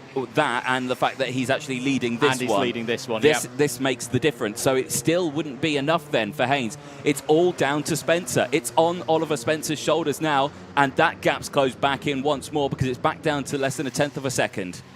Right, 60 seconds, less than 60 seconds on the clock to go. We're going to find out and get the confirmed championship situation in a moment. There's Edward Haynes in 3rd place now, and yet joint points between Bernard and Haynes. Cian Bernard would take it on countback virtue of final wins, but Jensen Chalk down the inside and others following through, and that's not good news at all for Edward Haynes. Chalk, Taylor, and I think Cormac was also fighting in there, and all of that hard work that Edward Haynes has done for the last 6 or 7 laps is undone in a moment. Well, he's fighting back furiously already. He's already taken them 1 back. He's got past Josh Cormac, so that one's done already. Now he's just got to deal with Taylor and Jensen Chalk, who are just in front of him. 7 seconds left on the board, but we've got to keep an eye on what happens with our race leaders because Bernard's still leading the way, but Spencer is right on his rear bumper, and as soon as he sees that last lap board as Taylor looks to the inside, that's going to give him a bit of breathing space for for Edward Haynes. Haynes does manage to get that position done, so he's still in a good spot. Here's your race leaders then. We go on to the final lap. Cian Bernard leads the way. The GP plate, who won here in Car Masters, now looking for a win in the British Kart Championships, but now he goes wheel to wheel with Spencer. Oliver Spencer, the Open champion, takes his first attack, but it doesn't work out. He stays behind. He's there in second place. It's still going the way of Cian Bernard, who might be coming away at the end of this season with a number 2 seed. And you've got to remember as well, because of the weighting of the points, Bernard losing his single position is a lot more costly for him than Haynes losing one in that pack of 4 into hairpin 2 for the final time this season in the Micromax UK Championship. Cian Bernard's got to defend from Oliver Spencer. He's done a brilliant job. They've both done a brilliant job in this race. Can Spencer cut to the inside? Is Bernard going to take another win here at PFI? This is a key sequence of corners. Bernard is doing a brilliant job here, placing his kart in exactly the right position round the final couple of corners. Cian Bernard is going to win at PF International, takes the final round of the 2023 Wera Tools British Kart Championship Micromax UK class. But now we wait. Where is Haynes going to be? It's going to be 4th, and that means that Bernard takes 2nd place in the championship. Haynes is 3rd. What a season it has been, Anthony Jordan, and what a way to finish it. What a way to finish it indeed. But that was the on-track action. Off-track, though, the points were settled. Emerson Makanju-Uren with 763 points is your 2023 Wera Tools British Kart Champion in Micromax. There it is on the screen. What a result for him, the first ever Micromax UK British champion. And you've got to say, it was that hard work earlier in the season. He's not had the best of weekends by his lofty standards, but he's done the job, and particularly his work in the pre-final has given him the title. There is your final result. Cian Bernard wins at PFI. Oliver Spencer finishes 2nd. Jensen Chalk on the podium for I think the 2nd time this season, so the first time since Lark Hall that Jensen Chalk has been on the podium in the final. Edward Haynes 4th, Harry Taylor 5th, Josh Cormack, Austin Oman, Riley Murrow, Joshua Cook and Arthur Farrow all finish inside the top 10. Mason Brooks, Luke Millward, Charlie Page, Josh Hushka and Samuel Luigi finish all inside the top 15. Dean Singh Pahal finishes on the lead lap in 16th place. One retirement from that race, which was Theo Bradshaw, and a non-starter for Emerson Makanju-Uren. But it didn't matter, because he is your champion, the first ever Micromax UK champion here in the British Kart Championships, and can be very proud of that achievement. And I know his family are going to be very, very pleased. Great support from DHR. Plenty more to come here at PFI. We've got more finals following up after this. The Senior Rotax final will be next, then the Minimax 950 title decider. That's going to be another one that's going to be tantalizingly close. Honda Cadet GX200 will follow after that. And in the final championship race of the season will be race number 24, the Junior Rotax final. And even after then, we've got more. We've got the O-Plate final for Rotax 177 to bring us all to the end of the day here. Keep it locked here on Alpha Live and the Motorsport UK TV platform. Let's head down to Parc Fermé to capture the thoughts of some of our drivers there in the Micromax UK final. Well, that was the final race of the year for the Micromax UK Series, and it was an amazing race, obviously, with Cian Bernard edging out Oliver Spencer for the race win, and also 2nd in the championship over Edward Haynes.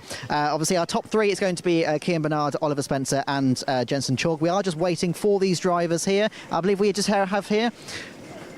One. Okay. Hello. Who are you again? So I can't see. Oliver Spencer. Congratulations. So you obviously finished 2nd, and you finished 2nd in the championship as well. How was that race for you? Yeah, I'm really happy. We're obviously going to Bahrain now, which means the world to me. I've been trying all year to get there, and I've now done it. So yeah, I'm just so happy. Yeah. Obviously, you had a fantastic fight there with Cian. Obviously, wasn't quite sure who was going to come out on top. Obviously, how are you feeling after that fight? Oh yeah, it was really good fight. The racing was really clean. Me and Kieran just the whole race just pushed, and the key works, and well done to him. Well, congratulations on that race again, and congratulations on this year. You've done a fantastic job. Thank you. I'd like to thank Sinji, my dad, mum, granddad, nan for coming and watching, KR Engines, and everyone who else has supported me. Thank you. Fantastic. Well done. Well done. All right, who do we have next? P1. OK, we've got Kian Bernard. Congratulations, second in the championship and your race win. How are you feeling? Yeah, very happy.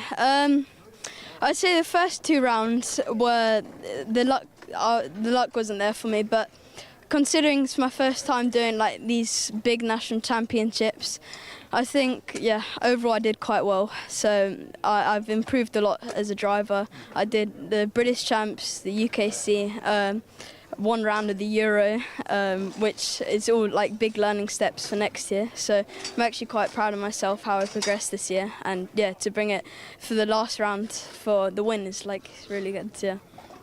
Obviously, you didn't have it wasn't an easy race for you. You had obviously Oliver behind you the entire time. So was it difficult, obviously, to fend him off? Yeah, but it's I assume he pushed me all the way, and we got away from other people. So it was just quite good that we pulled away from everyone else. So yeah. Excellent. Well, you've had a fantastic year. Is there anybody you'd like to thank? Yeah, definitely the whole of Zipcar. Honestly, Zipcar has helped me so much as a driver, and they've given me the engine, the kart to be where I am right now. So honestly, if it wouldn't been for Zipcar, I wouldn't be here right now. So in Zipcar, it would be Elle, Beanie, Luke, Connor for the driver coaching, and my brother as well for mechanicking for me, my parents, my grandparents for watching, and Fibre King as well for the visors, and RPM as well for the engines. So yeah. Excellent. Well, congratulations again on your second place. Thank you. All right, and we've got Jensen Chalk in third place. You obviously had quite a fight there. How was that race? At the start, made it to the lead, and then Kian Bernard and Oliver Spencer pulled away, and they just made a big gap, and then I was on my own, and then Taylor was in front. We just went round for lots of the race, and then Haynes caught up, and towards the end we caught up to Harry Taylor, and there was a big battle, and I got in front, and then they all started battling, so luckily I came out in front. Is there anybody you'd like to thank? Strawberry Racing, Cream Engines, my dad, and my family at home. Excellent. Well, congratulations again. Anyway, so we've got another race up, and I believe we're going to Anthony on the grid. Well, thank you very much. We are live, ready to go racing for senior Rotax. And I was just chatting there, which is probably why we're caught a little bit short there, with our front two, Matthew Higgins and Kai Hunter. Matthew, we'll start with you. Mate, you're starting this one on pole position. You got your bestie alongside. Is he still your bestie after what's happened? Yeah, I mean, he helped me then. So I think he secured first, and I think I've secured second in the championship. So yeah, I mean, I'm not going to let him live it down, but he's still my bestie. Cool. Does that mean then, if it's settled, does this mean it's a fight to the end? Maybe. Maybe? Yeah. Yeah, excellent. Tooth and nail, I like it, I like it. Best of luck for you. Kai, who's over here, we'll chat to him. He said earlier on he might not even come out for this race, so you came out for it anyway. Mate, well, firstly, congratulations. We'll big you up a bit more at the end of the race, but right now, you're starting alongside him. I was saying to Matthew there, you're going to have a fight all the way to the end of this one. Are you going to give us a fight in this one? To be fair, I think we've both confirmed first and second, so we may as well have some fun. Last round, we've got enough respect for each other not to take each other off, so I think we can have a nice, hard, fair race, but yeah, we'll see. I'm not going to do anything stupid for once in my life. Yeah, there we go. If anyone's got any wood near them, I'd start knocking on it now after those comments. But cheers, Kai, and everyone on that one. Now, someone who is in a championship battle in this one, who's joint on points, is this man here, Sean Butcher, who is joint on points, I believe, if my math is correct, with Lewis Gilbert. You're fighting for a seeded number on this one. You're currently running the 5. You're looking to change that. Yeah, I don't really know what position I'm fighting for, but we'll give it a go. That's what you need, mate. All you need to know is that get ahead of them. They're going to start scrapping away the entire race. So you've got, They've said they're going to give us a show. So I reckon just get involved in that. I'll just get ahead of it then, I guess. get ahead of it, drive away. That's what you need. Best of luck, Sean. Enjoy that one. Teddy Pritchard-Williams starting this one on that road as well. James Lowther having a good run as well. E-Plate as well. Harry Linden, he's had a good one. Number 33. I want to pop and see this man here, the number 7. He's kept this secret from me. I got no idea why. But Mr. Walker, it's your birthday today, sir. 17 years young. Happy birthday. Thank you, mate. Thank you. What would be a good birthday present for you?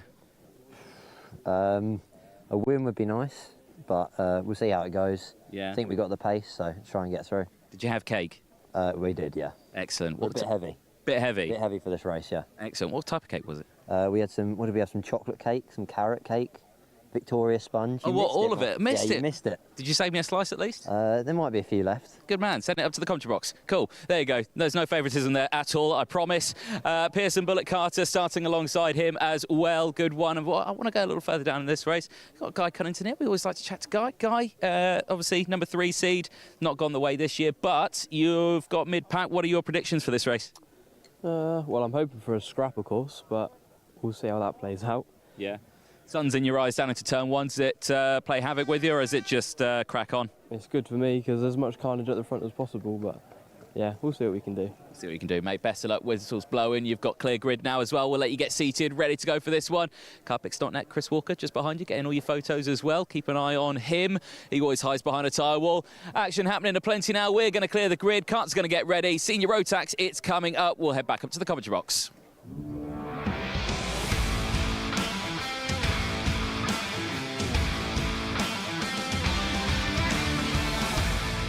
Thank you, Anthony. It's time for the Senior Rotax Final, race number 21 on the schedule here this weekend at PFI for the British Kart Championships final event of the year. It's an all DHR front row. Matthew Higgins, already securing second place in the championship, is alongside the new champion in Senior Rotax and the holder of the GP plate, Kai Hunter. Teddy Pritchard-Williams and Sean Butcher go from row number 2. Austin Lee and James Lowther start on the third row of the grid. Harry Linden and Jack Lilly will start this race from row 4. Archie Walker, happy birthday Archie Walker. Where is the cake? Because normally cake stops any kind of cursing here in the box. It's a very useful thing to have. Well, he goes from row 5 and is alongside Pearson, Bullock, Carter. George Donald and Guy Cunnington start on the 6th row of the grid. James Jackson and Sam Longley start on row 7. Lewis Gilbert and William Pemble start on row 8. Alexander Cull and Neo Clark start on row 9.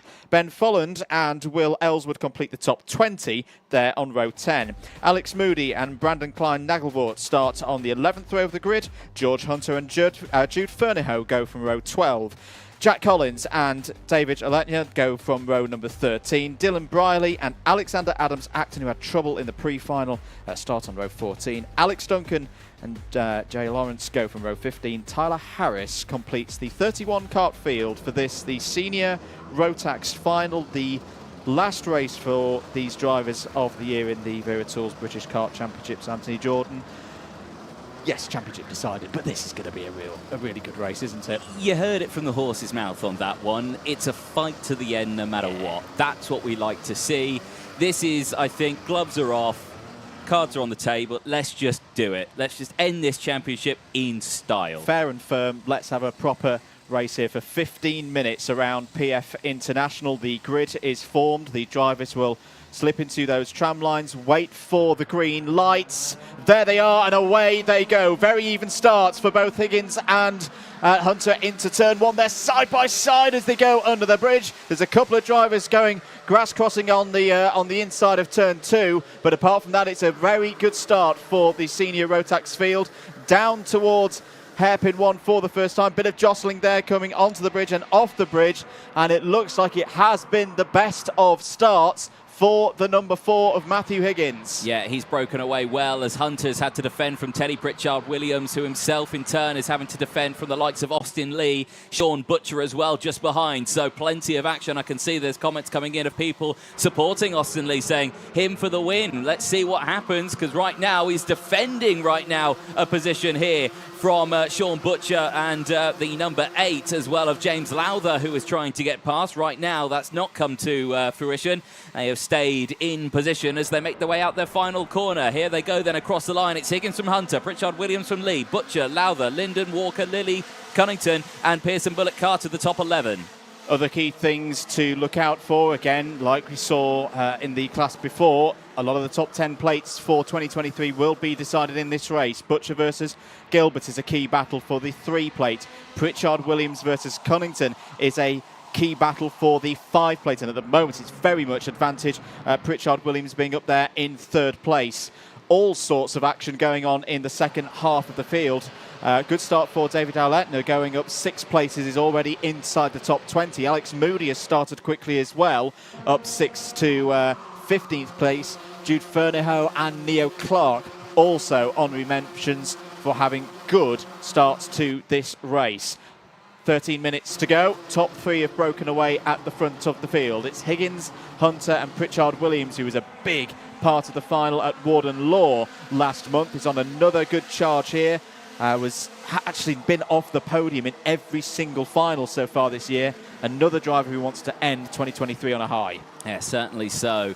Right now, though, this is going to get interesting because look at that. That's 1, 2, 3, and it's going to be Kai Hunter for the number 1 here down the inside. Gets that move done, and Pritchard Williams follows as well. Hunter now leads this one. Higgins will have to try and fight back as he's there in 3rd place, and he's got to be careful because Austin Lee, the American, is closing in on that Tony Kart chassis for the Strawberry Racing team. Keep a very close eye on him as they make their way through Bobby Game Corner and into the Mike Wilson complex. No changes here, but what would it mean? I think Teddy Pritchard Williams is another driver who's really earning for a championship win here. He wants to do it all the way throughout, and has he won a final this year? He's not. Teddy Pritchard Williams looking for his first final win.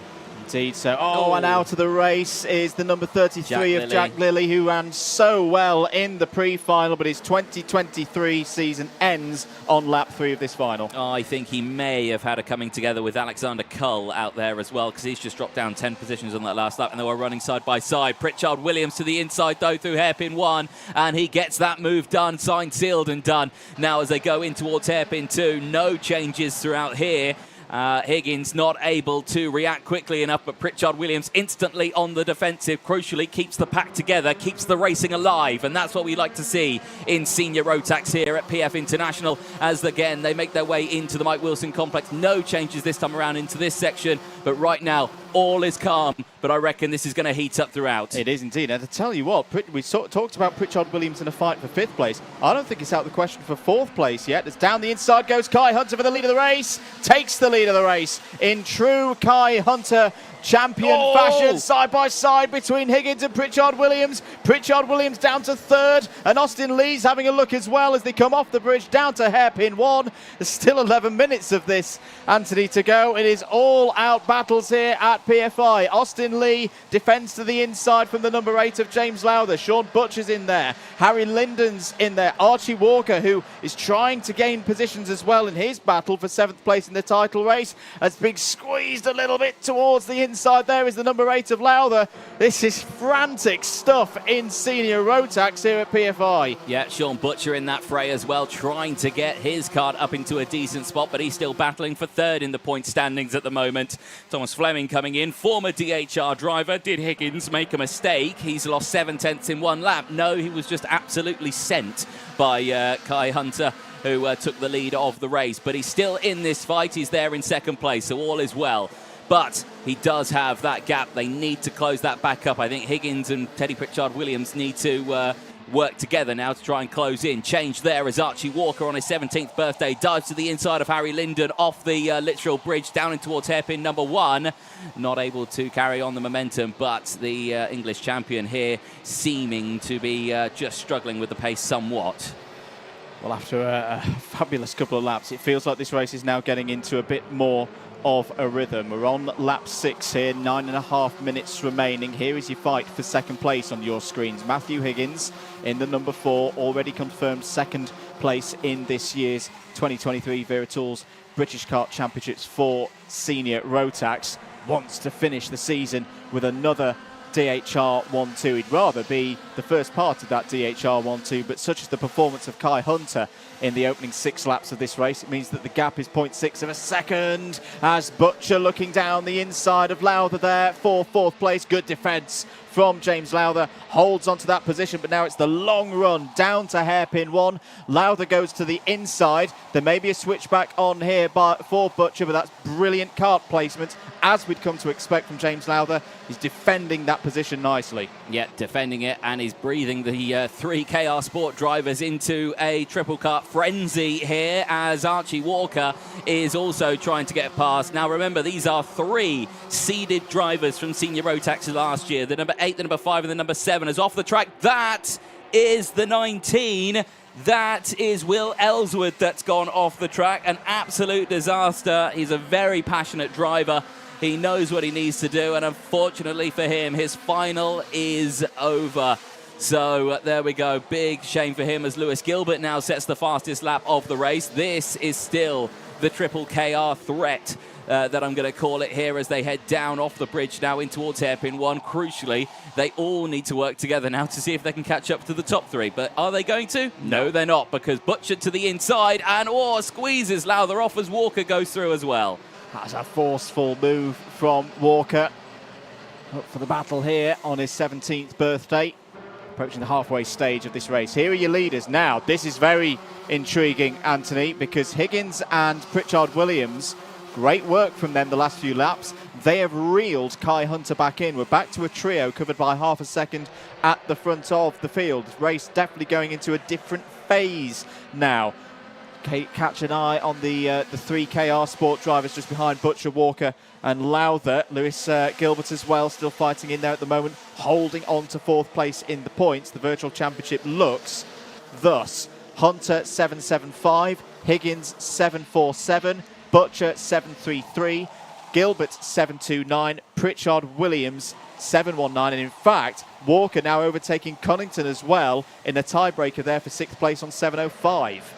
There we go, still less than 7 minutes to go in this one, and comments coming in as well, talking about lap 1, there you go, maybe, not too sure, and getting the elbows out as well, they certainly are. It's a final that we all love to see, firm but fair, like you said earlier on, Andrew. This is the sort of racing we love to see, especially at PF International, promotes close racing all the way throughout. It's close between your top 3, and then it's close all the way down here. 4th, 5th, 6th, 7th, 8th, 9th, 10th, and count it all the way down. Gilbert, fastest lap of the race as well. He's hunting down James Lowther. Pace of these 2 groups then, the top 3 all in the 56.0s, 56.1s.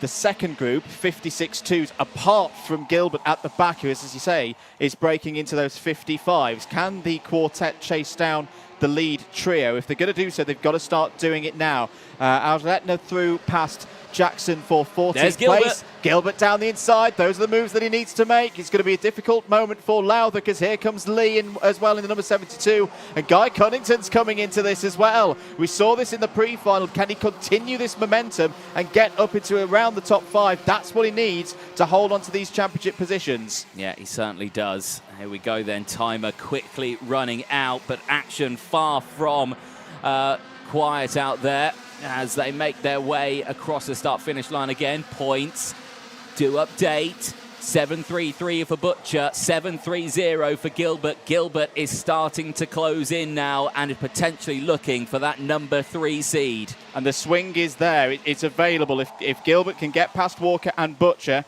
it's effectively a gain of 2 for Gilbert and a loss of 1 for Butcher. That would tie them up on points. 5 minutes to go. Still the top 3 out front working together. Yeah. Hunter, Higgins and Pritchard Williams, they know their work is not done yet. They've still got to keep like this in formation for a couple of laps so they don't fall into the clutches of Butcher, Walker and Gilbert behind. I don't think that's going to be the main concern for them right now. I think the main concern for them is actually just trying to finish this race. That's going to be the biggest thing that they're going to have to try and deal with. But right now, the crucial thing is that they have closed the gap now. It's opened up just a little bit more there. I think maybe running a little bit wide there for Higgins through one of the corners. But crucially, the gap's down to 0.3 of a second. It was nearly a second. It was indeed. Key moves that last lap from Guy Cunnington for the seeded plates. Gained 2 spots is up to 7th place. That puts Cunnington on 7:07. He's retaken the 6th place back as Pritchard Williams goes down the inside. What a bold move that was on Higgins. Takes him up to 2nd place. That was Pritchard Williams saying that, Higgins, I know you're quick, but you're not quite quick enough for me to catch up to the back of Hunter. Now it's my turn to have a go. So now Pritchard Williams takes that 2nd place spot. It's his turn to see if he can close that gap up even more. Keep an eye on it, 0.4 of a second, and already it looks like it's coming down. But that might just be the concertina effect while they go through the tight, twisty section of the Mike Wilson complex. Out of the final corner, back over to the start, finish straight. And yes, it has roughly stayed the same. But crucially, the gap is still increasing from this battle here, which is still heating up. Guy Cunnington's got past a few drivers as well. I think he's coming up, and Lewis Gilbert also coming up. We've lost James Lowther. James Lowther has dropped down into 9th now. He's being attacked by George Donald, and he's in a battle with Harry Linden as well. George Donald is having a strong second half of the race. Is up to P10. Neo Clark as well, continuing progress into hairpin 1 they go. Here's Harry Linden and Guy Cunnington.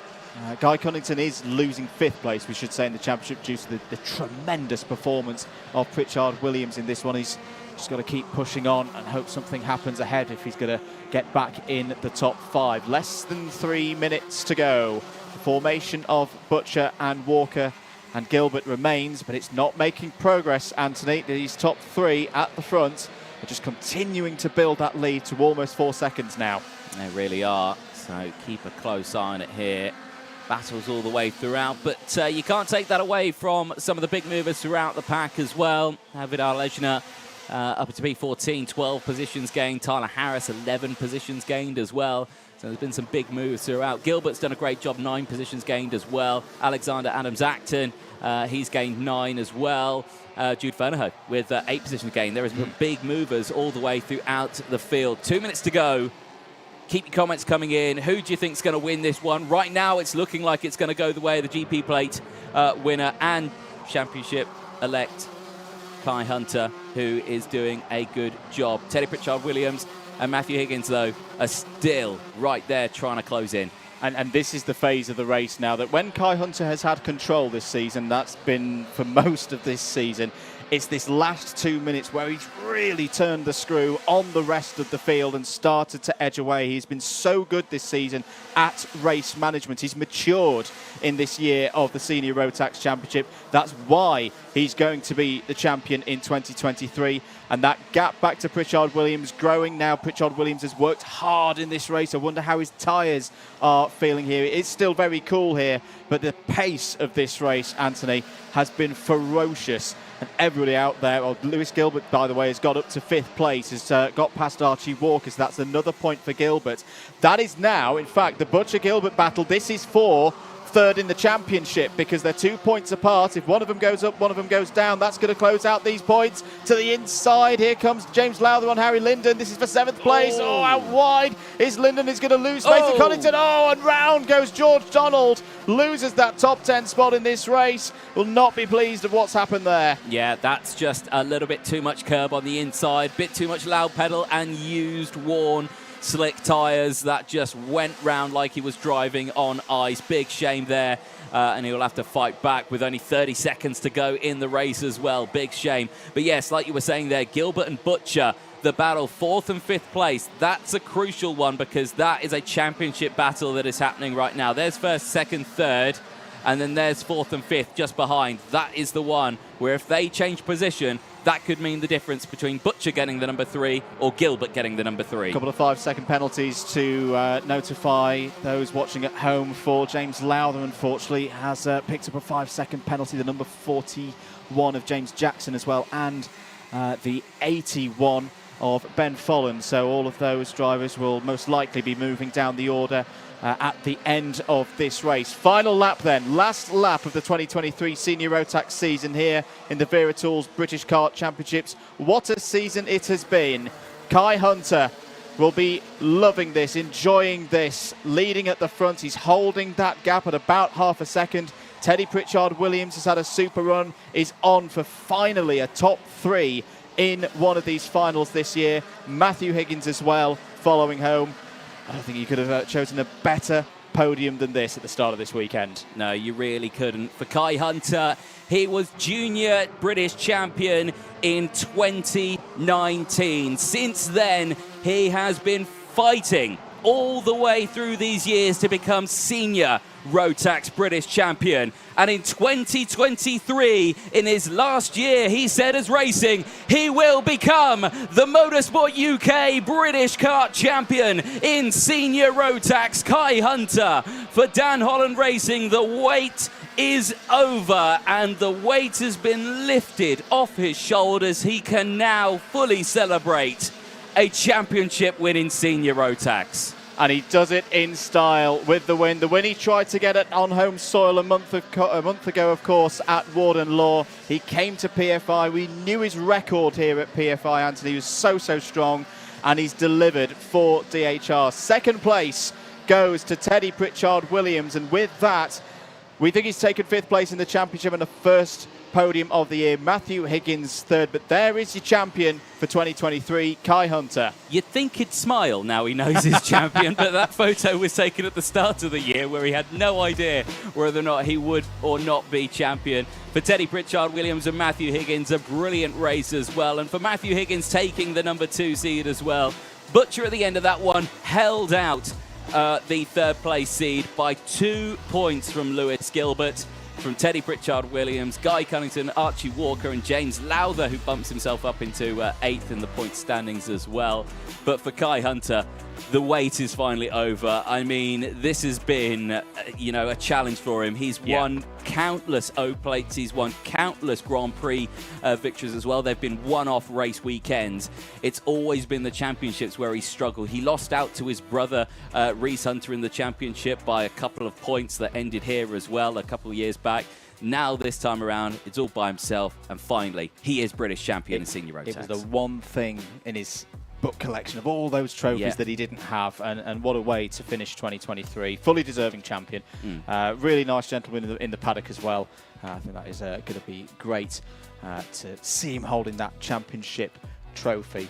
And just to run down the rest of the order, as I should stress, this is provisional. Hunter from Pritchard-Williams, Higgins in 3rd, 4th for Butcher, and 5th for Gilbert. I think we're going to cut it short there, because let's head down to Kieran Mogg in Parc Ferme, who hopefully is going to be able to grab a word with our new senior Rotax British champion.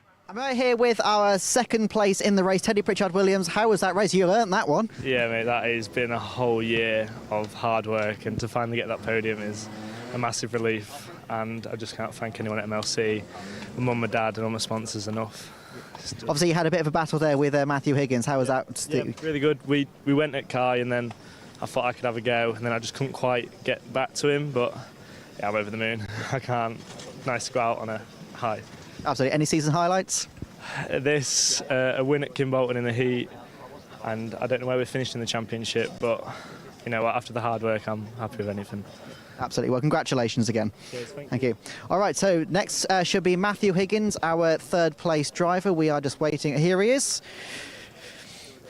Matthew, congratulations. 3rd place and 2nd place in the championship. How was that? It was hard work. I mean, we struggled yesterday with just like a gremlin with the power. So we had to go to our 2nd motor. That was having a problem, leaking a bit of oil and stuff. So went to the other one, hoping it'd be better. It wasn't really. Still had a bit of a problem with the bottom end, but no, it was a mega job. I mean, team did an amazing job all year. Kai's done a mega job. We've been pushing each other hard. I mean, it goes to show team 1-2 and time race engines 1-2. Absolutely. So, obviously, any particular season highlights? Not really. I didn't win any races, so yeah, a bit of a shame, but yeah, Mr. Consistent, I guess, but it's not quite enough to win, so. That's fair enough. And anybody you'd like to thank? Yeah, loads of people. Of course, Dad on the tours, mega job. He's the boy. Mum and Dad, I've always said Dad. Mum and my sister, grandparents, all my sponsors, Era Motorsport, Dan Holland Racing, Time Racing Engines, and yeah, that's it, I guess. Excellent. Well, congratulations again. Cheers, Thank you very much.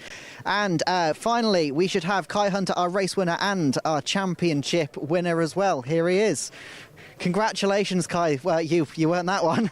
Yeah, that was really good, to be fair. I wasn't going to go out, and then I thought, why not? Yeah. And yeah, I'm so glad, so happy to get the win as well. I think that's what I think that's how you should go out in the British Champs, win the last round and win the championship after. Yeah, feels really good, and yeah, add another one to the records. Yeah. Anybody you'd like to thank?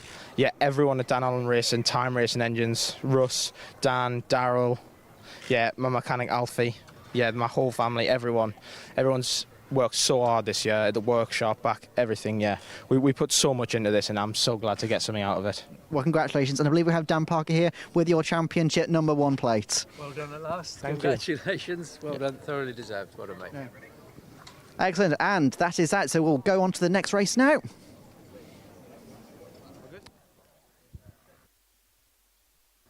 Well, thank you very much, Kieran, down there in Parc Fermé. We are ready to greet our drivers now for Minimax 950. As you can see, I've beaten to it. They're not here yet, but they are on their way. There you go. Perfect. And we can see this one is going to be a nail-biter.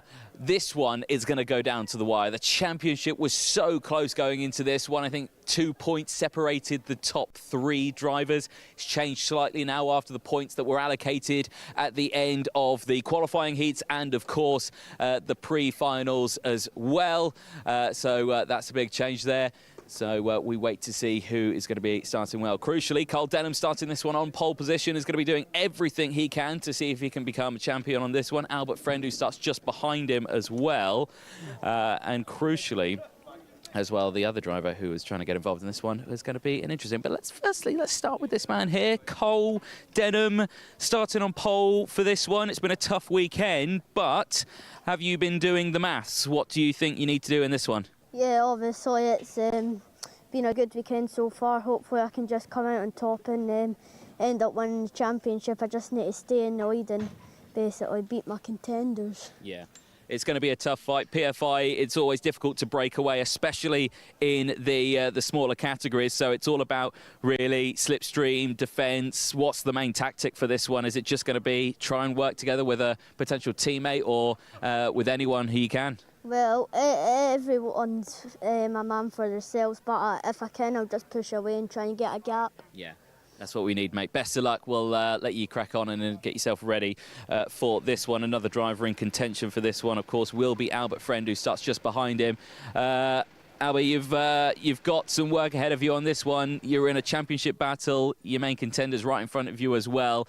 Crucially, though, you've got the inside road. That's what you need going into turn 1 here at PF, doesn't it? Yeah, so the inside road, you should always be into the first corner if you're third.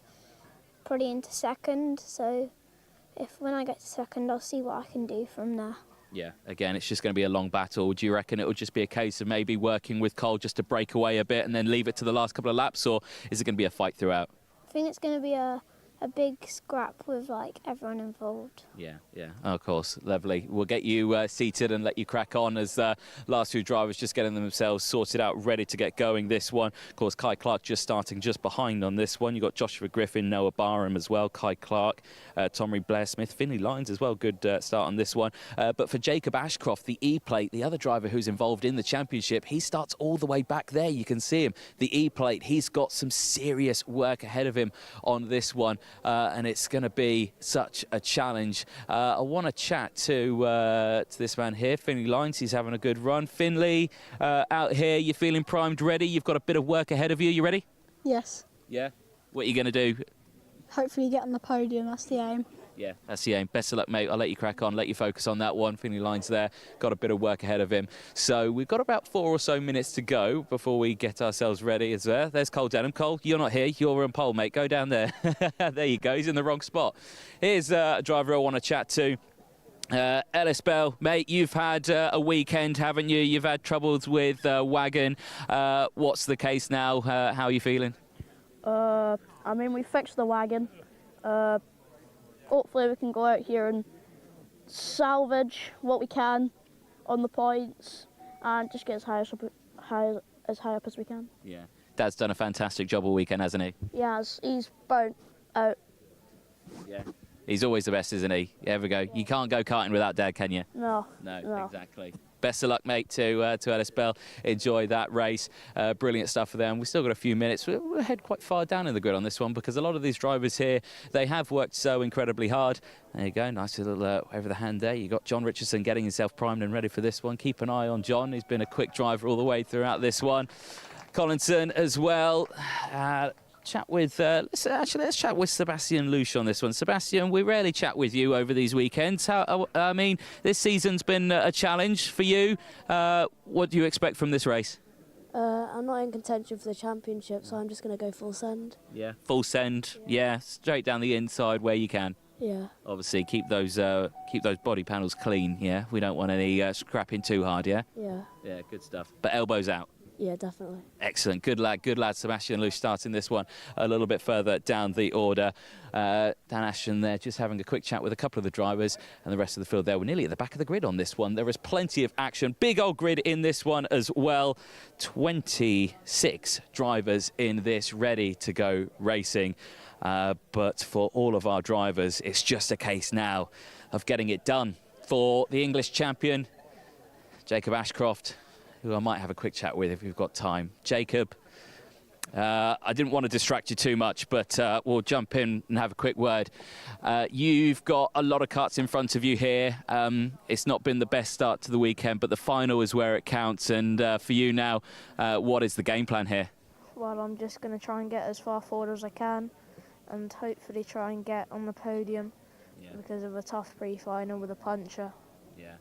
Not what you need, is it? But all is sorted now, ready to get going. You know, you've worked really hard all season in the UK and in Europe as well. You've had some brilliant results. Your dad, Barry, has been alongside you all the way. And, yeah, for this one, it's a British championship, and we'll see how you do. Yeah, I hope I can get as far up as I can, so we'll see how it goes. Yeah, brilliant stuff. We'll let you crack on and get yourself focused, ready to go. Whistle blows then. Grid is getting cleared. We're about to get going. Ready for Minimax 950. We'll head up to the commentary box.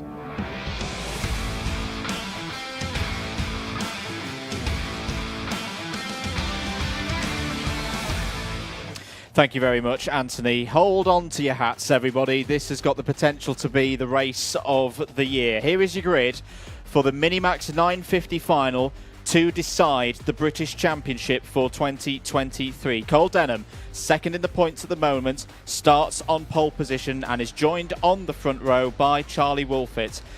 His championship rival and championship leader, Albie Friend, he has a lead by 1 point, starts on the second row of the grid from Grid 3. Joshua Griffin is alongside him there, fourth on the grid. Kai Clark and Noah Barham have nothing to lose in this race. They go from row 3. Tom Reed and Blair Smith will start in an all-strawberry racing row 4. Will Green and Findlay Line start on row 5.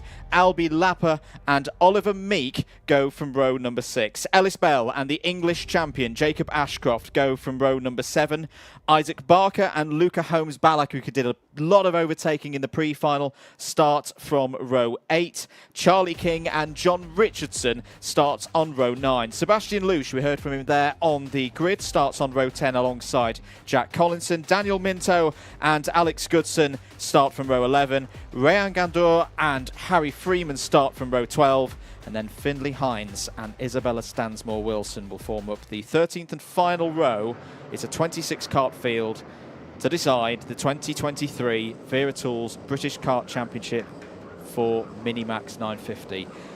Anthony Jordan, I've got the tingles, the commentary box tingles of like, this could be spectacular. You got the EBGBs. I got the heebie-jeebies. You got the EBGBs. I was watching my favourite film last night, Detective Pikachu. Of course. If you're aware of it. Can you feel it in your jellies? I definitely can. There you go. Definitely can. 15 minutes is the order of the day here for this one. And just to reiterate, 1 point, one single point separates Friend and Denham. If either of those drivers win this race, doesn't matter what the other one does, they will be champion. But something tells me that there could be a lot more that happens across the course of this race. Yeah. For Jacob Ashcroft, he cannot allow Friend and Denham to break away. He needs to latch on with them. Let's see what happens. Lights go green. Here we go. Minimax 950, the championship decider, is underway. And once again, it's a great start from that inside row. Denham, Friend and Clark break away from the main pack there. On the outside row, Wolfit, Griffin, Barham get swamped by the pack. Crucially, where is Ashcroft at the start of this one? He needs to make positions thick and fast all the way throughout this one as several karts run wide as they exit the bridge down in towards the hairpin for the first time. And again, there's still changes all the way throughout this mid-pack. Ellis Bell getting spat out of the pack there in the mid-pack. Luckily, he gets back in, doesn't lose too many positions there. Spin in the mid-pack there, round goes the 136 in the middle of the pack. That's Tom Reed for Strawberry Racing. Thankfully, I think he gets going again, but crucially now at the back of the field, he will not like that whatsoever. And Jacob Ashcroft had a difficult start. He was in the middle of the pack there with John Richardson into Sector 3 for the first time in this one. Cole Denham leads this race. The 176 of Kai Clark. What a start for Kai Clark from the third row of the grid. He's going to be second at the end of lap 1, but Albie Friend is still there. If it was to finish like this, Denham would be British champion by 5 points. There we go. But like you're saying, for Kai Clark, that's that inside row working well for you. Yes, he was just pulled along by Friend and Denham, who just let him get away. Friend now, you can see him. He's frantically trying to get past Kai Clark, but again, just bring it back. It's a 15-minute race. You've got time. You're still there. Just breathe, get it to the end, and think carefully about your choices of overtake. And that goes to all the drivers here as he goes down the inside of hairpin 2. Nice overtake, well calculated, well timed. Didn't lose much time as well either. Back up into second place for Albert Friend. So that extends Friend's points tally a little bit now. I just want to get the abacus out for 1 minute. Now, we've talked about the race win. If either of the top 2 drivers win the race, that's it. It's because of the 3-point difference between first and second. Doesn't matter what the other driver does. I just want to bring into play, because this is what can happen in this style of race. What if neither of them win? What if they go a little bit further back in what could happen in the next 30 minutes? Who could potentially win on tiebreaker? Well, if it went to a tiebreaker, it would definitely go the way of Friend, because Friend has 2 final wins to 1 for Denham, and the only way you can get a tie on points is if neither of them win, if you follow my drift there. So just in case that situation comes up, that is a change at the lead, though, for Friend. Gets ahead of Denham. Still very early in this race, though. Denham will have a response, you would feel, later on. Oh, 100%. 100%. This is going to be a fight all the way to the end. Like you're saying, I was chatting to both of them here. He's saying, you know, do you need to work together with someone to break away? I said, maybe. I don't know. We'll have to see what happens. And the same question I asked a friend there, and he just said it's going to be a fight all the way to the line. And that's exactly what Friend is doing right now. He has got the lead of this one. He is not going to allow Denham to break away. And crucially, that's going to back him up into the likes of Kai Clark, Wolfit, Green, Griffin, Lapper, Ashcroft, Barham, and Blair Smith as well. Where has Jacob Ashcroft? He's there in 8th place, so he's gained several positions. He started this one in 14th place. He's gained several positions. He's giving it his all. Now, this is a very key lapper feel, Anthony, for Albie Friend's race. He's got the lead.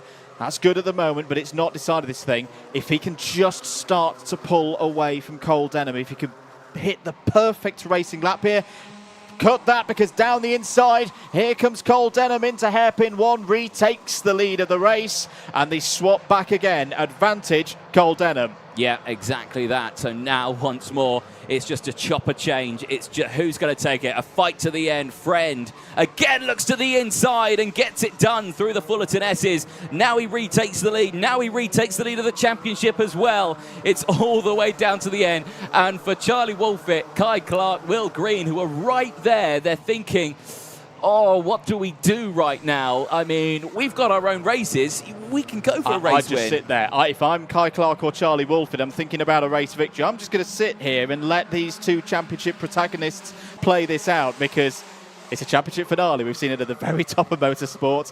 Things can happen. Yes, they can. And you can, of course, imagine at these younger ages, they're always thinking, I need to be leading. I need to be leading. So that's where you see the overtake after overtake after overtake. And that's where it just brings the rest of the pack in. And again, we see it now. Denham to the inside, and there goes Wolfit to the inside as well, and so does Kai Clark. This is bad news for Friend, who gets squeezed onto the grass. Will Green goes wheel to wheel with him now, but he can't quite hold that position. So now, Will Green will have to hold on to that one. But for Albert Friend, he is down in P4 and he needs to get those positions back now. The head game needs to be so strong for Friend right now. We've got to remember, we've still got 10 minutes to go. We've still got the full length of a heat from the races earlier on in the weekend to go here. There's plenty of time for Albie Friend to get back on terms with the 3 drivers ahead. We know that the Strawberry Racing machine has the pace. There is the change of the points. As it stands, Denham, back to where we were at the start, would win the championship by 5 points if the results stayed like this. But Charlie Wolfett is getting on terms here with Cole Denham. He's not caring about a championship battle. He's got a round of the British Championships to win. Friend down the inside of Kai Clark, over the bridge, takes 3rd place. Yeah, but again, Kai Clark's going to fight back, and Friend will just be pleading with Kai Clark here, say, don't do this. I'm fighting for a championship lead. Don't get involved in it. And again, Friend sticks that kart down the inside and says, no, I am holding on to this position. But crucially now, look at the gap that's opened up now for Friend versus Denham. He needs to close that gap up. And crucially there, well, everyone's just trying to get involved here. Will Green back down the inside now. It's closing everyone back in. Don't get me wrong. Wolfett's battling away with Griffin. You know, they're closing the points as well. Will Green's looking to gain more. Noah Barr and Blair Smith, they're all in the seeded numbers, and they're all fighting for seeded numbers. But crucially, that championship battle is happening in between theirs as well. What a day Will Green's had. The start of the day, spinning on the formation laps of the pre-final, was reprieved and is now fighting for a top 5 spot in this final. It's got to be a change of tactics now for Denham and Wolfett. They have got to work together to break away from Albert Friend. You can see how hard trying to shrimp into the aerodynamic position there. There's more karts in that chase group, but they're not as organised at the moment, and this is allowing Denham and Wolfett down the road. We always say more wheels work better with each other if they're working together. Yeah. If they're not, they can drop back so quickly. Right now, though, Friend is doing what he needs to do, because if anything, he's broken away a little bit from Kai Clark. Now, that's quite a rare thing to do, but I think that just shows his dedication to try and break away and to try and go for this championship. He's not lost hope. Albert Friend is pushing that wagon as fast as it can go. Look at him, tucking in behind that steering wheel, and crucially wheel to wheel, because that's Jacob Ashcroft. I didn't spot that one. Jacob Ashcroft is up into P5. He's gained 9 positions and he's closed in. Jacob Ashcroft, he's still a fair few chunk of points behind. He really needs Denham and Friend to be out of this race, really, doesn't he? He does indeed, but you've got to give it to him. He's bounced back from that disappointment in the pre-final with that puncture and is having one of his races of the season. Into hairpin 1 they go. Albie Friend, if he's going to catch the front 2, it's got to be a mammoth effort, because he's not at the moment getting any help from behind. He hasn't got anyone pushing him along in the slipstream. What is the pace like? Well, at the moment he is closing in, but it's hundredths of seconds and he needs tenths. That's a pretty good sector 2, though, from Friend. He took 2.5 tenths out of Wolfett last time around. He's definitely not giving this one up. There's a scrap going on here as the 176 of Kai Clark fighting there with Jacob Ashcroft over 4th place. 6 minutes and 40 seconds to go. Here's the 113 of Joshua Griffin down the inside of Will Green. That's for 6th spot. What is the pace like? 1 minute 1.5 for Denham. 1 minute 1.4 is back down the inside. Goes the 176 of Kai Clark, fighting there for that position. Friend is quicker by about 2 tenths a lap, but the question is, has he got enough laps remaining to catch up to Wolfett and Denham? 100%. It's less than a second between himself and Wolfett. It's 8 tenths of a second, 2 tenths a lap. He's got 6 minutes. He's got plenty of time to close that gap. It's just a case of whether or not he can maintain that momentum. There you can see Kai Clark gesturing there to his mechanic at the sidelines there, saying, what do you want me to do? What's going on? Am I attacking? Am I defending? What do you want me to do? You know, at this point now, it's just a frenzy. What's happening with the points? What do we do? And because there's no, radio communication with the drivers, all hand signals, if anything, it's just a frenzy. These drivers just don't know sometimes what to do.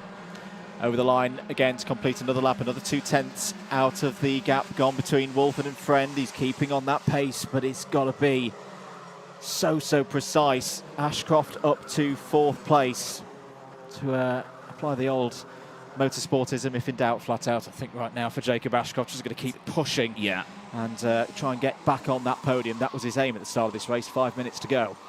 Wolfit doesn't care about the championship battle that he's in the middle of. No, Wolfit wants a championship win. Has Wolfit had a victory in a final this year? Nope. He has not. That's what he's after. He's after first place in a British Championship final, and that is what he wants to get. And right now in second place, he's doing just that. He's battling away with Denham. He's not allowing him to break away. Jacob Ashcroft is right there now in fourth place. He's now hunting down Albert Friend. Now, this could be good if Ashcroft can latch onto the back of Albert Friend. I mean, it's a catch-22 on this one. For Friend, it will help him out because it will push him up. But I don't think that's going to happen because, well, Ashcroft wants to get in front of Friend. He wants to gain many more points than him. He doesn't want him to push him along and help get into that top spot. He needs him to go behind him. It's split second decisions as well. Does he try and use the pace of Friend to move as a 2 up on the 2 ahead? We'll just have to wait and see. The gap last time around, well, a bit more pace from Denham and Wolf at that time. They were slower than Friend, but only by a single tenth this time, and that's another lap ticked on by for Cole Denham, who, if you're just joining us, at the moment, the virtual championship scores in the last race of the season for this Minimax 950 British Championship look like this. Cole Denham, 776. Albie Friend, 771. Ashcroft, 763. And it's 65 points for a race win, 62 for second place and 60 for third. 3 3/4 minutes to go. End of lap number 11. Denham still leads from Wolfit, but that was a big lap. That was a huge lap from Albie Friend. He's closed in 3 or 4 tenths on the lead 2, and Jacob Ashcroft is going with him as well. Now, there is a striped red and yellow flag. There's something on the track surface that shouldn't be there, Anthony Jordan, and that's going to make things tricky under the tunnel. Now, is it fluid or is it debris? Oh, down the inside, Wolfit going for the lead of the race. Sorry to cut across you there, Anthony. That's a big one, because now down the inside again goes Denham, retakes the lead. Albie Friend's in there. Oh, there's a little bit of rubbing between the two of them. Albie Friend goes through into second place. Wolfit down to fourth place. And now Jacob Ashcroft's getting involved in there. Ashcroft down the inside of Friend and takes second place. Now, this is getting interesting here. First, second, and third in the championship are currently first, second, and third on track. Now, what's going to happen all the way throughout this one? Friend and Ashcroft now, I think, will just have to work together to close that gap up to Cole Denham. For Ashcroft, it doesn't change a thing. He's still 10 points behind Cole Denham. He needs to win this race, and he needs these two to really disappear down the field.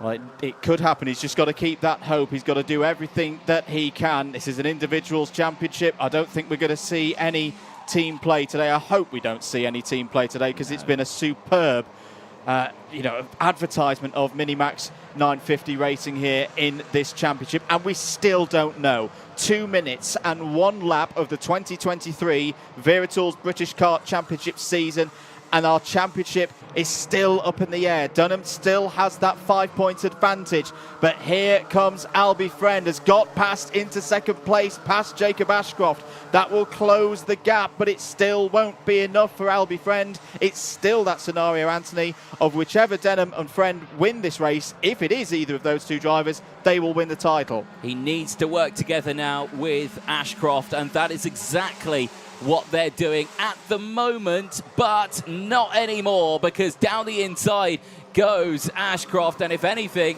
he's helping out his teammate Denham here. Maybe Ashcroft knows that there's nothing I can do. Yes, it'll be an absolute win on a prayer here if I can get the championship. It's just not going to happen. So he's going to help out his teammate, and now Friend is going back through, and there's a bit of communication between the two of them now. Couldn't quite see what the gestures were, whether or not it was, what are you doing? There's confirmation. Yeah. What are you doing? So there you go. But he's fighting for his championship. They all are. They want to gain as many positions as they can, but you need to work together. There's less than a minute to go, and the gap's 7/10 of a second. Charlie Wolfit has got through past Joshua Griffin for fourth place. Still Denham leading in the championship and this race. You've got to say, what a race this has been from Cole Denham. The pressure that this young man is under. 2 laps to go, 35 seconds on the clock. The time will expire this time round. PF International, and then they'll see the last lap board.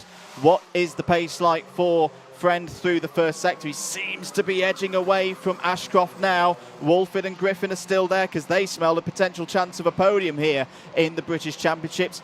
Down the straight into hairpin 1.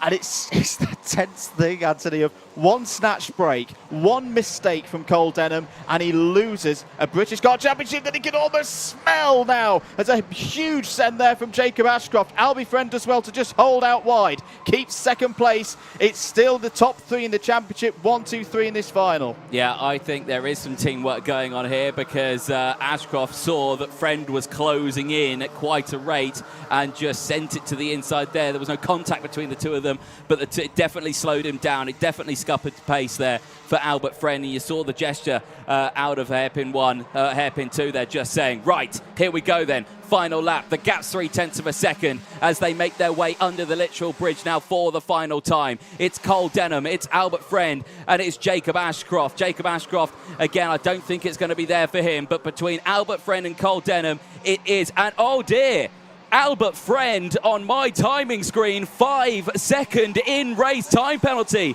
That's it. The championship's done. He's got the lead of the race, but that's it. I don't even think he's seen that yet. But I think Cole Denham, side by side between Denham and Friend. Now, what Denham just needs to do here is sit on the rear bumper. Sit on the rear bumper of the 191, and you will be British kart champion.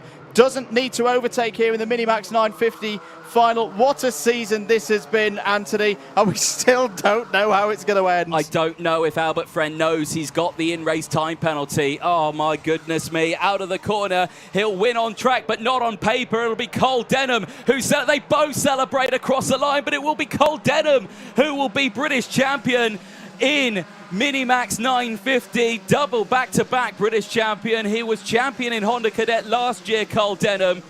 He'll be champion this year.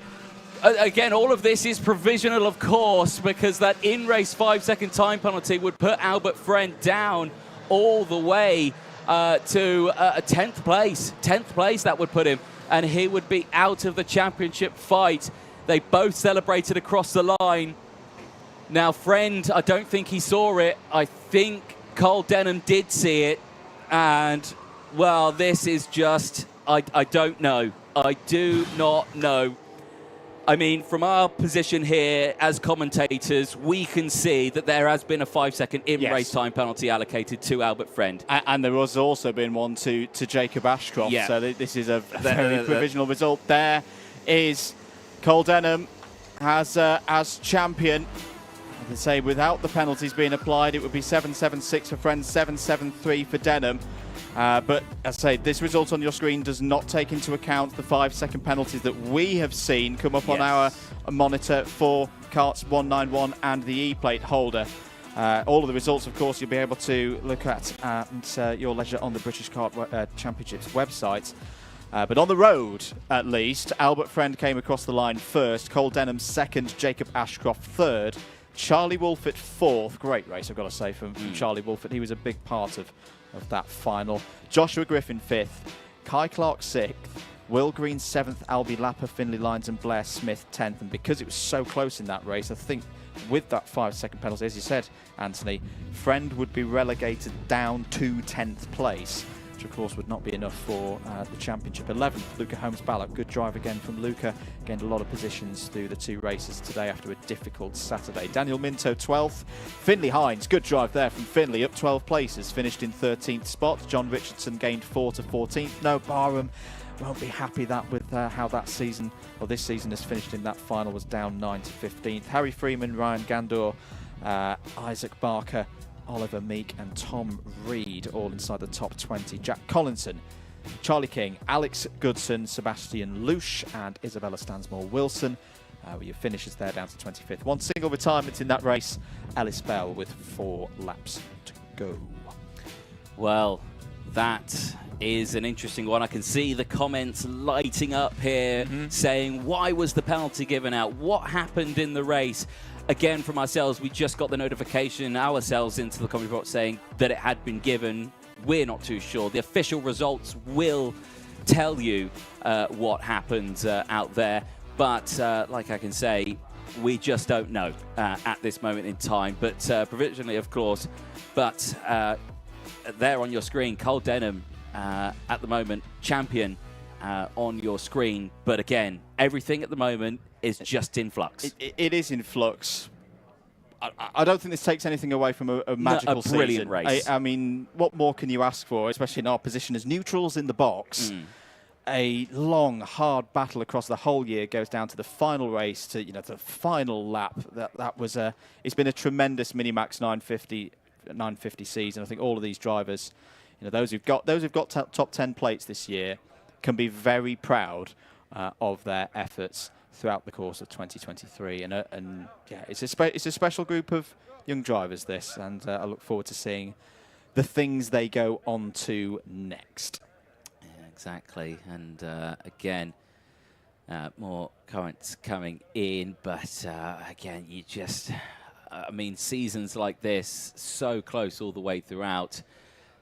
Tension builds all the way throughout the championship, and as it comes down to the last thing here, it just is what it is. But I think we are ready now to head down to Parc Fermé. So we'll head down to Kieran Mogg, who's down there with our drivers. Now we are here with our provisional second place on the podium, Charlie Wolfit. That was an incredible race, an insane race. How was it from your point of view? Yeah, it was really mad. Like, everyone just kept trying to get the win.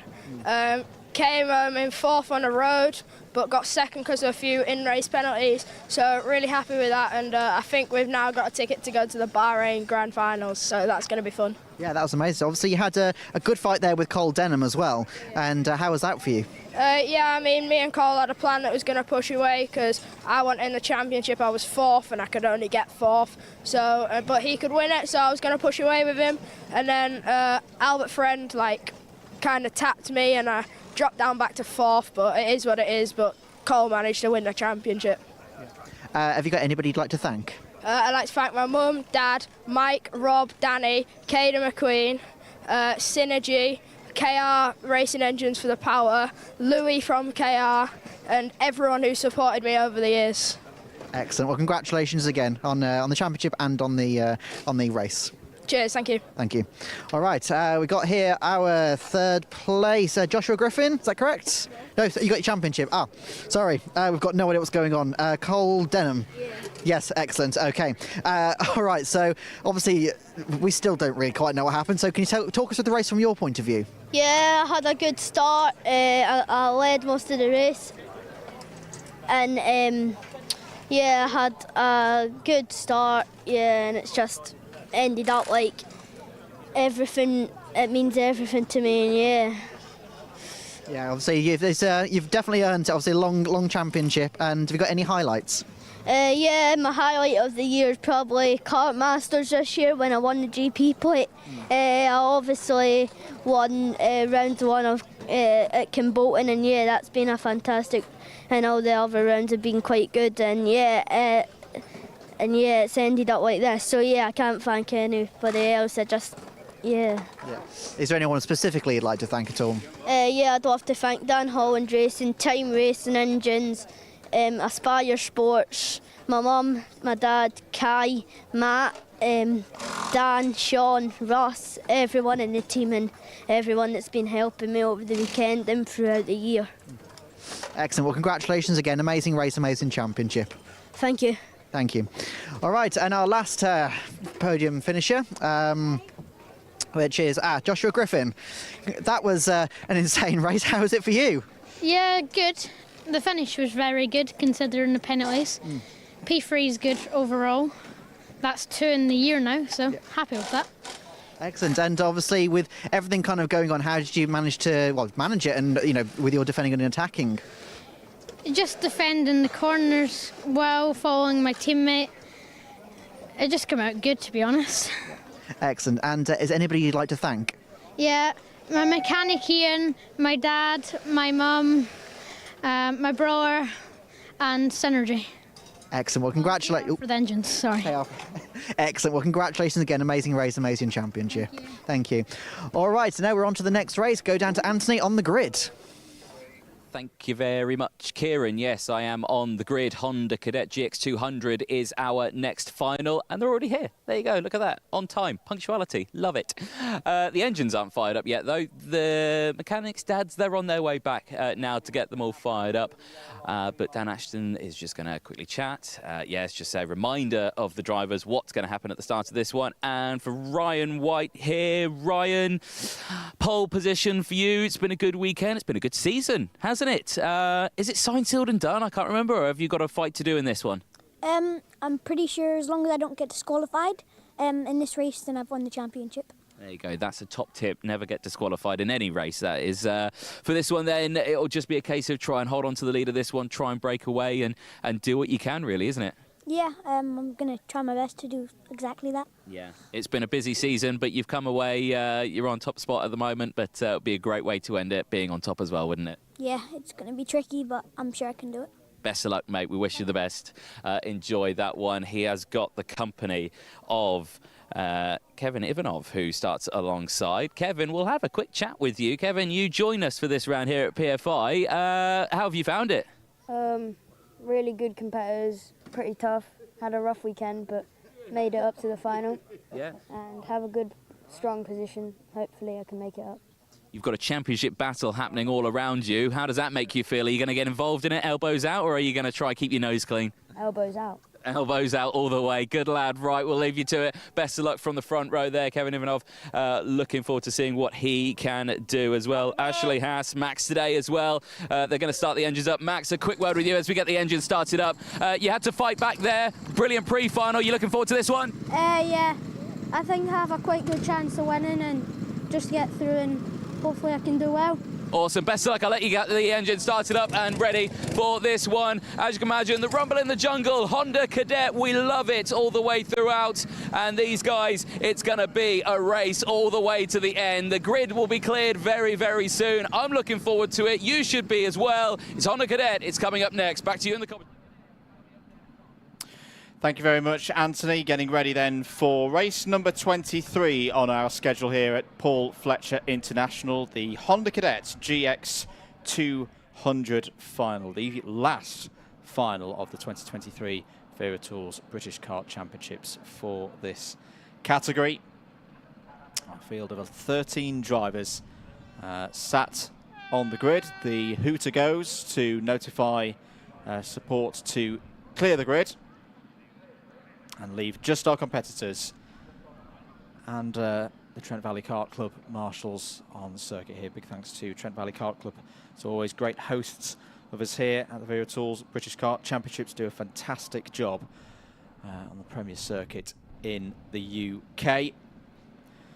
So the situation in points, Ryan White has the advantage at the moment over Max today. A good advantage. And just needs to keep his nose clean, I would say, in this race to seal up this British Kart Championships. Let's have a look at the grid. After a short break here, we'll be back in a few moments with the next race, the Honda Cadet GX200 final.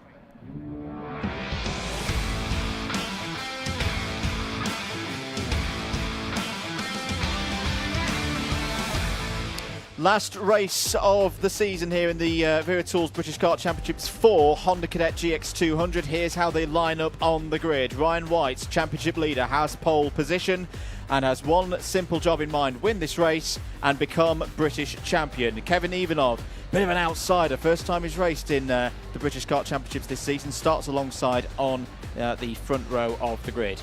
Ashley Haas and Max today start on row 2. Ed Spain and Fenton Stoneman go from the third row of the grid. Ralphie Branscombe and Keane Sullivan go from row 4. Sebastian Burlington and Ollie Thompson go from row 5. Archie Loveridge and Jago Reed Hardy start on the 6th row of the grid. The field is completed by number 11, Luke Jardine. 13 karts in the field. And just to confirm, the current championship scores look like this. White, 591. Today, 566. Spain, 561. So very good advantage for White, of course.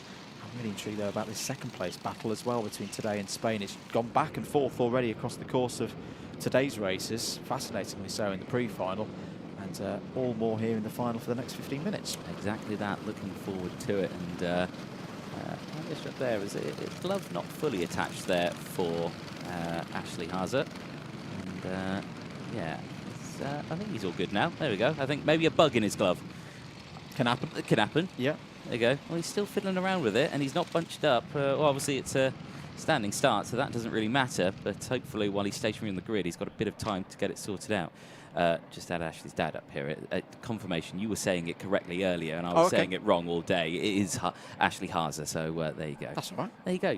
We're aligned from here on in. Exactly. No worries. We always appreciate it as commentators. Just little bits of information. Just, you know, that. Perfect. Thank you.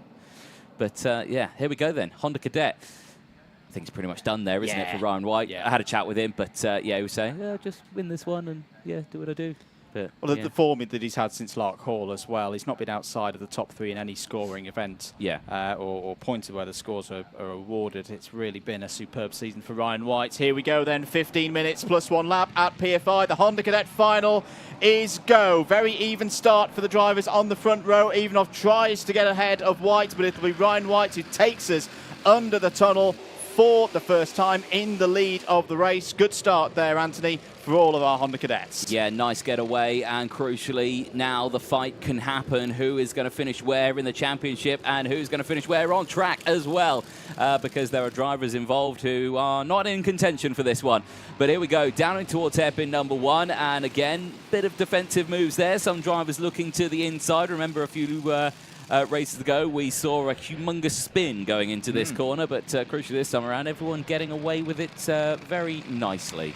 Yeah, track nice and warm now after a long day of running. Still more races to come up after this, so do stick around for the Junior Rotax final and the O-Plate decider for the Rotax 177 class following up after this Honda Cadet final race of the year. Bit of a moment running wide there for one of the drivers. I'm really interested to see how Kevin Ivanov plays this. You talked to him on the grid there, Anthony. You said it was going to be elbows out. That was great to hear. But these finals do race a little bit differently sometimes. End of lap 1, White from today. I've been impressed with Max today here. He's a confidence driver, but the confidence, I feel, has been switched on. Maybe about midway through that pre-final. It's back to the Max today, who is at the top of his game and is going to give it all out for a race win here. Exactly that, and still battles happening thick and fast through the field. But yeah, you're exactly right, and already it looked like there he was looking to the inside through hairpin number 1. Driver who is looking through the inside there is Fenton Stoneman. He gets the move done on Ashley Haase and moves up into P4 now. Haase, who hopefully got his gloves sorted out. Not quite sure what that was affecting him, but yeah, all seems to be well now as he's cracking on. Breakaway, though, for the top 3, and crucially, Kevin Ivanov is right there with them and looking to the inside. Those elbows certainly do look like they're out. Oh, down the inside there of today. Bit of a block pass, and through goes Ivanov into second place. There's a warning flag out. Not a penalty, just a warning flag at the moment for Kart number 96. That's Ralphie Branscombe.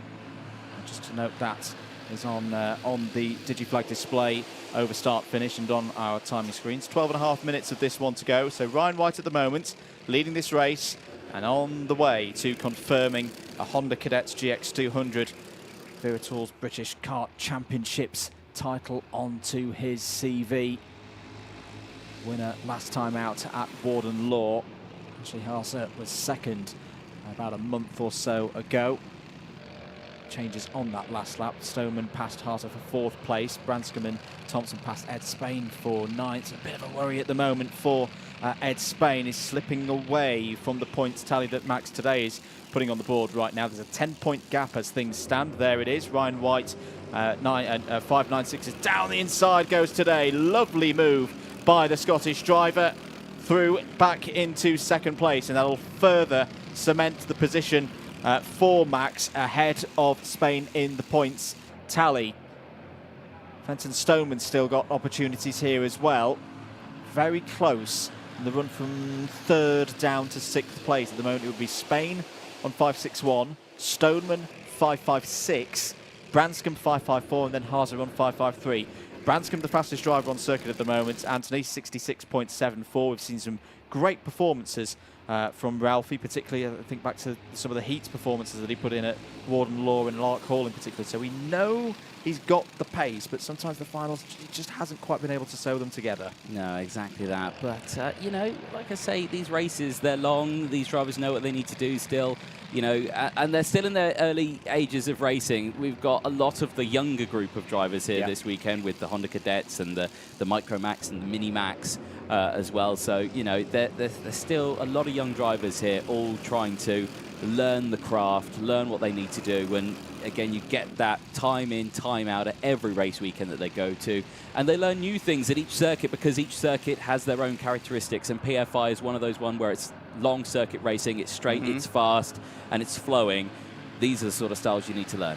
It is, I won't say it's a unique circuit, but there are characteristics around this PF International circuit that aren't really replicated as a full sequence of things. Well, there's no other circuits in the UK that are like this. In terms of the length, yeah.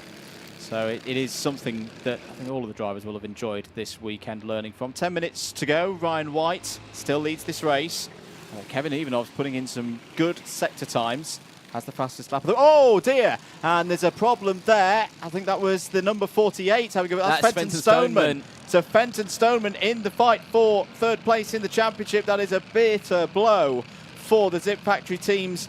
Entrant there, because the number of positions were lost for Fenton Stoneman, could drop it behind Branscombe in the tally of points. It could indeed, as it's still getting heated here as well as, well, Kean Sullivan, is trying to hold on to his track position. He has got Ed Spain right behind. Ed Spain, again, who is also fighting for position in this championship. Now will have a bit of breathing space knowing that Fenton Stoneman's not in contention now after dropping back. And Kevin Ivanov, fastest lap of the race, he has closed in on Ryan White considerably now as they go through. Very wide line there for Max today as he's trying to latch onto those two as well. Yeah, it's the top three away from the rest of the field. Impressed with Kean Sullivan in this race so far. This is more like it from Kean, another driver who has taken some huge leaps forward, I think, in terms of performance this year. It's been great to see whenever I've seen Kean race. Fighting here for fourth place. Just lost it at the moment. Ed Spain's got through there. There are Branscombe and Haza as well fighting over sixth place. So still lots to be decided. 8.5 minutes remain. Plenty of time left in this one as drivers still start to form up and gather their thoughts of where they want to finish in this race as high as possible, really, I suspect. They're all aiming for P1, and that's still technically doable. They're only a couple of seconds behind the lead battle, which is here on your screen, and that is still starting to heat up here as Ryan White retaliates to Kevin Ivanov's fastest lap and betters it 106.23, extends the gap now to 0.2 of a second. But in terms of Honda Cadet racing, it's absolutely nothing, because as you can see, as they exit out of the bridge, they are still line astern. He just needs... Well, Kevin Ivanov's not going for that move just yet. He said elbows out, and he's delivered that when he got into second place. But it just seems like he lacks the momentum down the hill to try and commit to a move to the inside. If he's going to go for it, it's going to be a lunge. It is, and I think there's a bit of wisdom here with how he's playing it at the moment. I'm afraid curse of the commentator has struck. It was always going to at some point today. Apologies to Kean Sullivan, because having said he was progressing on very nicely, he's just picked up a 5-second penalty. So that'll demote Kart's number 26 down the order as things stand. 7 minutes to go. White still leads, Ivanov second today in third. There's a bit of a gap back to the rest of them. Spain, Branscombe, Sullivan and Haza.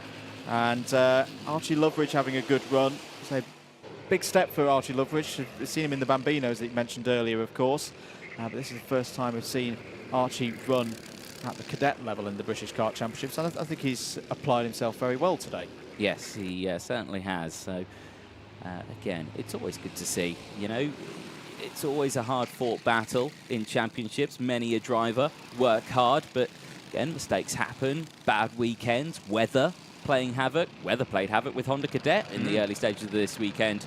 Of course, you can imagine the rain came tumbling down halfway through their first race, and we saw a real shake-up in the order, and that's where we thought, this championship might be not over until that final checker flag comes out. But For Ryan White, he did deliver when needed, and he did hold on to his nerve. And it's been a brilliant weekend for him. And right now, once again, extending that gap. He's got it to nearly 0.4 of a second now. So really, really pushing hard on that one with those 6 minutes remaining. But for Ryan White, it's just a case of bring it home. Bring it home indeed. It would be a PFI weekend without a little bit of unpredictable weather. Yeah, no, exactly. I'm surprised it's not. Normally when I come here, it snows. I say you had to deal with snow one time, didn't you? Yeah. It was a very different event. Anyway, 5 minutes and 40 seconds to go.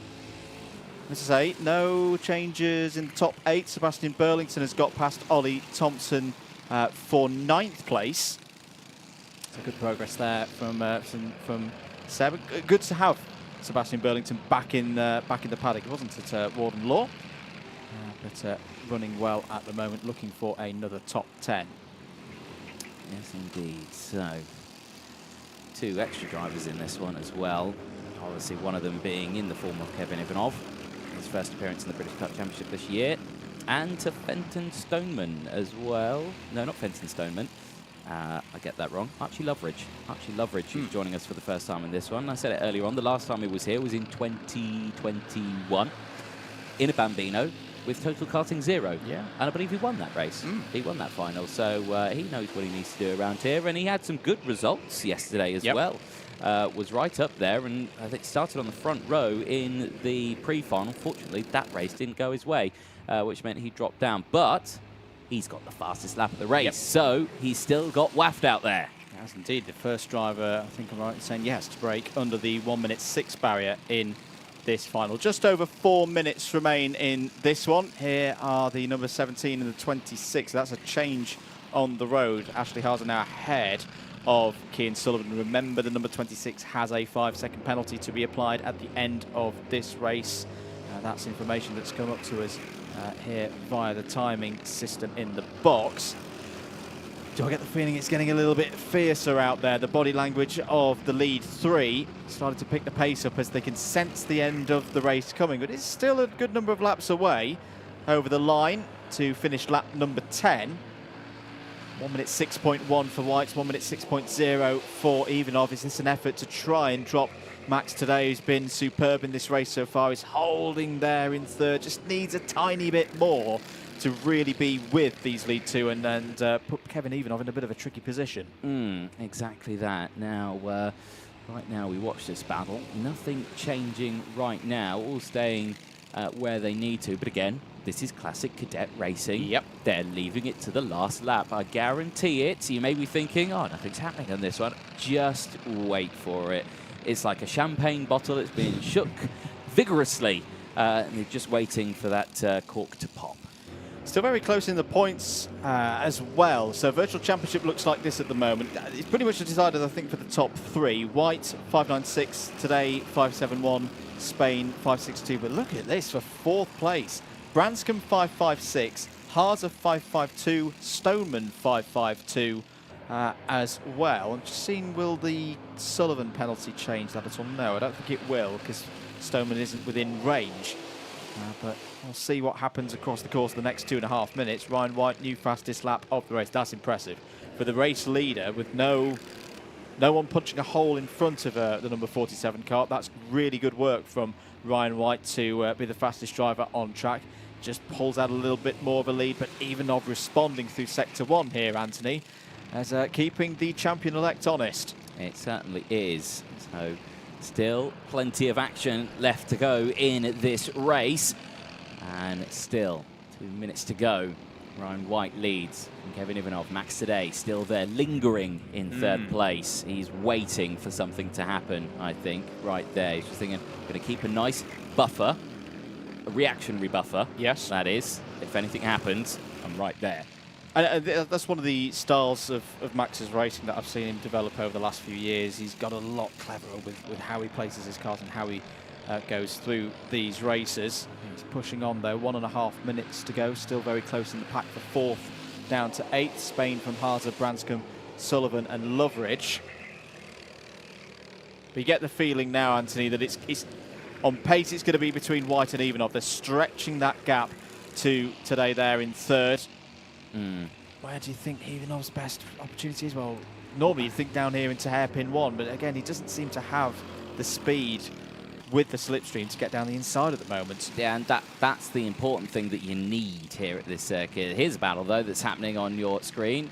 Ed Spain, who's leading this pack. This is 4th place downwards, and Ashley Haase, who is there in 5th place, like you were saying, is in that battle with Ralphie Branscombe. Now, Branscombe's just behind in P6.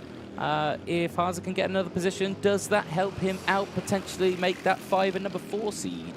I think he'll still be 1 short. He needs 2 positions here, or for Branscombe to go 1 back. That's he needs a net change of 2 with 30 seconds remaining on the clock. 2 laps to go.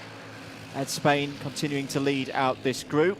Quite happy to do that because it's going to confirm 3rd place in the championship. You can sense that Haase wants to get through here. And now down the inside, Ashley Haase going for 3rd place, trying to do everything he can to snatch 4th place in the championship away. Can't quite do so, and Spain holds on. Yeah, and again, Branscombe there was lucky. He didn't lose out any positions there either. He is still there, 4th in the points.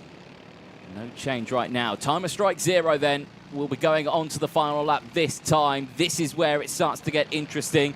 The gap's opened up at the front now. It's calmed down. It's about 0.2 of a second now between White and Ivanov.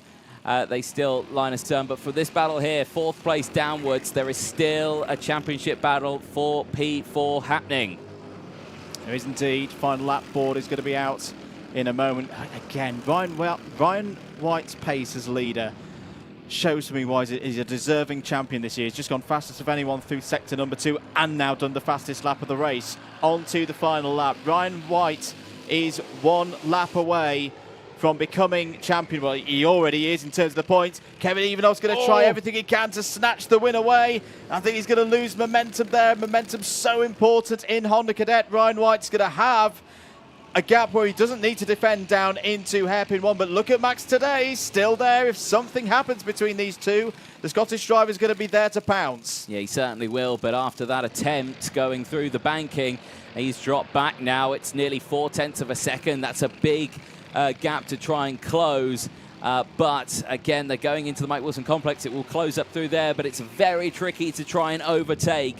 And for Ryan White, and running wide there as well for Ivanov, really pushing it hard, and I think that's signed, sealed and done. I don't think Ryan White needs to defend now. It's just a case of the last few corners, and he will become the Motorsport UK British Kart champion in Honda Cadet. It was signed, sealed and done before it started, but confirmation now. Scotland's Ryan White across the line is your Wera Tools Motorsport UK British Kart champion in Honda Cadet in 2023. What a drive. Very, very good stuff from Ryan White. He'll look across the scores in this season. Only twice was Ryan White off the top 3 in any of the scoring parts of this year. He's not been outside of the top 3 since the pre-final at Lark Hall. And as you say, Anthony becomes champion. Another very well-deserving champion here at PFI this weekend. I've got to give it to Max today as well. He's had a tremendous season. I think he could be very proud of his efforts in 2023 and all the racing that he's done, and a 1-2 for Scotland as well in Honda Cadet. Yeah, brilliant stuff there. For Kevin Ivanov, a brilliant debut appearance in the British Kart Championships, putting it P2, getting a podium result as well. He'll be able to celebrate that one in style later on that podium. And like you said, congratulations to Max today. For Ashley Haase as well, doing his very best, but unfortunately just finishing 2 points below Ralphie Branscombe, who does take 4th in the championship and finishes 5th on track. For Ed Spain, it is 3rd in the championship for the Zip Factory team. He finishes that one in P6, so he doesn't get to enjoy the podium, but he does get to enjoy a championship podium. Does indeed. And so those are provisional scores, of course. Branscombe holding out. There is your champion, Ryan White. I really feel it was Wardenlaw. That's when he really took this championship by the scruff of the neck and delivered under the pressure here this weekend at PFI. More racing to come here on the live stream for the British Kart Championships. 2 more races remaining. We've got the Junior Rotax final up next and the O-Plate final for Rotax 177. So do keep it locked here on Alpha Live and on the Motorsport UK TV platform. Great to have you with us here on this Sunday afternoon. Keep your comments coming in. So, as I say, Junior Rotax up next, a big grid, 34 karts on the field, or in the field, eagerly anticipating that one. Hopefully in a few moments' time, we'll be down in the Park Ferme area with Kieran Mogg. We'll be down there in a short few moments' time. So keep your comments coming in here, myself and Anthony, and just whilst we're waiting, and in fact, no, sorry, now we can go down to Kieran Mogg in Park Ferme with our Honda Cadet drivers. I just sat down here now with Kevin Ivanov, second place in the race. That was an amazing race. How was it for you? It was really tough. Bumped 47 Ryan White so we could get away from the pack, just to decrease the percent of losing first, second or third. And it turned out great and I got second. Tried to overtake him, but still happy. We're really happy with second. And that's it, yeah. Yeah, absolutely. Obviously, with Ryan fighting for the championship, you felt the freedom to just go and push him. Yeah. Absolutely. Well, congratulations on that. Is anybody you'd like to thank? I would like to thank my dad, my mum, and all the people watching from home. Excellent. Well, congratulations again today. Congratulations for the championship as well. Thank you very much. Okay, next up we have Max today. Max, amazing race. How was it for you? Yeah, it was good at the start. Managed to get a better start than Ashley, and then got past Kevin, and then I was just working with Ryan, and then Kevin just stayed with us, and then he got past me, and then we just got away from the pack behind, and then I just dropped off every lap from them, and yeah. Yeah, so obviously you was kind of sat there sort of back a bit, waiting for any mistakes, I guess? Yeah, I was just waiting for probably the last lap if they had like a good battle and they went off and I could just take it, but it didn't happen, and I'm happy with third though. Excellent. Well, congratulations. And is there anybody you'd like to thank? I'd like to thank my dad, my mum, my teammate Cian and his dad Dean. Excellent. Well, congratulations and thank you very much. Thank you. And then I believe we have our 2023 champion, Ryan. Congratulations. How does it feel? It feels amazing. This is the biggest award I've ever won. Excellent. And obviously you defended hard today. You earned it. How was that battle? It was really close. On the left-hander, I defended way too much, and Kevin nearly got the switch back on me. Luckily, I managed to stick around the outside, and from there, I had a decent enough gap that I didn't need to defend. Have you got any sort of particular season highlights other than obviously winning the championship? Well, obviously winning the championship. The last race was really close. So was this whole weekend. I thought this weekend went really well. And Warden Law, when the move on Ashley has, I squeezed through the inside. It was really close. Excellent. And is there anybody you'd like to thank? Yes, I would like to thank LMM, Motorsport, Lani. I would like to thank Project One, Piers. And I would like to thank my dad for mechanicking, the support, and Theo Bradshaw. Excellent. Well, I believe we have Dan Parker here with your championship #1. Congratulations. There you go. Well done. Congratulations. Well done. First ever winner of the Honda Cadet. Excellent. Now we're going to head down to Anthony on the grid for the next race.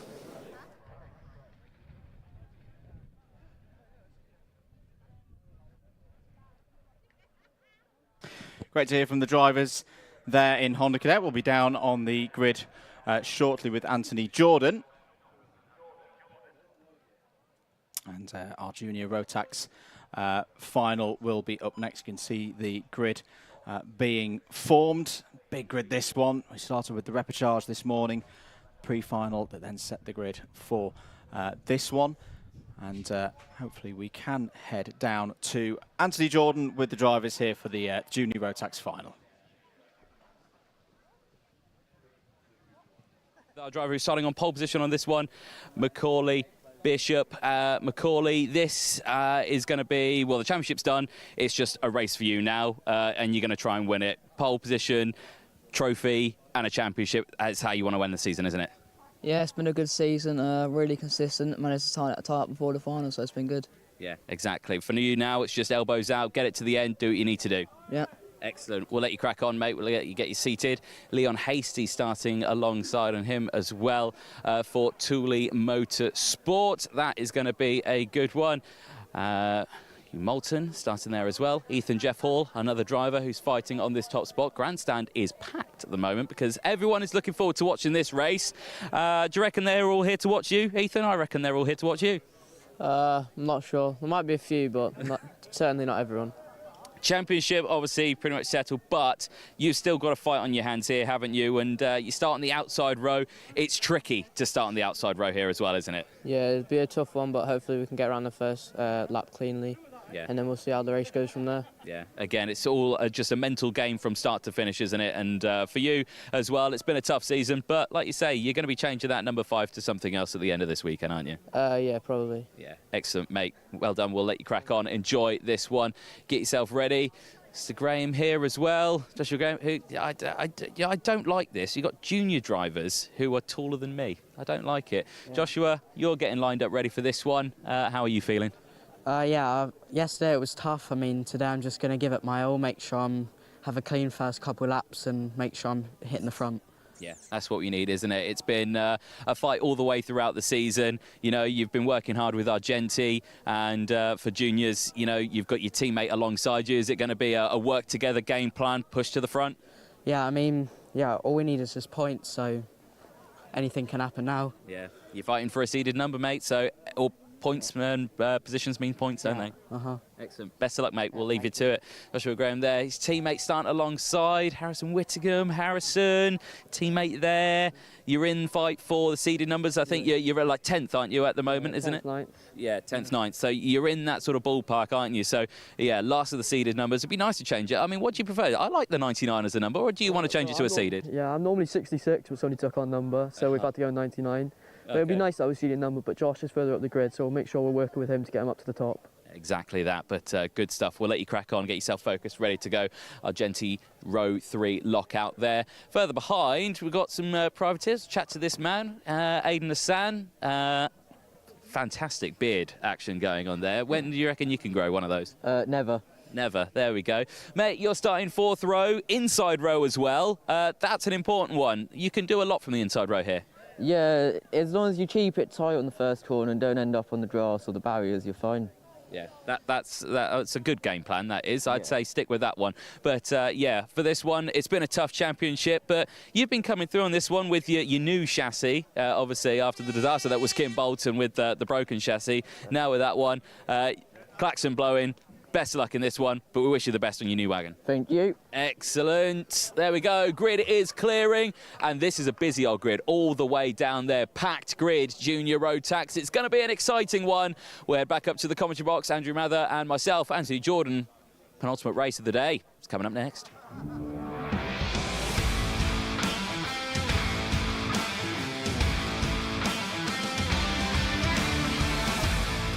Thank you, Anthony. Yes, indeed. Junior Rotax, race number 24 on our schedules here this weekend at PF5. This is a stacked grid to round out the 2023 season for Junior Rotax in the Wera Tools British Kart Championships. Macaulay Bishop, the double champion. What a season he has had. Can he get one more win? He starts from pole position and is joined by Leon Hasty on the front row. Hugh Moulton and Ethan Jeff Hall start on the second row of the grid. Row 3 is an all-Argenti affair with Harrison Whittingham and Joshua Graham starting 5th and 6th. Aidan Hassan, new wagon and all, starts on row 4 alongside Archie Clark. Gustavs Osakovs is looking to follow up a superb final at Warden Law a few weeks ago. Starts on the 5th row of the grid and is joined by Thomas Behrman. Kenzo Craigie, superb run through the repechage and then into the pre-final. Starts this one from row number 6. Look out for Kenzo there in the number 44. Is joined by Thomas Ingram. Hill, Ewan Sharman, winner last time out at Warden Law, starts this one from row 7. Is joined by Timo Youngling. Lucas Blanford and Thomas Min Spearing another driver who came through from the repechage are on row 8. Armand Hamilton and Harrison Crowther start on row 9. Joshua Smith and Lizzie Mentier form out the 10th row of the grid. Deacon Russell and Shun Sekiguchi start from row 11. Victor Hansen and Oliver Majewski go from row 12. Lewis Goff and Kasper Tomilewski go from row 13. Jack Hobson, plenty of support in the chat, is starting from row 14 alongside William Antrobus. Reg Hayward and Jacob Woods go from row 15. Brandon Truman and Joshua Turnbull on row 16. And then last but not least, Aris Miauskis and Joe Rippon due to start from row 17. Although I think Miauskis doesn't take the start here, you can see on our timing information. It's right just at the bottom. This is in the pits. I know that because he's also in the live chats as of well. course. He's been chatting away in there, talking about other things. Here we go then, biggest grid of the day, and it is Junior Rotax. Green flag goes out, great start again from Bishop, sweeps to the lead, holds on to it. One car taken to the grass as they whiz under the bridge for the first time. So close to the camera as they whiz past, and they make their way up the Tyrone banking for the first time. 3 wide in the background as they all try and jostle their way for position. From that camera angle, and a big contact with the barrier there. And who's that? That looked like it was I think Pearson Bullock Carter, maybe. I don't know if that's a name that's even out in this grid. We'll track it through in a moment. Yeah, we'll track it through. I'm not quite sure. But at the front of the order, Bishop leads. Deacon Russell has not come through sector number 1. An MLC suit. That makes sense. Deacon Russell, kart number 13. 13 unlucky for some, and that's not a good way to end the 2023 season.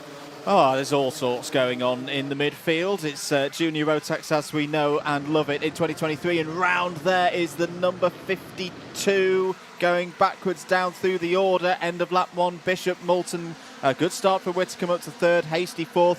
Aidan Hassan has moved up off the start, is up to 5th. Don't know where I got the name Pearson Bullock Carter from. I know he's a driver, but I don't know why I said it. Yeah, there you go. Lewis Goff was the 52, of course, going round and is relegated down to 32nd place.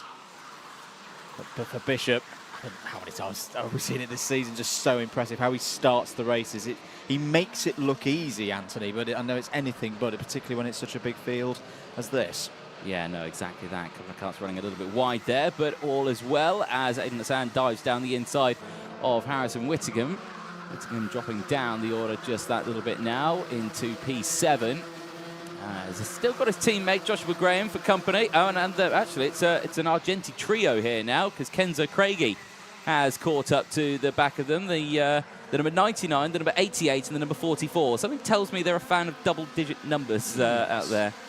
Yeah, I've been really impressed with Kenzo Craigie again today. It's a big one now there from Ethan Jeffhall trying to find a way, and that is out of contention at the number 54. Joe Rippon. Yeah, Joe Rippon, of course, who came through from the repechage. The Argenti train is very much in form here, and it's trying to get in as many positions as possible. As I think that was Archie Clark going a touch wide, is swarmed at the moment by Argenti runners. As wide goes Kenzo Craigie. But I'd say Kenzo Craigie, it's his first year up into juniors. Yeah. By junior standards, still quite a young driver. He has learnt so much this year that he will take, I'm sure, into 2024. It's these flashes of when it goes right for him, it really does go right. Took a heat win last time out at Warden Law. I'm really keen to see how he gets on and hopefully staying with Argenti Motorsport for next year. Yeah, no, exactly that. It's a brilliant team to be a part of. Of course, the Mercedes-backed driver, a lot of support with the Argenti team, with everyone getting involved in that one. But that is the main question. The championship pretty much decided, I think, for first, second and third, really, because Ethan Jeffhall, 738, is not under attack, really, from anyone else here, as Gustav Uzakov sends it down the inside of not one but two. And another driver running a little bit wide there, Timo Youngling, Thomas Behrman, Lucas Blanford all in that one. Harrison Crowther as well in the Coles kart, you can just see there in the number 17, just trying to get involved as Youngling back down the inside and takes it and gains a couple of positions there. That was a really nice move from Timo Youngling. Very hard to get one done that cleanly through the Fullerton S's. Yeah. So Youngling improves. DHR will be happy with that one. End of lap 4 then. Bishop leads. Only by half a second. Hugh Moulton and Leon Hasty are keeping him honest here. We reckon that Bishop just saving a little bit in that pre-final, and maybe this is why, because the competitors are taking it to him right now. Jeff Hall back up to 4th place. Hassan 5th. Graham Whitcomb, Charman, Craigie And Youngling, after that move, is your top 10. Who's on the move? Armand Hamilton's up 6 places so far in this race. Joshua Turnbull has gained 11 places since the start. And Brandon Truman as well, nicely making his way through the field. Yeah, plenty of big movers all the way throughout this one. But, like you say, a long way to go in this because, like you say, it's just been... Well, it's been a dominant performance here from Macaulay Bishop throughout the entire season. I'm looking at the 1s and 2s, and, you know, this is...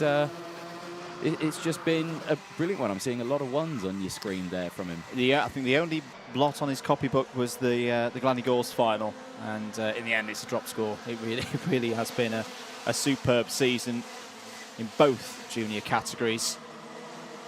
And a driver again. I mean, I've seen Macaulay for many years. I remember when he was a cadet. This is where I start to feel very old. You know, back at Wilton Mill, and it's good to see that he's continued to progress, and I'm sure he's going to keep getting stronger and stronger as the years go on. Harrison Crowther is currently your fastest driver out on circuit. He's in 15th place at the moment, but a 57.43, that's a useful bit of pace. Has just got past, or is getting away from Thomas Min-Spearing, trying to close in on Gustav Zusakovs. There we go. Well, plenty of support coming in on the live chat. Henry Gregory, who was watching from the Tyrone banking. They thought they were being very clever with that when he named the YouTube channel Uncle Tyrone, and made me think, and myself and Henry think, that Jack Hobson did have a uncle called Uncle Tyrone. And that started a whole fiasco, and now why this corner that they're coming through now is called the Tyrone banking, and that's where he's watching from. There we go. Where is Jack Hobson at the moment? He is in 23rd place, 4 places up at the moment. Indeed. And less than 9 minutes to go in this one. Bit of a breaking of ranks there in the Argenti train. And that might have been Ewan Charman going down the inside of his teammate Harrison Whitcomb. And Ewan Charman, who, if you've missed any of the action from this season, you can watch it all back on the Motorsport UK TV platform and Alpha Live. If there's one race in particular that I think you should go and watch, Warden Law final for this category, and Ewan Charman's push away, having a 5-second penalty, basically going into time trial mode, seeing could he get 5 seconds away from the field. And if you haven't seen it, I'm not going to spoil what happens, but it's very, very exciting. It is very good. Do feel free to watch that. But after today, yes. Yeah, you're watching the live racing now. Watch this. 8 minutes to go. And still, well, Macaulay Bishop has not broken away.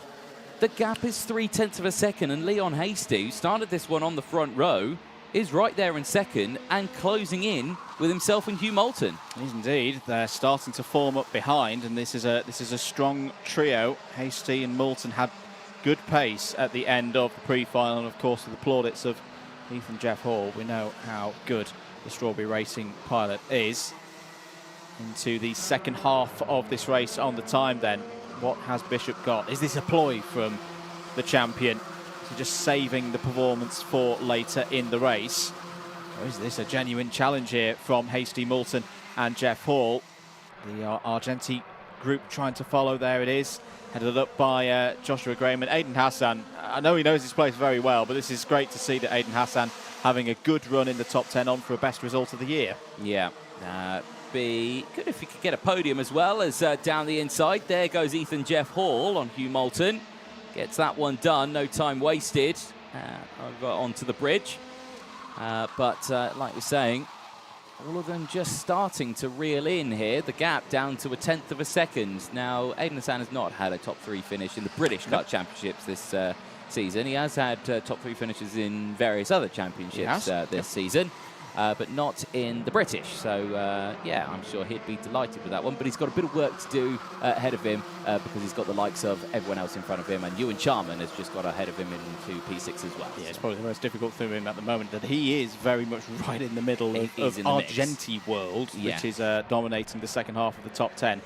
Key lap this for Bishop. He's just extended the lead out to half a second. Was 0.3 quicker. That's a new PB from the race leader, 57.55. Just to note as well in the championship stakes is Jeff Hall trying to get down the inside of Leon Hasty. He's taken 3rd place already, but he loses it again to Hugh Moulton. Well, has there been a bit of a changing of the winds in this race? Jeff Hall looking down the inside again for 3rd place, and he's going to get it. That's a lovely move by Ethan Jeff Hall. He's going to have to hold onto it through hairpin 2, and does. And Joshua Graham's coming into this fight as well there in 5th. Yeah, this is about a little further behind, though, as everyone's scrapping for position still. The number 57, I think that was, or it could have been Archie Clark who was getting in a battle there as well.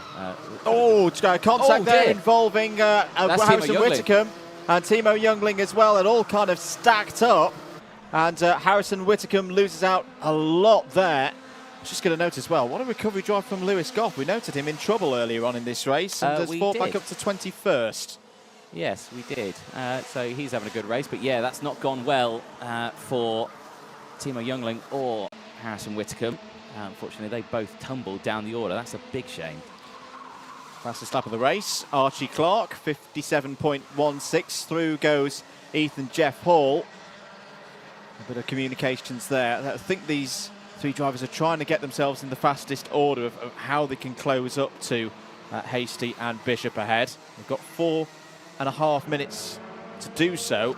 I think now Bishop is starting to stretch. Well, we saw potentially a bit of just easing off at the back end of the pre-final. He was saving something here in the main final and is now starting to show the performance that we expect. Quick check over the shoulder. Gap to Leon Hasty is still 0.62 of a second. Well, I don't think his pace changed. I think it was just the fact that they started battling behind, and True, because he didn't defend or nothing changed for him, he just carried on, and so the gap naturally opened back up. But and that's why Leon Hasty as well is still there, and that's why this happened down here, back down the inside. There goes Joshua Graham on Ethan Jeff Hall. Hugh Moulton follows as well. Jeff Hall back down 2 places now into P5, so he will not like that. In fact, he gets one back, and now that actually brings everyone else back in. That's bringing Ewan Charman in, that's bringing Archie Clark, that's bringing Kenzo Craigie. Oh, here we go then. It's all kicking off for the top spots. I'll tell you what, Joshua Turnbull up 18 spots now, 14th for Joshua Turnbull, and the race is going, and how many karts we've got in close proximity. A quite strong top 10 is not out of the question for Joshua Turnbull. 3.5 minutes or just under that remaining. Leon Hasty continues to try to do something about the pace of Macaulay Bishop. Joshua Graham confirmed on your timing has passed Ethan Jeff Hall. How's Archie Clark getting on? Still the fastest driver out there on a single lap. He's got about half a second to find up to, actually less than that, behind Ewan Charman. It feels like this one's building for a bit of a crescendo and a barnstormer finish, Anthony. It does. I mean, for Bishop and Hasty, the gap is fluctuating, nothing changing there. We've not really been able to see Bishop really defend or attack or try and push forward much this year, have we? Well, we have sometimes through some of the qualifying heats, but, in the finals, he's always just been able to just get to the front, hold the front, and just drive away. And it's been a bit of a shame, I think, for him as well, because he's not had much of a, and this is no disrespect to any other driver out there whatsoever, he's not had much in terms of competition. It's just been a kind of clean horse race all the way throughout this one. But for the rest of the field, they've had a barnstormer of a year. They have indeed. Quick swap of positions and then back again between Ethan Jeff Hall and Hugh Moulton there. That's over 4th place, and Jeff Hall feels the need to defend down the inside, and look at that round the outside. Archie Clark, oh, that is superb. That is absolutely superb from Archie Clark. He slings it round the outside of Ewan Charman, threw it in there and made it stick, and that's him up to 6th place. Yeah, that is a pretty decent move there for Clark. He'll be happy with that one, and I don't think that Ewan Charman's too happy with that one either. No. Hand up in the air, just thinking, well, that was unexpected. Let me see if I can do that back. Indeed, 1.5 minutes remaining on the clock. This is, of course, the last race of any of our classes for the British Kart Championships this year. We've still got our O-plate for the Rotax 177 category with their one-day event up next. There's a penalty that's just flashed on our screens for driver number 22. That's Thomas Ingram Hill, 5 seconds. Yeah, in-race time penalty, non-contestable, which is a big shame.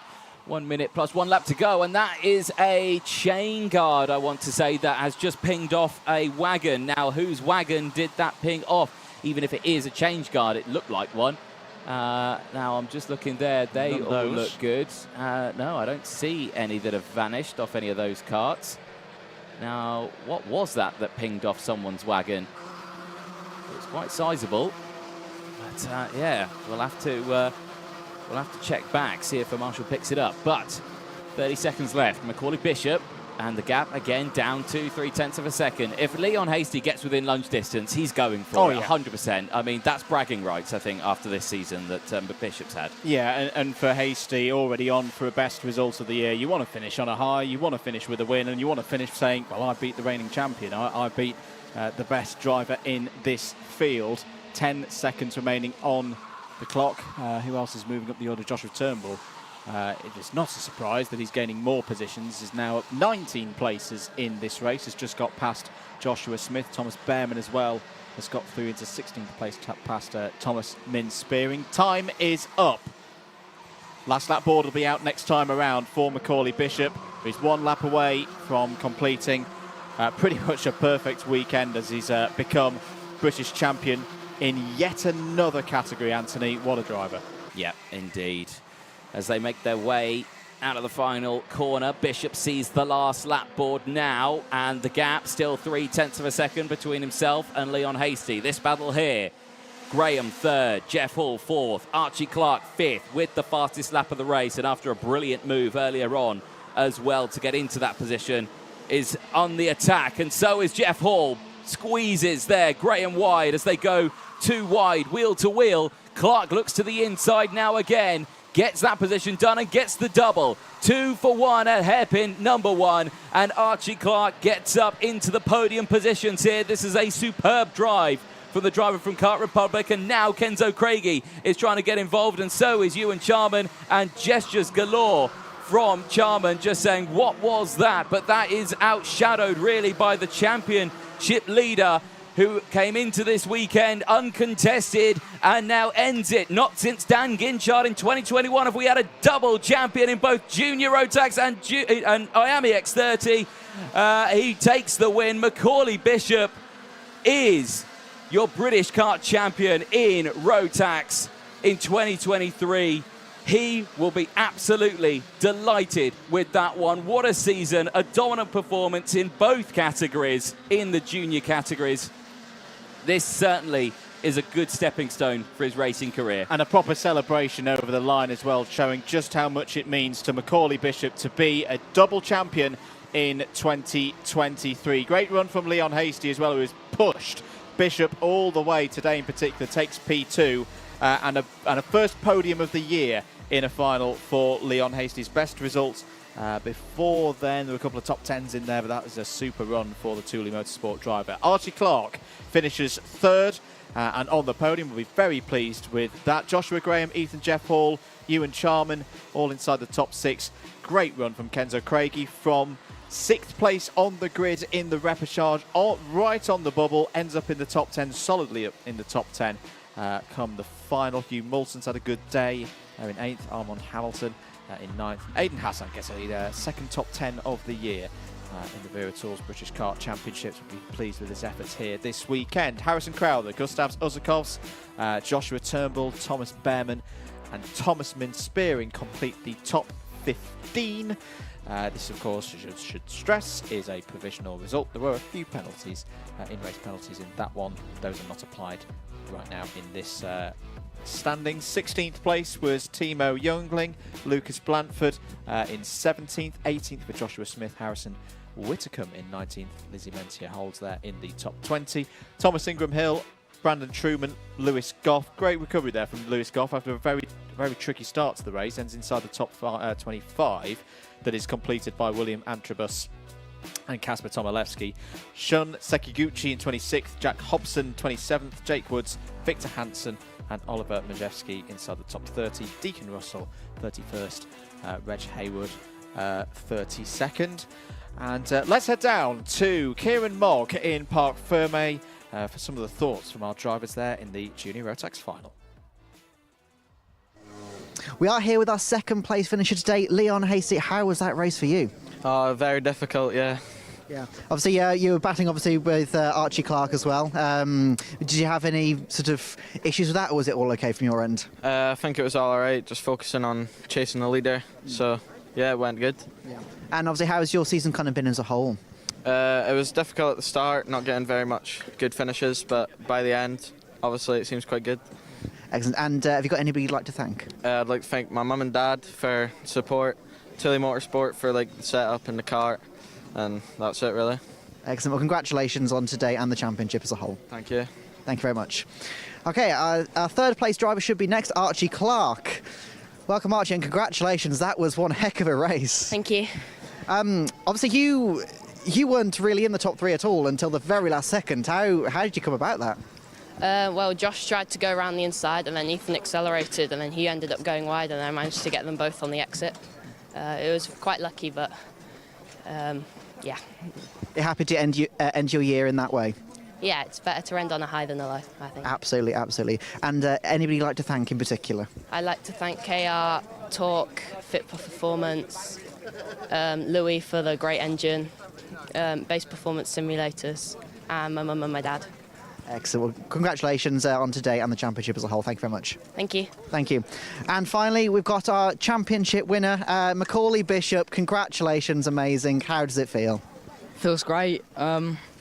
Yeah, my main goal was just to finish that race, not get any penalties, just obviously try and win, which I've done, so I was fine.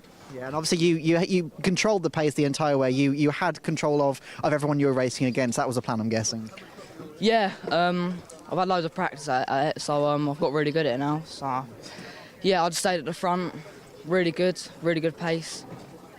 Excellent. And you got any particular highlights from the year at all? Kim Bolton, that was a good one, a clean sweep there.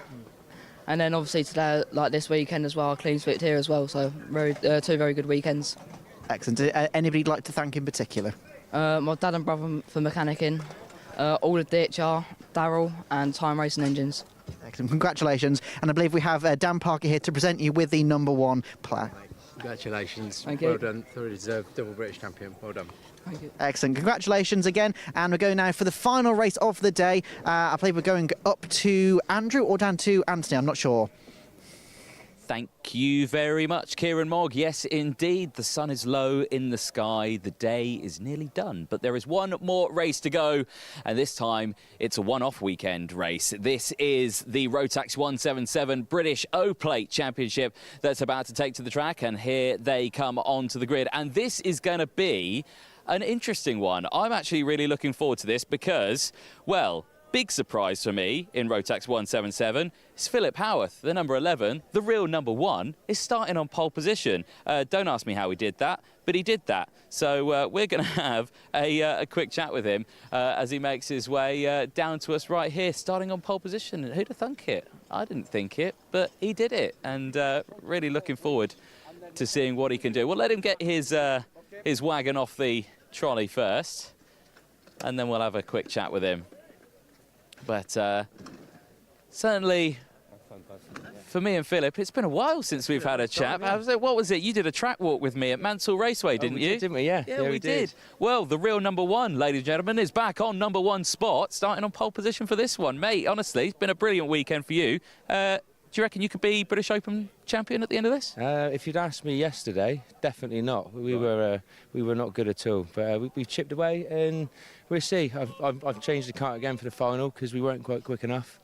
We are here a little bit on merit, but we're here, and I'm going to go for it. Yeah, exactly. So. Mate, honestly, it's been a pretty barnstormer. You're about to have a wasp go in your helmet there, so there you go. That's going to give you a sting. I had a wasp go down my neck at Wilton. Oh, really? Yeah, I did, yeah. I'd pull over and roll around on the floor.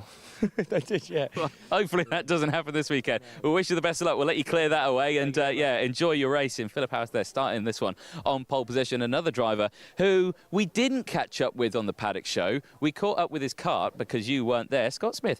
Right, Scott, starting on the front row of the grid as well. What are you expecting from this one? Are you thinking you can come away with an O-Plate here? I'm not sure, to be honest. I don't think we've got the pace, but it's a long race. We'll see what happens. Might be a bit of carnage or something. Exactly, but you're on the outside row going into turn one. We say it a lot with a lot of drivers. It's a bit tricky, but we have seen it work in the past. I mean, for here, you say you struggle with the pace. If you can get a good run, though, into turn one, do you reckon you could do something at the start and hold on to it? Hopefully. I'll tell you in 15 minutes or something. There you go. That would be good. 15 minutes plus 1 lap. Yeah, exactly. There we go. Tell me then. Starting just behind on the second row of the grid, Mr. Schaefer. Now, Nathan, you had a scary incident at turn one in heat one, didn't you? What happened there? Basically, I just got shoved out wide on the marbles, and then that was it. I just got turned round. Yeah. Very fast part of the track as well. I can imagine a new race suit was needed after that. Oh yeah, I just don't want that to happen again in the final. No, fingers crossed. This is obviously a one-off. It doesn't matter where you finish on this one. The place you want to finish is number one. Do you reckon you've got the waft in the wagon? Don't know. We'll find out. We'll find out. Hopefully. Let's hope so, mate. Best of luck on that one as well. Let's chat over to Mr. Conwell as well, or Cornwell, I should say. Second row of the grid, inside row, crucially, and a relatively good weekend. You've had some decent results as well, so how are you feeling? Yeah, fairly confident. We've had the pace most of the weekend. No expectations, we're just going to see what we can do. Yeah, that's what we need, isn't it? It's a one-off, so I can imagine elbows out. Nice fun one-off event, so it should be good fun. It should be good fun, there we go. And Rotax 177 always gives us a good race, doesn't it? Now, I want to chat a little further down because the quickest driver that we had out this weekend was Reese Hunter, who's starting on the middle of this pack. And he's got a couple of seeded drivers alongside him. Reese, want to have a quick chat with you. A lot of people have been saying you've been bulking up ready for this one because you were racing in 162 recently. Now you're in 177. What happened in the first heat? Technical infringement, what was that? Yeah, it wasn't too good, to be fair. It just put us on the back foot all day with that. So yeah, hopefully going forward I'll manage to win the second heat, so hopefully we'll get a good final and we go forward from there. You're a legend in terms of Rotax racing, both in the UK and out in Europe as well. Do you reckon you become British Open champion here in 2023? We can only try, can't we? So we'll see how we get on. You've had the pace all weekend. It'll just be, can you get through all of those drivers with that pace you've got? We've got 15 minutes, so there's plenty of action in 15 minutes, I think. So we'll see how. Mate, best of luck. We'll let you get ready and look forward to that one. Want to pop over here. Large by name, large by nature. You're quite a tall chap, aren't you? Louis Large starting this one alongside Reese. The number 2 seed from the last time the British Kart Champs run 177. Good to see you back. And like you say, today has been a challenge, would you say? Yeah, definitely. We had a valve come out in Heat 1 when we were running third, so it's put us back here. But I suppose we're back here with Reese, we're back with Lingard. You know, there's plenty of fast people in front of us, but all we've got to do is push forward and see how far we can take it. Do you think at this sort of stage, if you've got Reese alongside, you know, you could work together to maybe push yourselves through the field? Because it's very easy for one driver to break away, but if 2 drivers can work very well together, you can make anything happen. You can close the gap really quickly. Yeah, absolutely. I don't think there's necessarily a plan. It's just if you need to push, you need to push. If you need to go in, you need to go in. Just take it lap by lap and see what happens at the end. Yeah, that's what you need. That's the problem with these one-off race weekends. One bad race and it means you start all the way down here. But hopefully all 4 wheels stay fully firm for you this race. Fingers crossed. Fingers crossed for Louis Large there. Alan Porter as well, just getting himself seated. Also the number 5 seed. It's going to be an exciting one. We're clearing the grid. Rotax 177. It is the British O-Plate. It is coming up next. Back to you, Andrew, in the commentary box.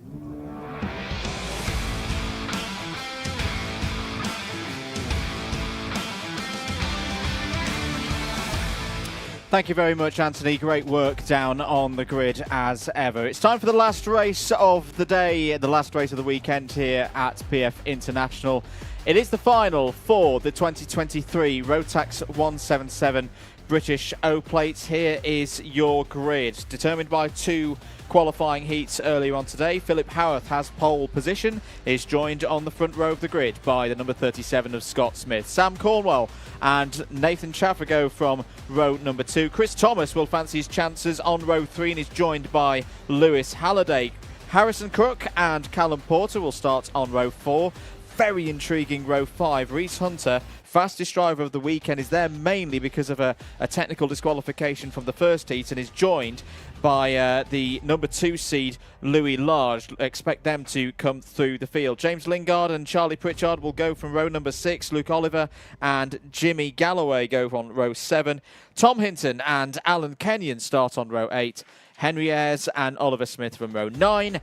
Danny Andrew completes the 19 runners in this, the 2023 British O-Plate 4 Rotax 177, and that is a driver out already. It looks to be the number 27 of Danny Andrew.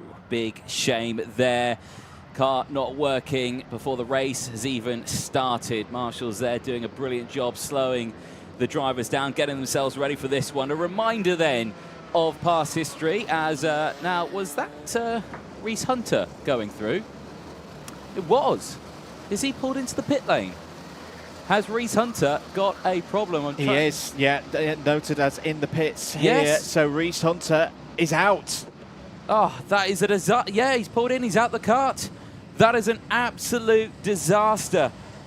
He was one of the favourites going into this one, and that scuppered the plan there that Louis Large had of working together and trying to close in. That is an absolute disaster. 2 drivers out before the race even starts, but the race continues. And we get going. Green flag goes out, and Rotax 177 British Open Championship is underway. There's a kart that's left the pit lane, and there's a kart that's left the track. And that's your man who started on the front row, Scott Smith, who now dives back in. I think he's dropped all the way down to P3, 4 now, as he's under pressure from Nathan Chafer. Chafer with a good start, now up into the top 3 spots. He's now battling his way through. Down the hill they go. Kart's running a little bit wide, but crucially, Philip Howarth, the real number 1, leading the way and looking comfortable. Looking comfortable indeed. Sam Cornwall's had a good start. Danny Andrews, the kart that's re-entered the circuit. Looks like Reese Hunter's going to try and get back in the race as well, but he's a long, long way behind. And any hope, I said it's a 15-minute race, it's a long race, but it's not going to be long enough for Hunter to get back onto this pack. He will need an absolute miracle for anything like that to happen, but Oh, the number 36 there, James Lingard, hopping over the curb, going for a move on the inside. But Howarth's going to lead at the end of lap 1. This is a position he's very familiar with, of course, across the course of his career. And I've liked the look of Sam Cornwell today. He's raced well, he's been very precise with his overtakes, and he'll fancy his chances here. He certainly will. Oliver Smith seeing a 5-second time penalty. His O-Plate chances are over.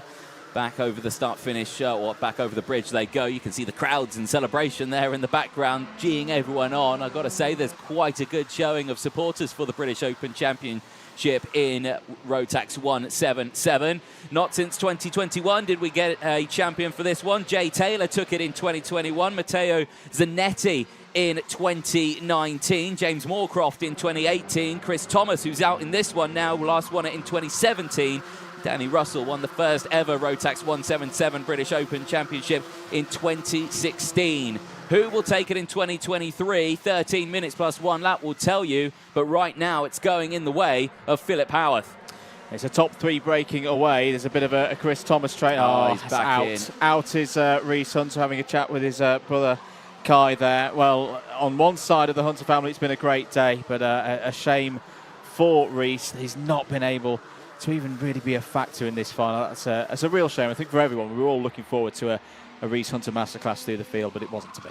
No, it wasn't to be at all. Down the inside there, looking for a move, not coming to fruition. And yeah, that is an unfortunate one. James Lingard trying his level best to get a move done. Not managing to get it done, though. But like you were saying, yeah, clean breakaway there for the top 3. Looking very good. Lewis Halliday there, kind of then the next in the main pack. And he's leading 4th place, effectively to last place at the moment, isn't he? He's got the entire pack right behind him, which you can imagine puts a bit of pressure on a driver's shoulders. It does, but I think he's taken the initiative here. He's taken that 4th place away from Chris Thomas, who slipped back, I think, trying to work him out there. Yeah, the number 19 is down to about 7th place now, defending from Luke Oliver. Luke Oliver's had a good start. That's up 5 places from where he was. Wow! Big. From Nathan Chafer there, drifting up the hill. That was beautifully done, pushing on. I still think Chafer's got a good chance in this. Was strong yesterday in the heats. Difficult start to the day, running wide in the very cold conditions at the start of this morning. Is down the inside there, going for a move. That looked to be the number 26 and 36. No, sorry, it was the 26 of Charlie Pritchard going through up into 9th place. Yeah, it was. So changes happening all the way through the field, through the Fullerton S as they go. Yeah, big moment there. As they're very wide there. The Ultimate R-Kart getting back onto the track. Not the optimal racing line you want to see there, but for Chris Thomas, he is pushing as hard as he can. Because he's already there in 7th place now. He has dropped down a couple of positions, but he is the only other driver who's on this grid to have won a championship in this British Open plate. There's a driver who's gone off the track. I think that was the 33 of Tom Hinton. It was indeed. He's going to get back onto circuit and hopefully back into the race. But you can see how hard the karts are working when they go offline, when they get in that moisture in the grass. Oh, yeah. Loads of steam being kicked up. Thomas under attack here from Luke Oliver. That's a nice move down the inside. Thomas just doesn't seem to have the straight line speed this weekend. He'll fight for every position though. Chris Thomas only knows one way, and that's being an all out and out racer. 10 minutes to go in this one. Howarth looking comfortable. Cordwell at 0.4 of a second. Can Cornwell and Schaefer do anything about this pace for the real number one? Because at the moment it's looking like a pretty sweet, gentle Sunday drive for Phil out there. I don't think there's anything gentle about this drive he's having to deal with. I can imagine he's working very hard and hopefully does not have that hitchhiker in his helmet with him over the course of that one. Like you were saying, he had that incident at Wilton Mill where he had to get out rolling around because of a wasp sting in his suit. But yeah, I think he cleared that one before it got in his helmet. But yeah, looking very good though out the front. But like you say, a lot of work still left to happen. Here comes James Lingard though on Lewis Halliday, and that move happens though into the hairpin. So James Lingard now up into P4, having to defend just a little bit there from Lewis Halliday, but Halliday will concede the spot. And now, can they close in on those top three? And this is just the kind of race where James Lingard can come to the fore. He's not had the perfect day, but he's had speed and good race speed as well. That is now starting to pay dividends. This will be an important lap next time around to prove that he's got the pace, that he's worthy of that 4th place, and he's the one to charge this huge pack of karts down to get these top three, because the gap at the moment is around 1.1 seconds. Certainly is. It's closed in here now, hasn't it, as well? Now, Philip Howarth had a bit of a buffer between himself and Samuel Cornwell, and Cornwell has closed in once more. Henry Evans the fastest lap of the race now, 58.2. Very good time. Don't think anyone has dipped into the 57 seconds yet this weekend. Maybe earlier on, I'm not too sure. But 8.5 minutes to go in this race, and still it's all it's really starting to close in now, actually. And yes, you're right. There's been a change. Nathan Schaefer up into P2. Good spot. And the driver on the CRG, who had a tricky experience at turn 1 in Heat 1, certainly seems to have rectified himself and is battling now for P1. And he'll back himself, because on the basis of what we saw in the timed qualifying yesterday on sheer pace, the only driver faster than him isn't in this race, of course. Reese Hunter, a retirement on lap 0. 8 minutes to go. Philip Howarth leads this race, and is looking calm at the wheel as well. That's a lovely move down the inside by James Lingard, who's now up to 3rd place. Lingard is definitely in the mix here. Can he close up to Schaefer? I think for Schaefer, it's almost like he's got to catch Howarth and get past as soon as possible, because the pace of James Lingard is a worry to everyone out there. This is a superb run. Chris Thomas defending again there from the number 26 of Charlie Pritchard. That's to try and hold 9th place. We're into the second half of the race now. Howarth still leads. Yes, he is. But for how much longer? Because the drivers behind, I think, are thirsty for an O-plate here. Remember, it's a one-off. No championship points, none of that. It is whoever wins here is British Open champion. And that is what we love about these one-off weekends. It brings out the best in drivers as Lingard dives to the inside of Nathan Schaefer and gets up into 2nd place. Now is on the charge here, but the gap's opened up to about 0.2 of a second now. Lingard is on the charge. Big lap for both Howarth and Lingard here. Howarth will be hoping to take advantage of that change around and break away, but I don't think that's happening. Lingard has got incredible pace here and has come from relative nowhere in this race. Where did he start? He started 11th on the grid, a proper outsider, where we were talking about the likes of Hunter and Large coming through. Here is Lingard doing exactly that. Just over 6 minutes to go. Keep your comments coming in. Hello to Razor C. Worthen. Good to hear from you, mate. He's done very well this season in his car racing. He's cheering on the leader, but the leader for how much longer? Because end of lap number 9, the gap is 1.5 tenths down the inside. There is the number 97 of Luke Oliver gaining a spot.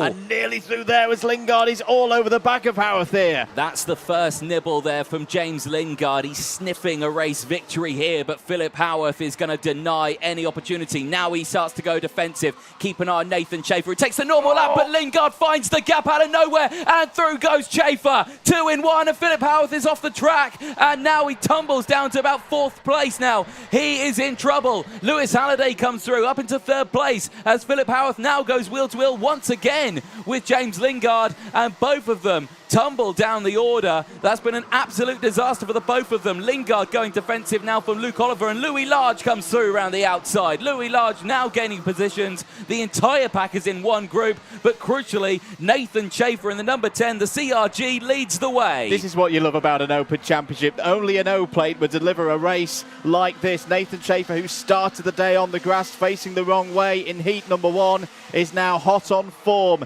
The tyres are up to temperature, the engine's up to temperature, and he's 5 minutes away from becoming the 2023 winner of the British O-Plate in Rotax 177. But Sam Cornwell's still there in 2nd place now, closing in. Took a little bit of time out through sector number 1. 1/4 of a second is the gap. Yeah, it is indeed. 4.5 minutes to go left on the timer.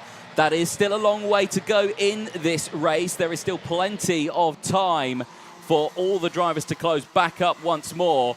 But who is it going to be? Because right now, Nathan Chafer and Samuel Cornwell, they're doing what they need to do, but Cornwell, we saw earlier on, was fading just that little bit. Are we going to see the same here? Now that Chafer's got the clean air in front, he might be able to break away. But for Lewis Halliday as well there in 3rd, again, he is a driver who was there but wasn't attacking. It's only come round because of that coming together and the battle that happened. But there is still 4 minutes to go. I reckon this race is far from over. And I think Howarth and Lingard. Howarth and Lingard. Contact between Howarth and Lingard again. They're going to have a discussion with one another there. And what I was about to say, with the pace they had, they still had a chance of winning this race. I think it's just gone, Anthony, because they both tumble down the order. Through goes Large, Oliver, Smith, Porter. And they are surely going to have too much work to do now to take the win in the remaining 3.5 minutes. Well, there we go for Philip Howarth. That was the start he wanted. The end he did not want. He falls and tumbles down the order now after the coming together between himself and the others. I mean, for him and James Lingard, this has been a tough battle. For Lingard, he tumbles all the way back down to pretty much where he started now in this race, down into P10, a retirement coming into the pit lane. That looks like Alan Kenyon potentially coming in. We've had several retirements actually from this one, but yeah, Alan Kenyon bringing it into pit lane. So Nathan Chafer then with a gap of 1/10. The battle's still on. 3 minutes to go, and here we go. Samuel Cornwell to the lead, outbreaks himself, goes too deep into the corner, and look at that. Nathan Chafer gains superb amount of time out of hairpin 1. And the trouble for Cornwell, he may have just shown his cards in this poker match of an O-Plate final. Nathan Chafer is going to be aware of that now for the remaining 2.5 minutes. Lewis Halliday's coming into this. I won't count out Louis Large as well. The number 2 plate holder there is less than 2 seconds off the lead right now. We're going to come round to complete lap number 13. Nathan Chafer still has the lead. Penalty, plus 5 seconds to kart number 36. That is James Lingard, so that is really All she wrote now for James Lingard's effort. The number 91, Oliver Smith, has also received a 5-second penalty for a separate incident. There is Phil Howarth. Phil Howarth is not going to give this one up. Whilst he's still pointing in the right direction, he's going to believe he can win this race because he's still got a good amount of pace. 58.47, a new personal best. 3.5 seconds is the gap with the most part of 2 minutes.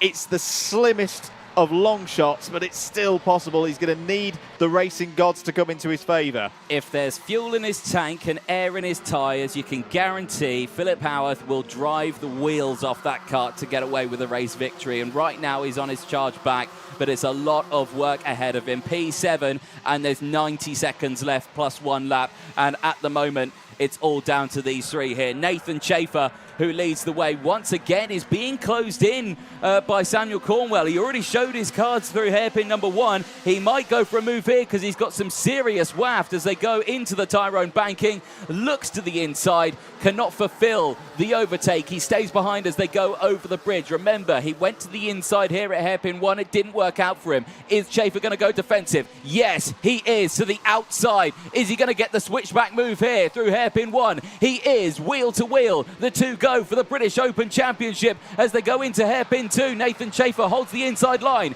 Here comes Halliday to the outside. They tyre smoke off the wheels as they defend furiously. Chafer holds on to the lead. Halliday goes through into second place. And crucially, Samuel Cornwell looks down at his tyres and thinks, my goodness, do I have a puncture after that? And Louis Large is right there now. They've got 2 more laps to go. There'll be about 15 seconds on the clock as they come over the line. It's Chafer, Halliday, Cornwell, Large, Oliver. Callum Porter's still as part of this, as now we've not talked about him for the whole race, but he's there in P6. Oh! And a bit of a push there from Halliday on Chafer. There's a bit of contact nearly again. Cornwell's down the inside. Rettles back into P2. Large is on the outside going for P3. Goes out wide, and look at this. Down the inside comes Porter and Oliver as well. Is this the chance now for Nathan Chafer, who's breaking away at the front of the field? They're nearly 3 wide off of hairpin 1. This race is absolutely bonkers, Anthony. Absolutely insane, but it's all for nothing because now they're battling for 3rd place.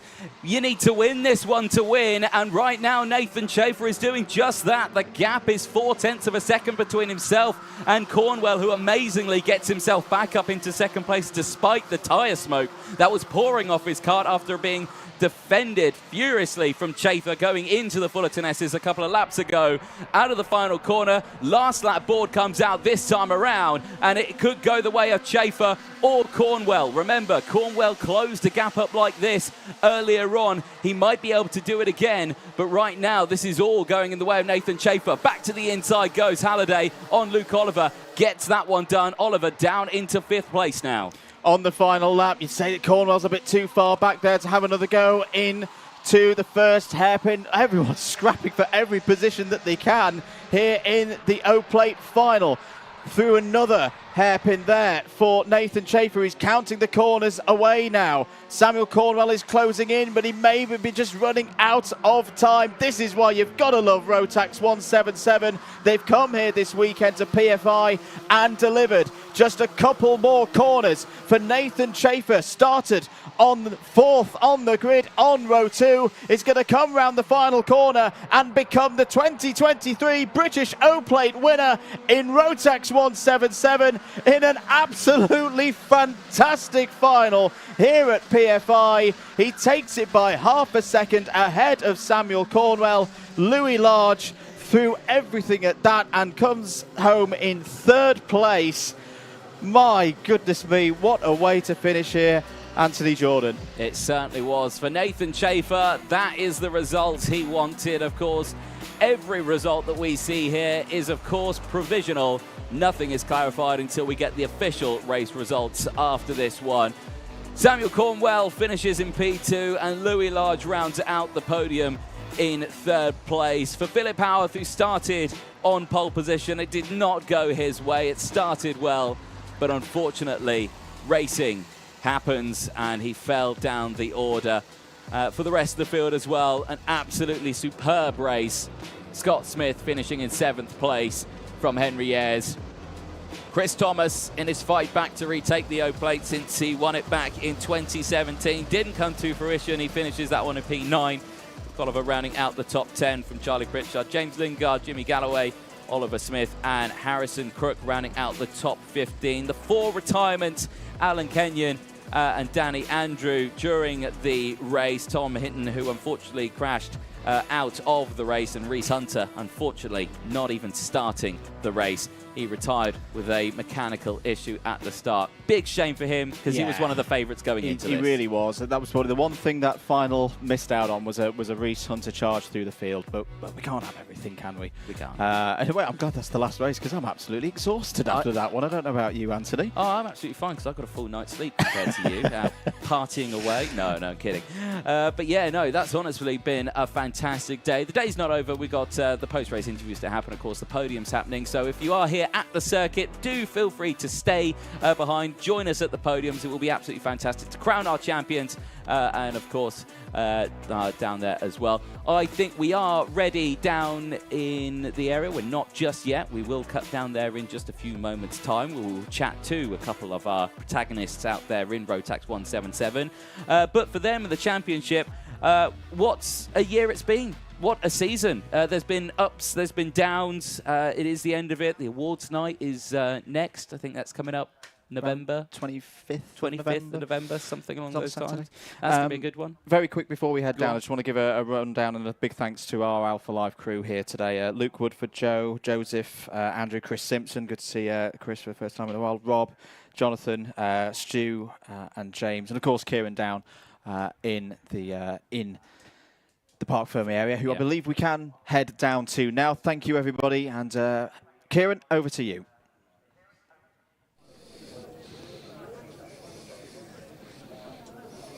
Well, that was certainly an interesting race there with a last-minute penalty for Nathan Schaefer, meaning, of course, that Sam Cornwell is the champion of this year. But firstly, we've got Lewis, I can't remember it. I'm Sam Cornwell. Sam Cornwell. Oh, congratulations. Sorry.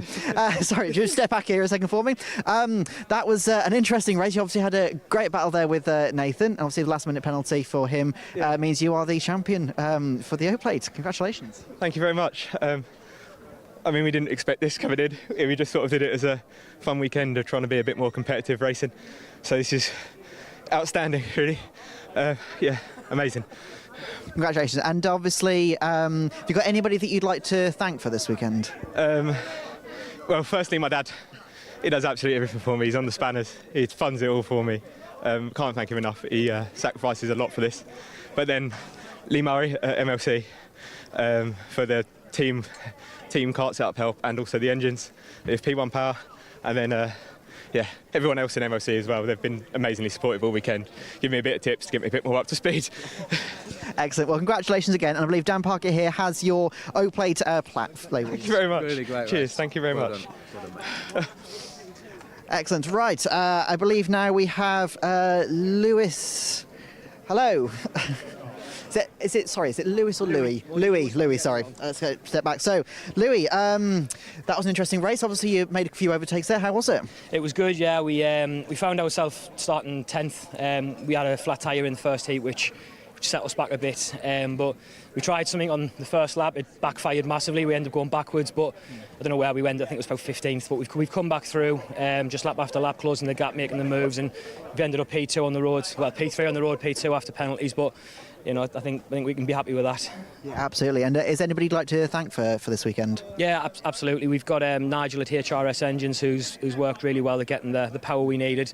My dad on the spanners. He's been on the mechanics for me since day one. We don't run with a big team. It's just us. It's our own setup. Friends, family, everyone back home who puts up with me off track. Need a big shout out. Rev UK, they provide a lot of our equipment. Yeah, other than that, it's been a really good weekend. Excellent. Well, congratulations, and congratulations for the weekend. Brilliant. Thank you very much. Thank you very much. Okay, finally, we have Lewis Halliday, final on the podium. Congratulations. That was an unexpected podium there for you. Yeah, well, coming into the weekend, we knew we had the pace. Quickest most of the weekend.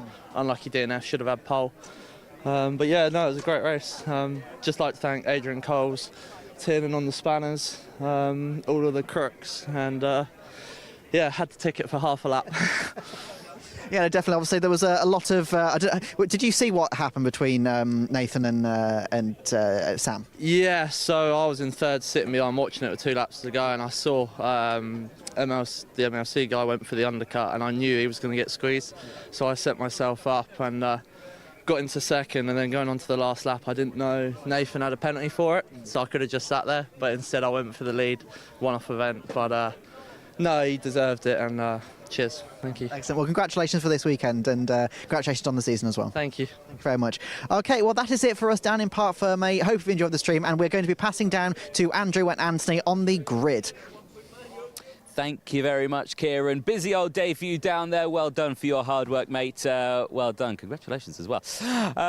Andrew, this has been a weekend, hasn't it? It's been a championship. It's been a year. Yeah. A lot has happened, but finally, we've crowned all our champions. And we have a very well-deserving set of champions as well, who I'm sure will be very pleased with their efforts this year. Can't wait for the awards, of course, later in November on Kartmania weekend at Silverstone. It's going to be a great occasion, and hope to see everybody there. Certainly will be. Racing's always difficult. We saw difficulties in that last race for a lot of our drivers. No more, though, than British racing driver Joe Turney, who unfortunately at the FIA World Championships in Franciacorta a couple of weeks ago suffered a horrendous injury in the final in the OK category.